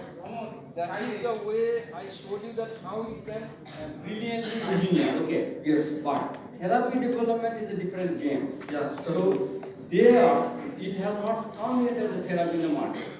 But scientific data and science has been established. Yes, the theoretical evaluation of it. Now what happened? There are many parameters. You just cannot put it. It can go into the normal cell also. But one thing in the local area, the source of the tumor, the metastatic state. So now one thing is cancer cell has a high level of sialic acid expression. So suppose if you assume that you put the sugar and then it will express in the cancer cell high level percentage will be very high. Or even in the presence of folic acid as well. Like that, okay. So there would be a discrimination. In spite of that, you have to take proper care that what type of fatty acid or what type of modification you have to put so that your normal cell will not be affected, at the same time your cancer cell will be affected. Even in the local source of the origin. Local source of origin. So all these things. So it and by saying, will you like to say anything else on that? No, I told that it is a laboratory doesn't established, but need to go long way. And another thing is that you are talking about the normal cells being coated with DNA coated normal cells. So one is the intrinsic DNA of the original cell, and another is genetically engineered DNA which is covering the normal cell. So any type of mutation will be affecting the intrinsic DNA as well, or any other vice versa activity like that. Actually, that or the DNA is trying to be a probe or a receptor after all. The external one. That thing is not for the drug. That thing actually, that is they have shown how. Now, where they are thinking to apply it for application, they are telling pathological test, not body outside, pathological. But for diagnostic purposes. Like I did diagnostic purpose. Suppose you take the sample, somebody has like I'll tell you, got affected in COVID or some virus. Any kind of virus infection. The cell you are taking outside, throw it into the body, do the culture, put the sialic acid modified, it will be in the cell culture. Exactly. And then what happens? Modified sialic acid will be expressed, and then you detect the DNA that is our RNA virus will have. It will have a complementary matching. Exactly. Then you understand that? So they are working basically as receptors. Yes. Nice. It is not body actually.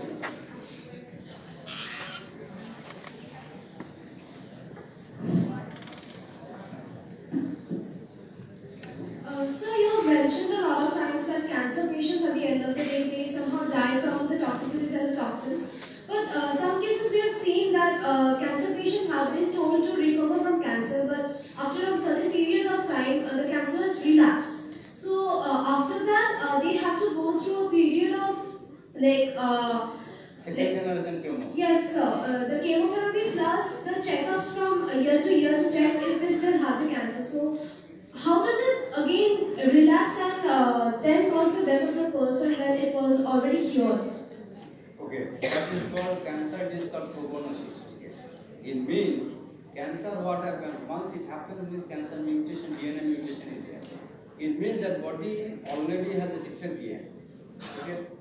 Now, defect DNA when it is producing, you saw that immediately cancer diagnosed and it is cancer. Now, one sort of chemotherapeutic treatment they will give. Now, chemotherapeutic treatment present in the market today, all I showed you, in India, that is second generation, third generation chemotherapy. Now, it will go and it will kill the cancer cell, along the, it will kill the normal cell also. Now, suppose after 5 cycle chemo treatment, patient got some kind of relapse, okay, but cancer is not cured properly, still it is there.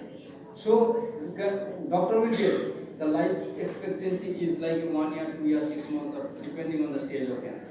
But doctor will not say that is, I am giving you life forever. No. Now what happened? Cancer is a very difficult disease. I am coming there. I do not have time, otherwise I tell you, because you know, this is a different story. On a single presentation I cannot explain it. Why I am telling RNA therapeutics? Now what happened? One tumor it has. In the tumor, if you take the sample cancer, same tumor, no, same cancer, take here. In cancer cell also, body lung cancer, you take different type of cell, different places.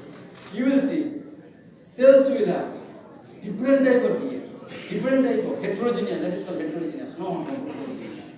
It means, if you inject the drug, there is no guarantee that whole lung, wherever cancer cells, they all will die, 90% to 90%. No. Some will die, some will be there. In spite of being given more chemotherapeutic agent, if you know, some stage cancer will become robust and resistant. Chemotherapeutic will not do anything. Then what happens? Beyond certain level, doctor will not prescribe any more chemo because doctor will tell your health is deteriorating. You will die because of overdose of chemo. So go and take rest. If it is possible, come next week, let's see whether I can push another site. This is treatment, balanced treatment, management treatment. It is management of disease. I am coming. What RNA therapeutics can do? Today, scientists are thinking this, particularly Western countries. Again, I am telling you, Western countries. What they are telling? They are telling, take the DNA, every places. Find out the wrong, very wrong. Now they say, this is the wrong, this is the wrong, this is the wrong. Now, design the RNA therapeutics. Treat, target. And they will find out those DNA. There are different types of DNA, I tell you. There is some DNA that will not that much aggressive for cancer. But there are certain mutations in DNA. Cancer is terrible aggressive. You target them. But normal chemotherapy available in our country, none of them can target. So you pressure medicated personal medicine like RNA therapeutic, design and target that RNA. And then make it. That's why rich people who have cancer in our country, they go to the solar category or any other in other Western countries for the treatment of the cancer. And they survive it in long. It does not mean that they will get life forever, but better. So, what I wanted to say, cancer is there. Unless and until our country or we, you, young generation students are motivated to work in biomedical science, drug will not find it. What you are thinking, everybody is thinking, I know it is a story. Everybody is thinking high standard, good mark, computer science, Silicon Valley. This is go, no, everywhere. High standard, computer science, Silicon Valley. Biomedical science, tell me who teaches you? Or do you know what is biomedical science? Today people are making artificial lung. Today people are thinking of making artificial kidney, not in our country. All are, they are making in the United States or in United States. What is lacking? Is it like that we are not brilliant? Yes. Motivation as well as connection and proper atmosphere. Thank you, sir. Okay. Thank you.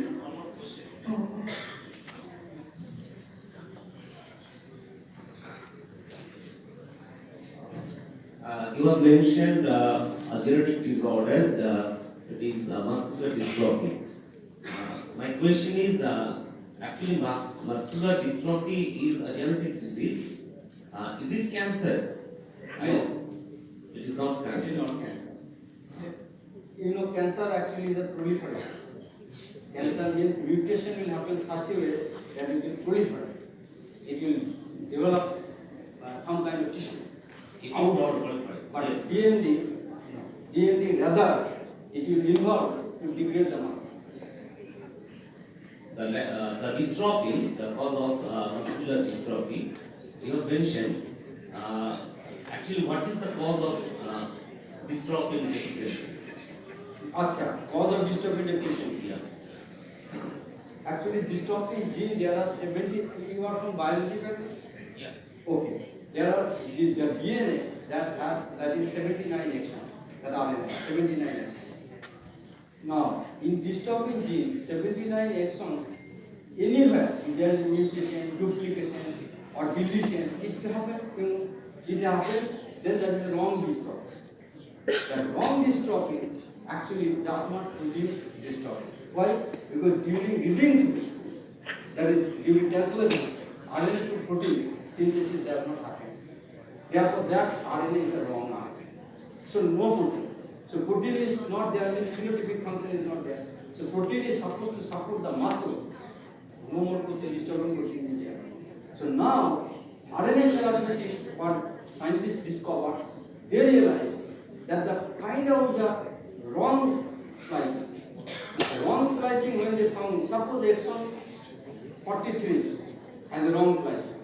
What they do, they design the RNA therapeutics that will bind to the RNA through Watson-Crick base pairing, and then that 43 or 53, what I am telling you, that will block. Then it has been found that through read-through process, it produced this block, but truncated, and not wild type longer, because definitely short, it will be short, but function. So they realized that if we can at least make the dystrophin protein, then at least children will be safe, and that is the way therapy actually is. Another question, actually mRNA, defect of mRNA, you have mentioned, and the defect is AT base pairing defect. Is there any other base pairing defect in RNA? There are different. I'll tell you, your sugar may have a defect. Sugar may have.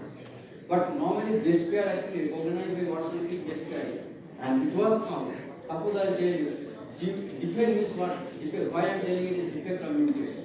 Defect mutation means AG recognized, and then through Watson-Crick base pairing, and then central dogma of molecular biology is the replication, and then RNA synthesis, and then protein synthesis, transcription. Replication, transcription, transcription. Now, backbone, suppose I am telling you, it is proven. Backbone, if you change phosphate with some other thing, still recombination. You understand? So that's why as long as recombination is there, the protein synthesis will not be there. Because your protein, your codon actually recognized by the base pair. So that's why it is the problem. So base pair actually is a major problem. It could be change, single mutation, it could be deletion, anything. Thank you, sir. আমি জানি অনেকের অনেক হয়তো প্রশ্ন আছে, কিন্তু professor Sinha will love to answer it, but আমাদের এখন সময়ের খুব কনস্ট্রেইন আছে, তাই thank you so much professor Sinha for such a guided version.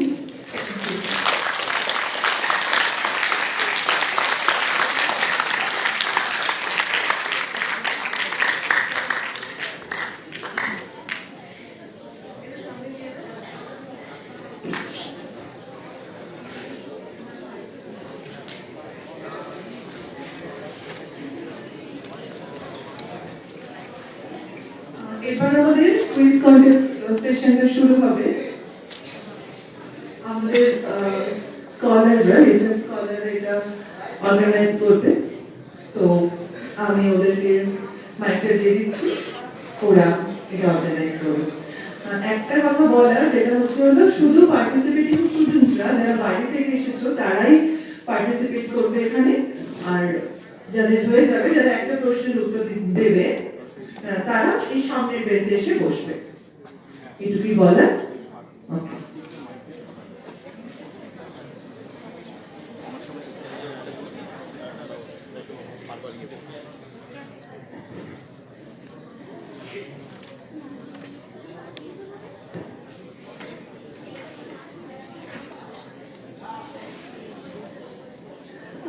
আরেকটা ছোট কথা বলে দিই, সেটা হচ্ছে যে আমাদের সিনিয়ররা তোমাদের সবার কাছে মাইক নিয়ে যাবে, যদি উত্তর দেওয়ার থাকে হাত তুলবে, জোরে উত্তরটা বলে দেবে না আগে, কেমন? ঠিক আছে, তাহলে আমরা শুরু করি। সবাই এক্সাইটেড তো?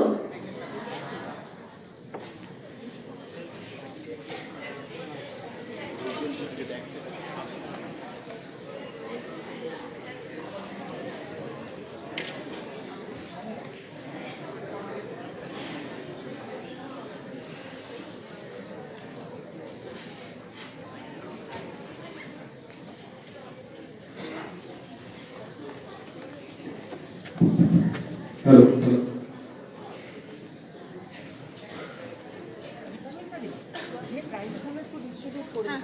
প্রাইসগুলো কোথায়? আচ্ছা, ওকে। কি করতে চলছো? তাহলে আপনি তো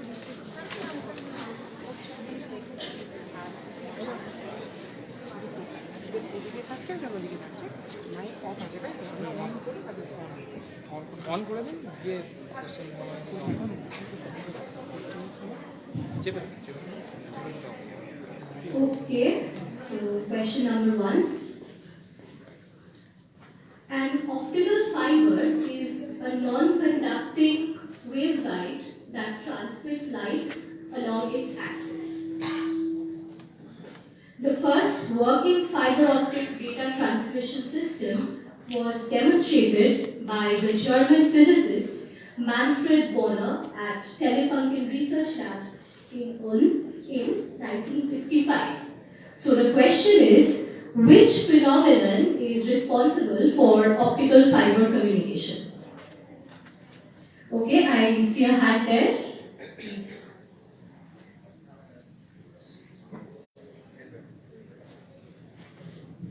High phenomenon.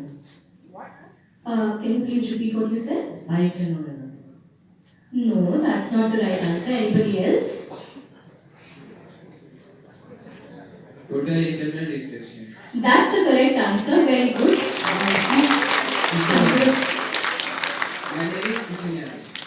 Okay, thank you. Can you please come to the front row?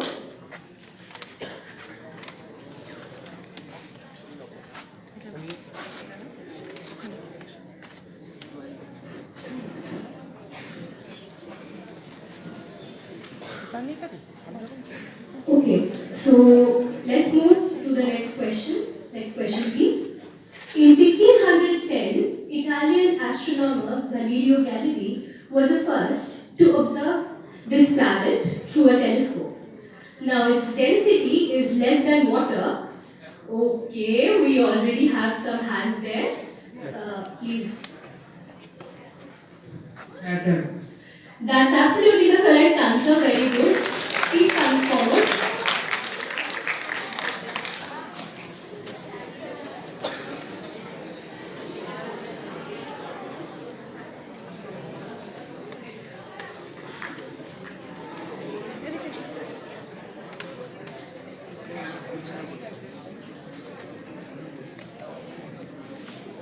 এখানে গিয়ে তুলবো নাকি এখানে? Great. So we move to question number 3. This element has a lower boiling point than hydrogen and it's frequently used in gas balloons. Okay, there are a lot of hands. Helium. That's again the correct answer. Very good. Please come forward.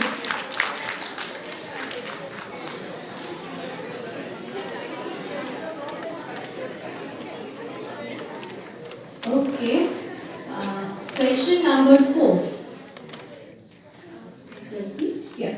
It's a peptide hormone that regulates the metabolism of carbohydrates, fats, and proteins by promoting the absorption of glucose from the blood into the liver, fat, and skeletal muscle cells. The question is, where is it released? From which endocrine gland is it released? Ma'am, islets of Langerhans. That's the correct answer. Please come forward.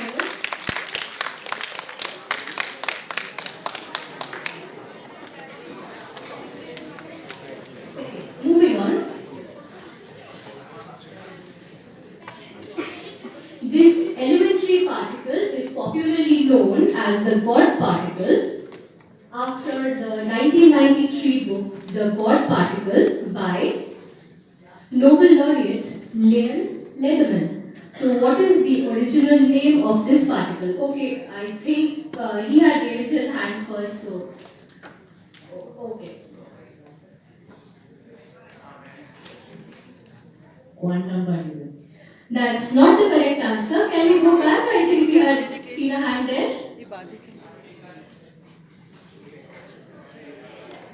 Shobita, I think he had raised his hand first, so please.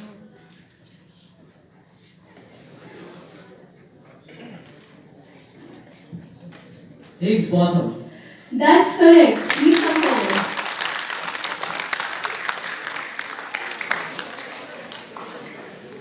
Moving on to the next question. If the process of combining an organic acid with an alcohol to form an ester and water is known as esterification, and the reaction of an acid and the base to form salt and water is neutralization, what is the process of the hydrolysis of a fat using a solution of a strong base known as? Anyone? Okay, we see a hand there. Ma'am, is it hydrolyzation? No, that's not the correct answer. Anybody else? Yeah. No, that's not correct. Anyone else? I think there was somebody raising their hand there.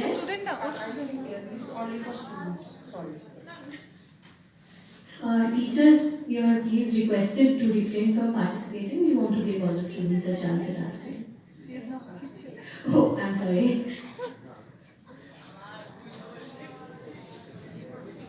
Saponification. Yes, that's the correct answer. Please come forward.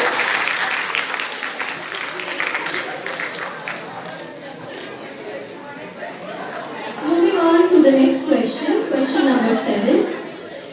In nuclear engineering, it is important to reduce the speed of fast neutrons, ideally without capturing any of them, so that they are left as thermal neutrons with only minimal thermal-based kinetic energy. So these thermal neutrons are much more susceptible than the faster neutrons to propagate a chain reaction of any other fissile isotope. So what is the material, like what is the term that is used to refer to any material that slows down neutrons? Moderator? That's correct. Please come forward.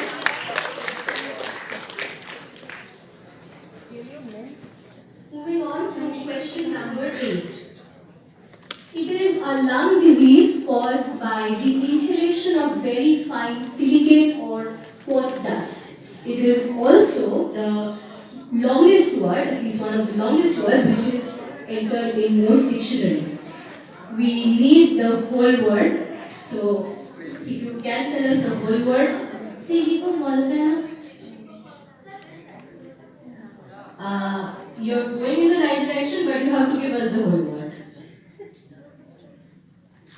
Pneumosilica ultra. Okay. Pneumono ultra microscopic silicomolecule. That seems like the correct answer. Let's see what it is.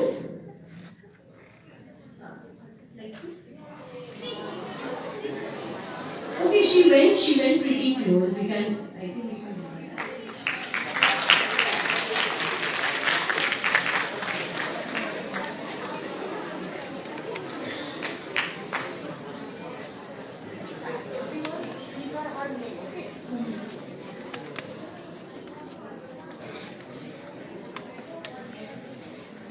Okay, next question. The number 1729 has been immortalized due to this personality who said, an equation for me has no meaning unless it represents a thought of God. I think we had already seen some hands over there. Ramanujan. That's absolutely correct. Please come forward. Okay, thank you. Please. Moving on to the next question. Question number 10. It is a device for measuring radiant heat by means of material having a temperature-dependent electrical resistance. It was invented in 1878 by the American astronomer Samuel Pierpont Langley. Name the device.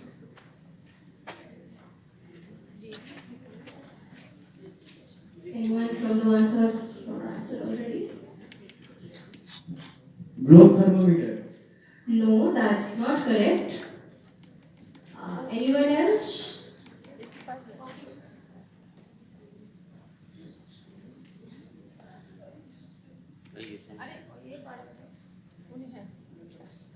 Okay, I think we have to go back to the ones who had answered before. Okay, give it a try.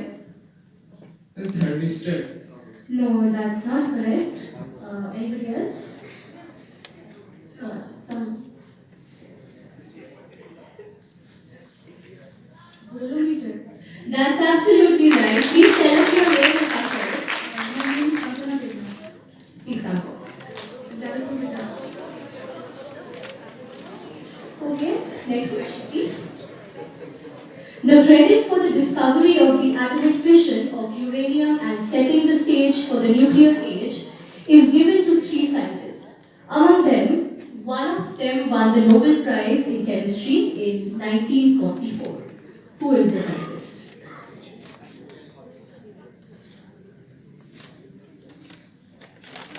Anyone?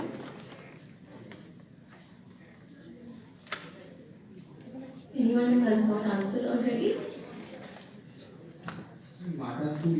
No, that's not the correct answer. Let's move on to somebody else.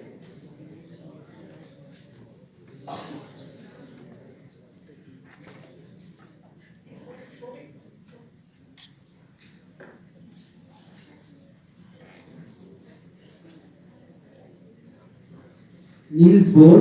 No, that's not correct.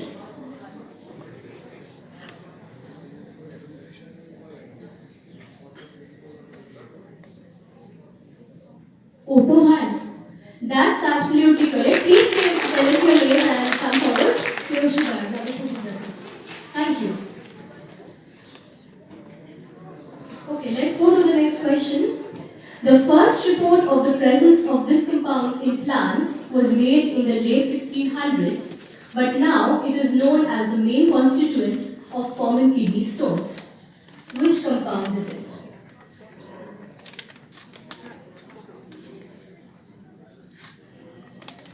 Anybody who wants to answer?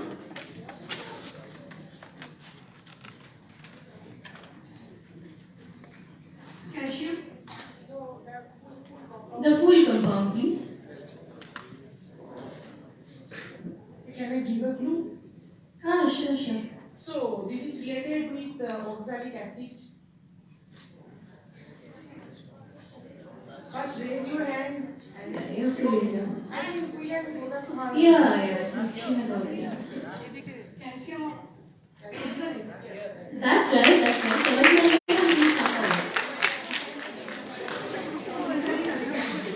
Okay, thank you. Okay, so while she's coming forward, let's move on to the next question. It is a device or system that is used for finding the position of speed of objects such as aircraft that cannot be seen by measuring the direction and the timing of short radio waves that are sent out and reflect back from the objects. It was developed by the US military during the World War.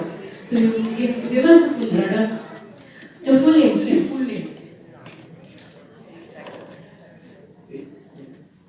Full name of radar. Uh, Abbreviation. Radar is yeah, radar. radar is the abbreviation. If you can give us the full name, if anybody else can give us the full name. Can anyone please full name?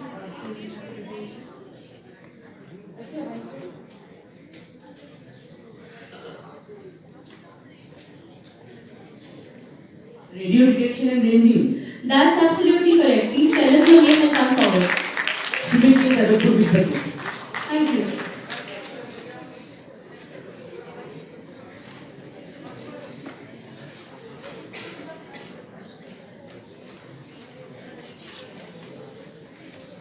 Okay, one small announcement. While the questions are being read, kindly refrain from Googling if you are doing that. Anyway, I'm hoping that you all are not doing it, but still. Just. Okay, next question. Question 14. In meteorology, measuring wind speed and direction is very important. So, a common instrument is used to measure the wind speed and direction, and it was invented back in 1540. There is somebody in the audience who's doing that, who's raising their hand. Let's go to him. Ma'am, wind. No, that's not correct. There are a lot of hands there. Anemometer. That's correct. Please tell us your name and come forward. Thank you.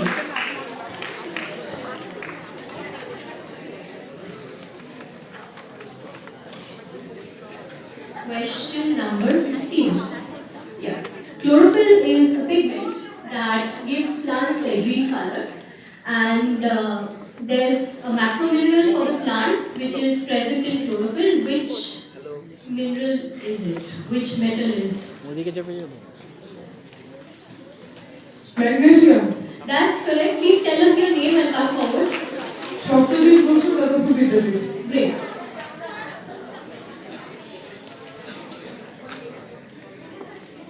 Next question. Vitamin B1 is a water-soluble vitamin found naturally in some foods. And it's also added to food and it's sold as a supplement. It plays a vital role in the growth and function of various cells. So what is the chemical name of the vitamin B1? Okay, there's already a hand in the audience. No, that's not correct. That's right. Please tell us your name and come forward. Great. Okay, moving on to the next question. Light is scattered by the particles in a colloid or a very fine suspension. So, what is the name of this phenomenon? It's Indel effect. That's correct. Please come forward. Tell us your name and come forward.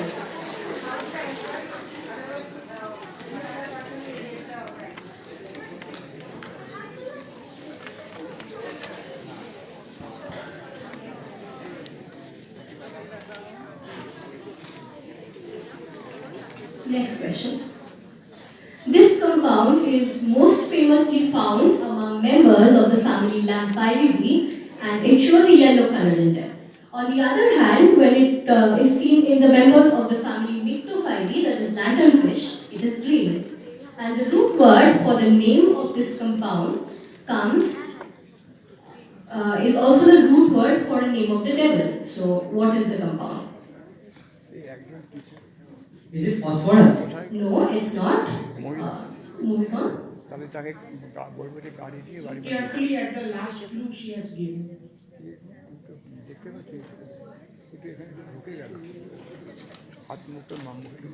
Maybe you can say the name of the villain. I won't say the name of the devil, but yeah, there's a series that's on Netflix with the same name. Maybe that should give you a clue. The compound, please. Tell the name of the compound.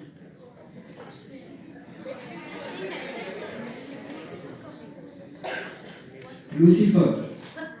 No, the compound is yeah. Please do not give us the name of the series, it's just the root word, we need the name of the compound.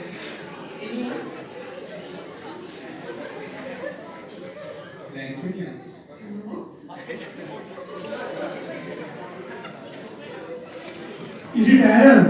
No. I think we should resolve this question. Anyone from... Anybody from the ones who have already answered, do you want to answer again? Sulfur? No. Yeah, that's the correct answer. Please come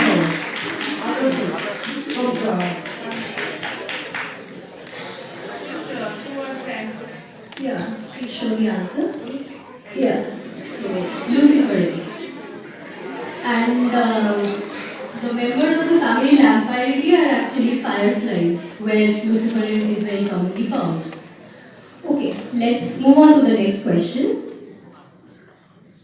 This is a who am I question. Okay? We will show one clue one by one, and if anybody wants to take a guess, they can raise their hands.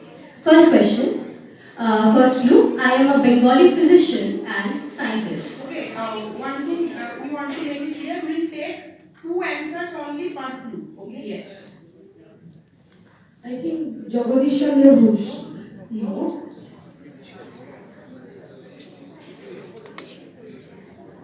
Okay, next. So this is a very big term, so maybe go to the next one. Next clue, yeah.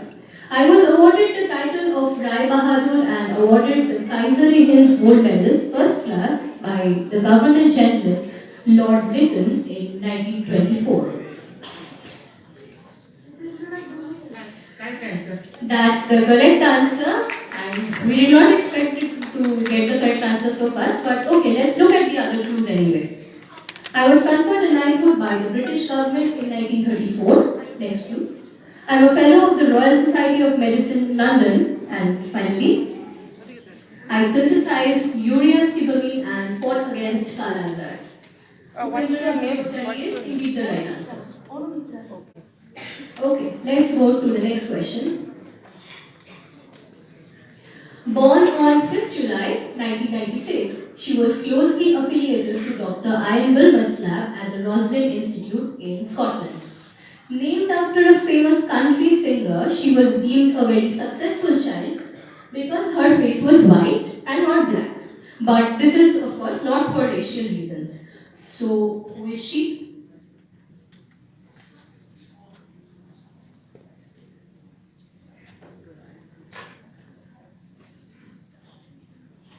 I'm sure all of you have either read about it or will read about her at some time.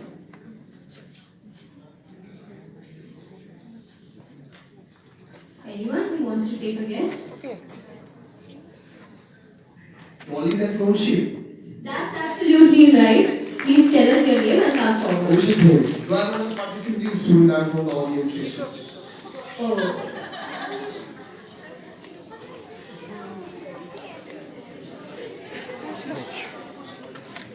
Hello.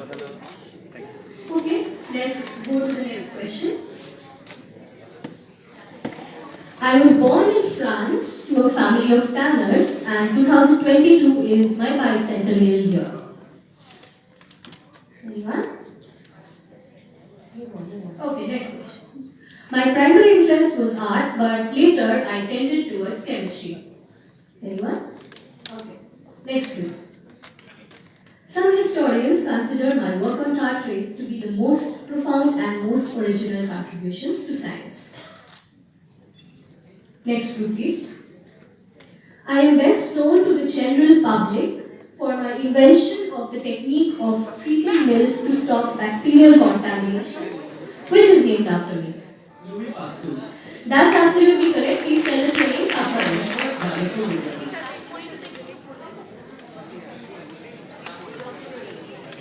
This is a panel view. I am regarded as one of the founders of modern bacteriology, and I am the father of the Shank theory of diseases. Great. So we move on to the next question. I was formed accidentally as yellow crystals in 1896, and the synthetic procedure was documented. Next clue. Potts and Alfred in 1966 attempted to prepare me again in that particular method but could not stabilize me, which induced a debate. Next clue. The debate finally ended when researchers under Professor Animesh Chakraborty at IISF Kolkata consolidated its structure. Next clue. My discovery was done in Presidency College, Kolkata. And the final clue. The person who discovered me also founded Bengal Chemicals. So, what is the name? You have to tell the name of the compound, the dual compound.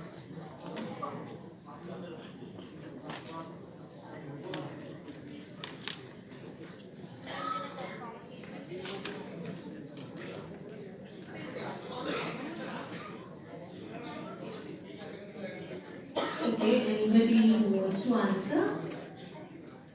Can go to me? Yeah, sure. Mercurous nitrate? That's absolutely correct. Okay, next question. Question number 23. This alumnus of Presidency College at the University of Calcutta is one of the stalwarts in India in the field of non-linear laser spectroscopy. His main interest is in femtosecond dynamics in nano-confined systems that include biological assemblies. He served as a senior editor of the Journal of Physical Chemistry published by ACS, and he was also the director of IISF, was affiliated to IISF Bhopal recently. We lost this great admirer of Bollywood songs in November 2022. So, who is this scientist?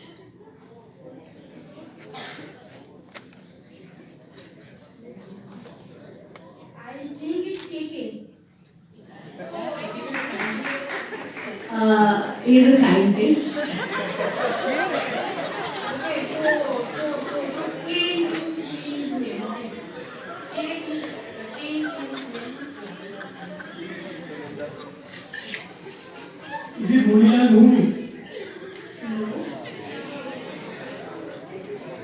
His name starts with A. Anyone?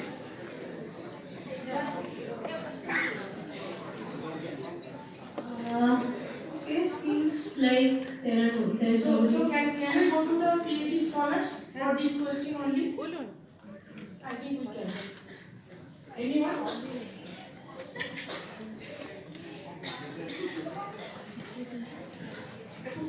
Common, what is it? That's the right answer. That's the correct answer.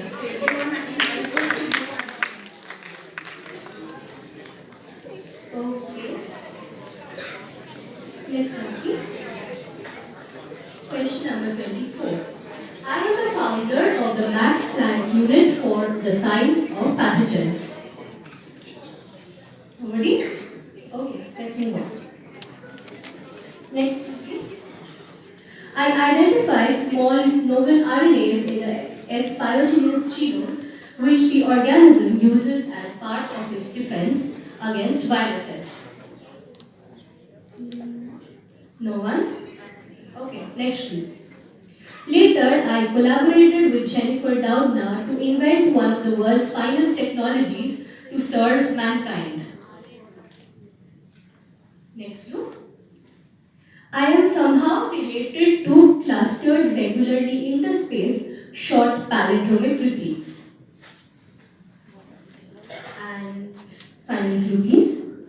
I am the joint Nobel Prize winner in 2020 along with Jennifer Doudna, and another clue, they won the Nobel Prize in chemistry. Anyone who wants to answer? Humanity champion here. That's absolutely right. Please tell us your name and forward.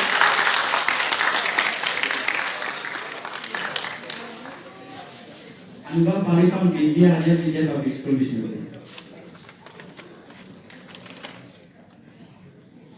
Okay, let's go to the next question. So, Paul Oliver accidentally spotted this tree frog species in 2008 and finally it got a scientific name in 2019. So, strangely, its nose-like structure structure, which is technically called a rostrum, often alters between being droopy and sticking out straight. So, which character created by Carlo Collodi is it named after? Anyone from the ones who have not answered yet?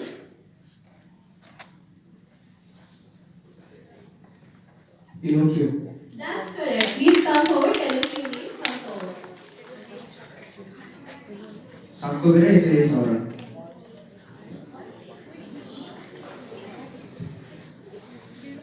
Okay. Next question, please. Yeah. I'm a physicist who shared the Nobel Prize in Physics with my student in 1902 for the study of a phenomenon that was named after my student. An equation linking a microscopic quantity with a macroscopic quantity bears my name, and another of my studies has a very crucial role in the development of the special theory of relativity. So this is the, can you see the picture?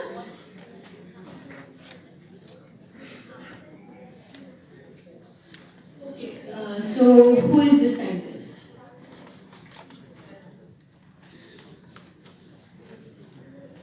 Anyone? Is this Neil Bohr? No, it's not.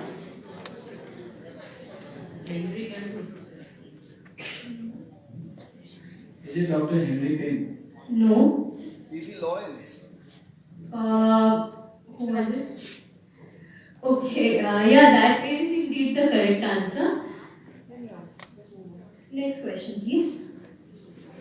So we are now down to the last 4 questions of today's quiz. It is a special protein for the discovery of which the 2008 Nobel Prize for Chemistry was given. It is an essential tool for researchers to monitor the activity of any protein. This protein is identified by its fluorescence and is a tool for the study of proteins by fluorescence spectroscopy. So, name the protein.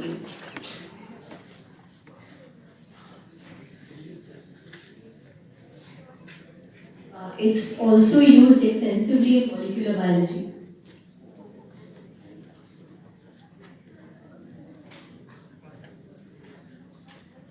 Anyone? It also shows fluorescence.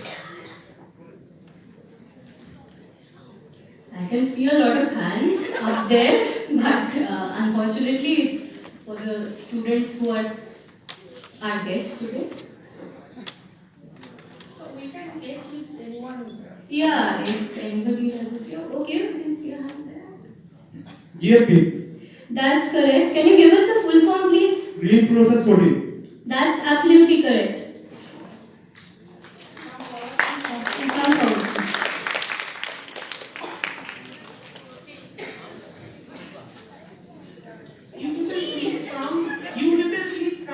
Please calm down.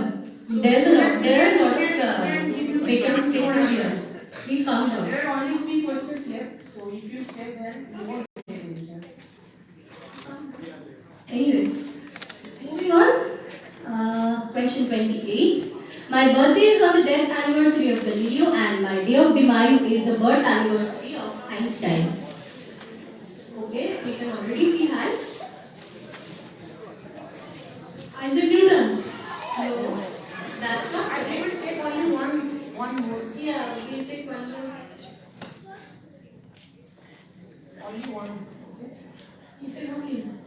That's super quizzing from your side, but please tell us your name.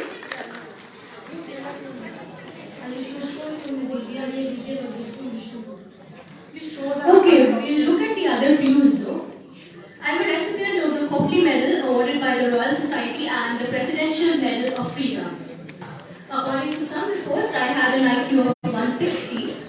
I am the author of the book, The Theory of Everything, and I am a differently able scientist working on the physics of black holes. Okay, the last 2 questions for today. I am described as a scientist who has won all possible awards in his field except the Nobel Prize. and one of the earliest to synthesize two-dimensional oxide materials, and was the first Indian to reach the H index of 100. He was the third scientist who was awarded the Bharat Ratna and is the founder of JNCASR.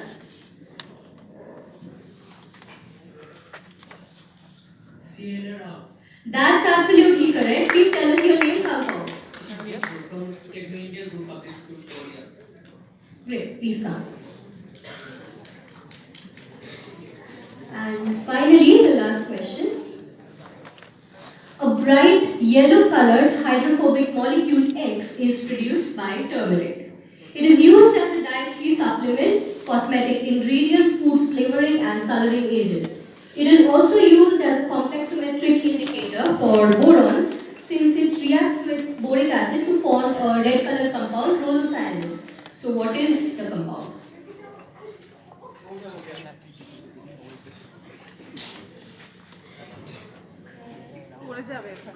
Any hands up there? Okay, let's coming down. It is coming downwards just to answer this question. Okay. But While we arrange, let's see if somebody else can answer.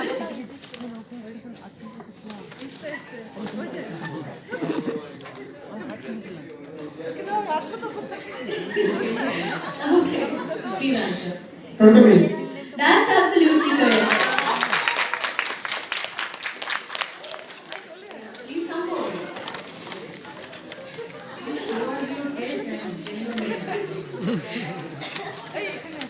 Orthopedic biology, third year IISF.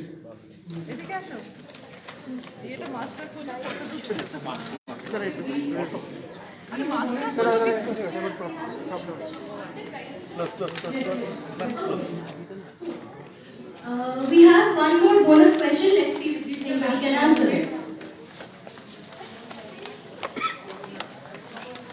I'm a blood-borne virus causing both acute and chronic infections. Okay, there's something who's raising their hand. SARS-CoV. No, that's not correct. Let's move on to the next clue. My infections are usually asymptomatic and most of them are not life-threatening. yes. Third clue. I am from the virus family Flaviviridae.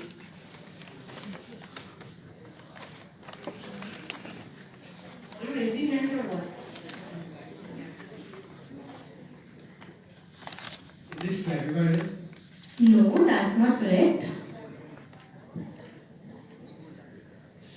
Okay, let's move on to the next clue. My highest spread is in the Eastern Mediterranean region and European region.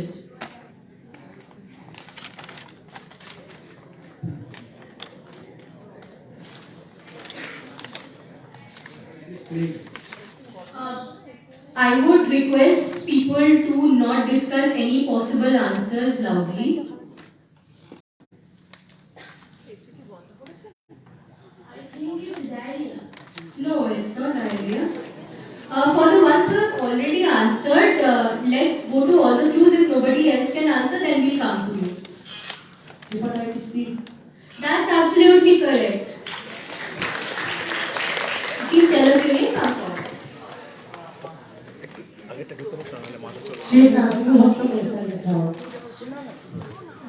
Okay, so that brings us to the end of today's quiz, and I hope you all have learned something new.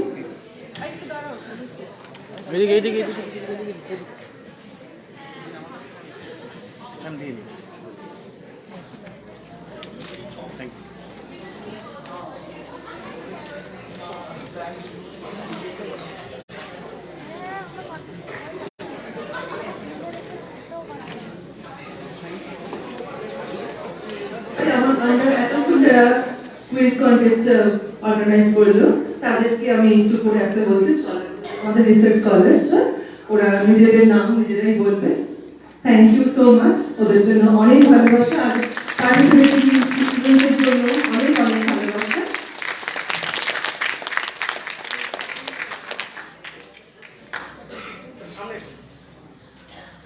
Onusri Mehta, 4th year PhD student, School of Material Science, IISF. I'm from School of Material Science and I'm Srijan Bose. I'm final year PhD student. Hello everyone, I'm Sobik Bose from IISF. I am Devushita Mandur from Integrated BSNS.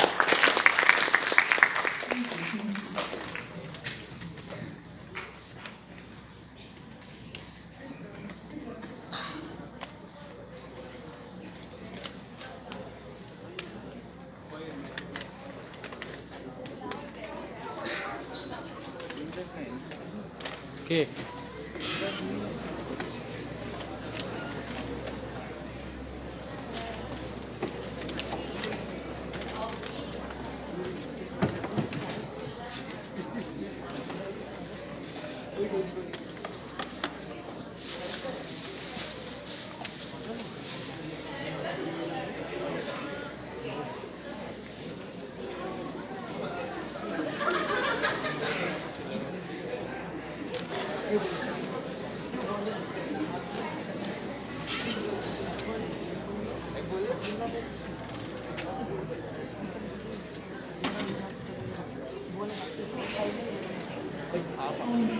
Before going to the lecture session, I would like to inform the teachers that we would arrange for sending the participation certificate to the concerned schools very shortly.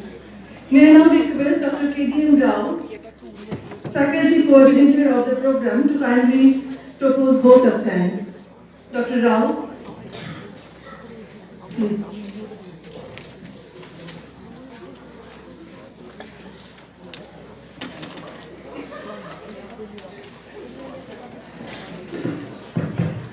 Good afternoon, everyone.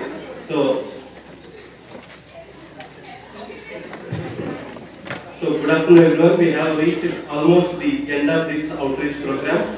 This outreach program has started with the enlightening words from Dr. Tapas Chakrabarti, Director of IISF, and he initiated the program by lighting the diya in front of MLS Hall. And the program is continued with enthusiastic participation from the students, and it is followed by 3 popular scientific lectures from eminent scientists, and then we have a quiz, and all the students have participated enthusiastically and interestingly, and then we have one presentation from Viva who has given a outline about the Viva programs and IISF. And then we have participation from 4 different schools, and these schools are DAV School and Techno Indian Schools, Jadavpur Vidya Peeth School and Saini International Schools. And all the students have showed very much interest in the talks, as well as they are interacting with these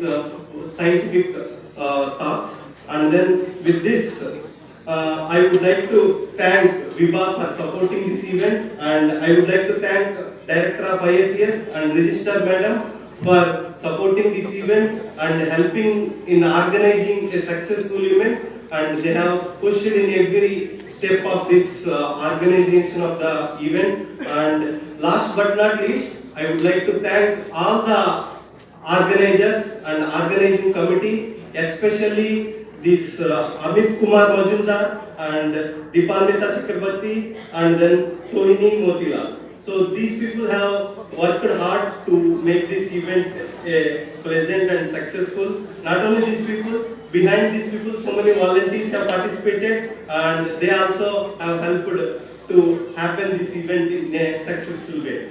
So with this, I would like to conclude this outreach program by saying the last statement. So this particular IISF program, pre-IISF program, will help in marching towards Amrit Kal with science, technology and innovation. Thank you guys. Thank you so much, Dr. Rao.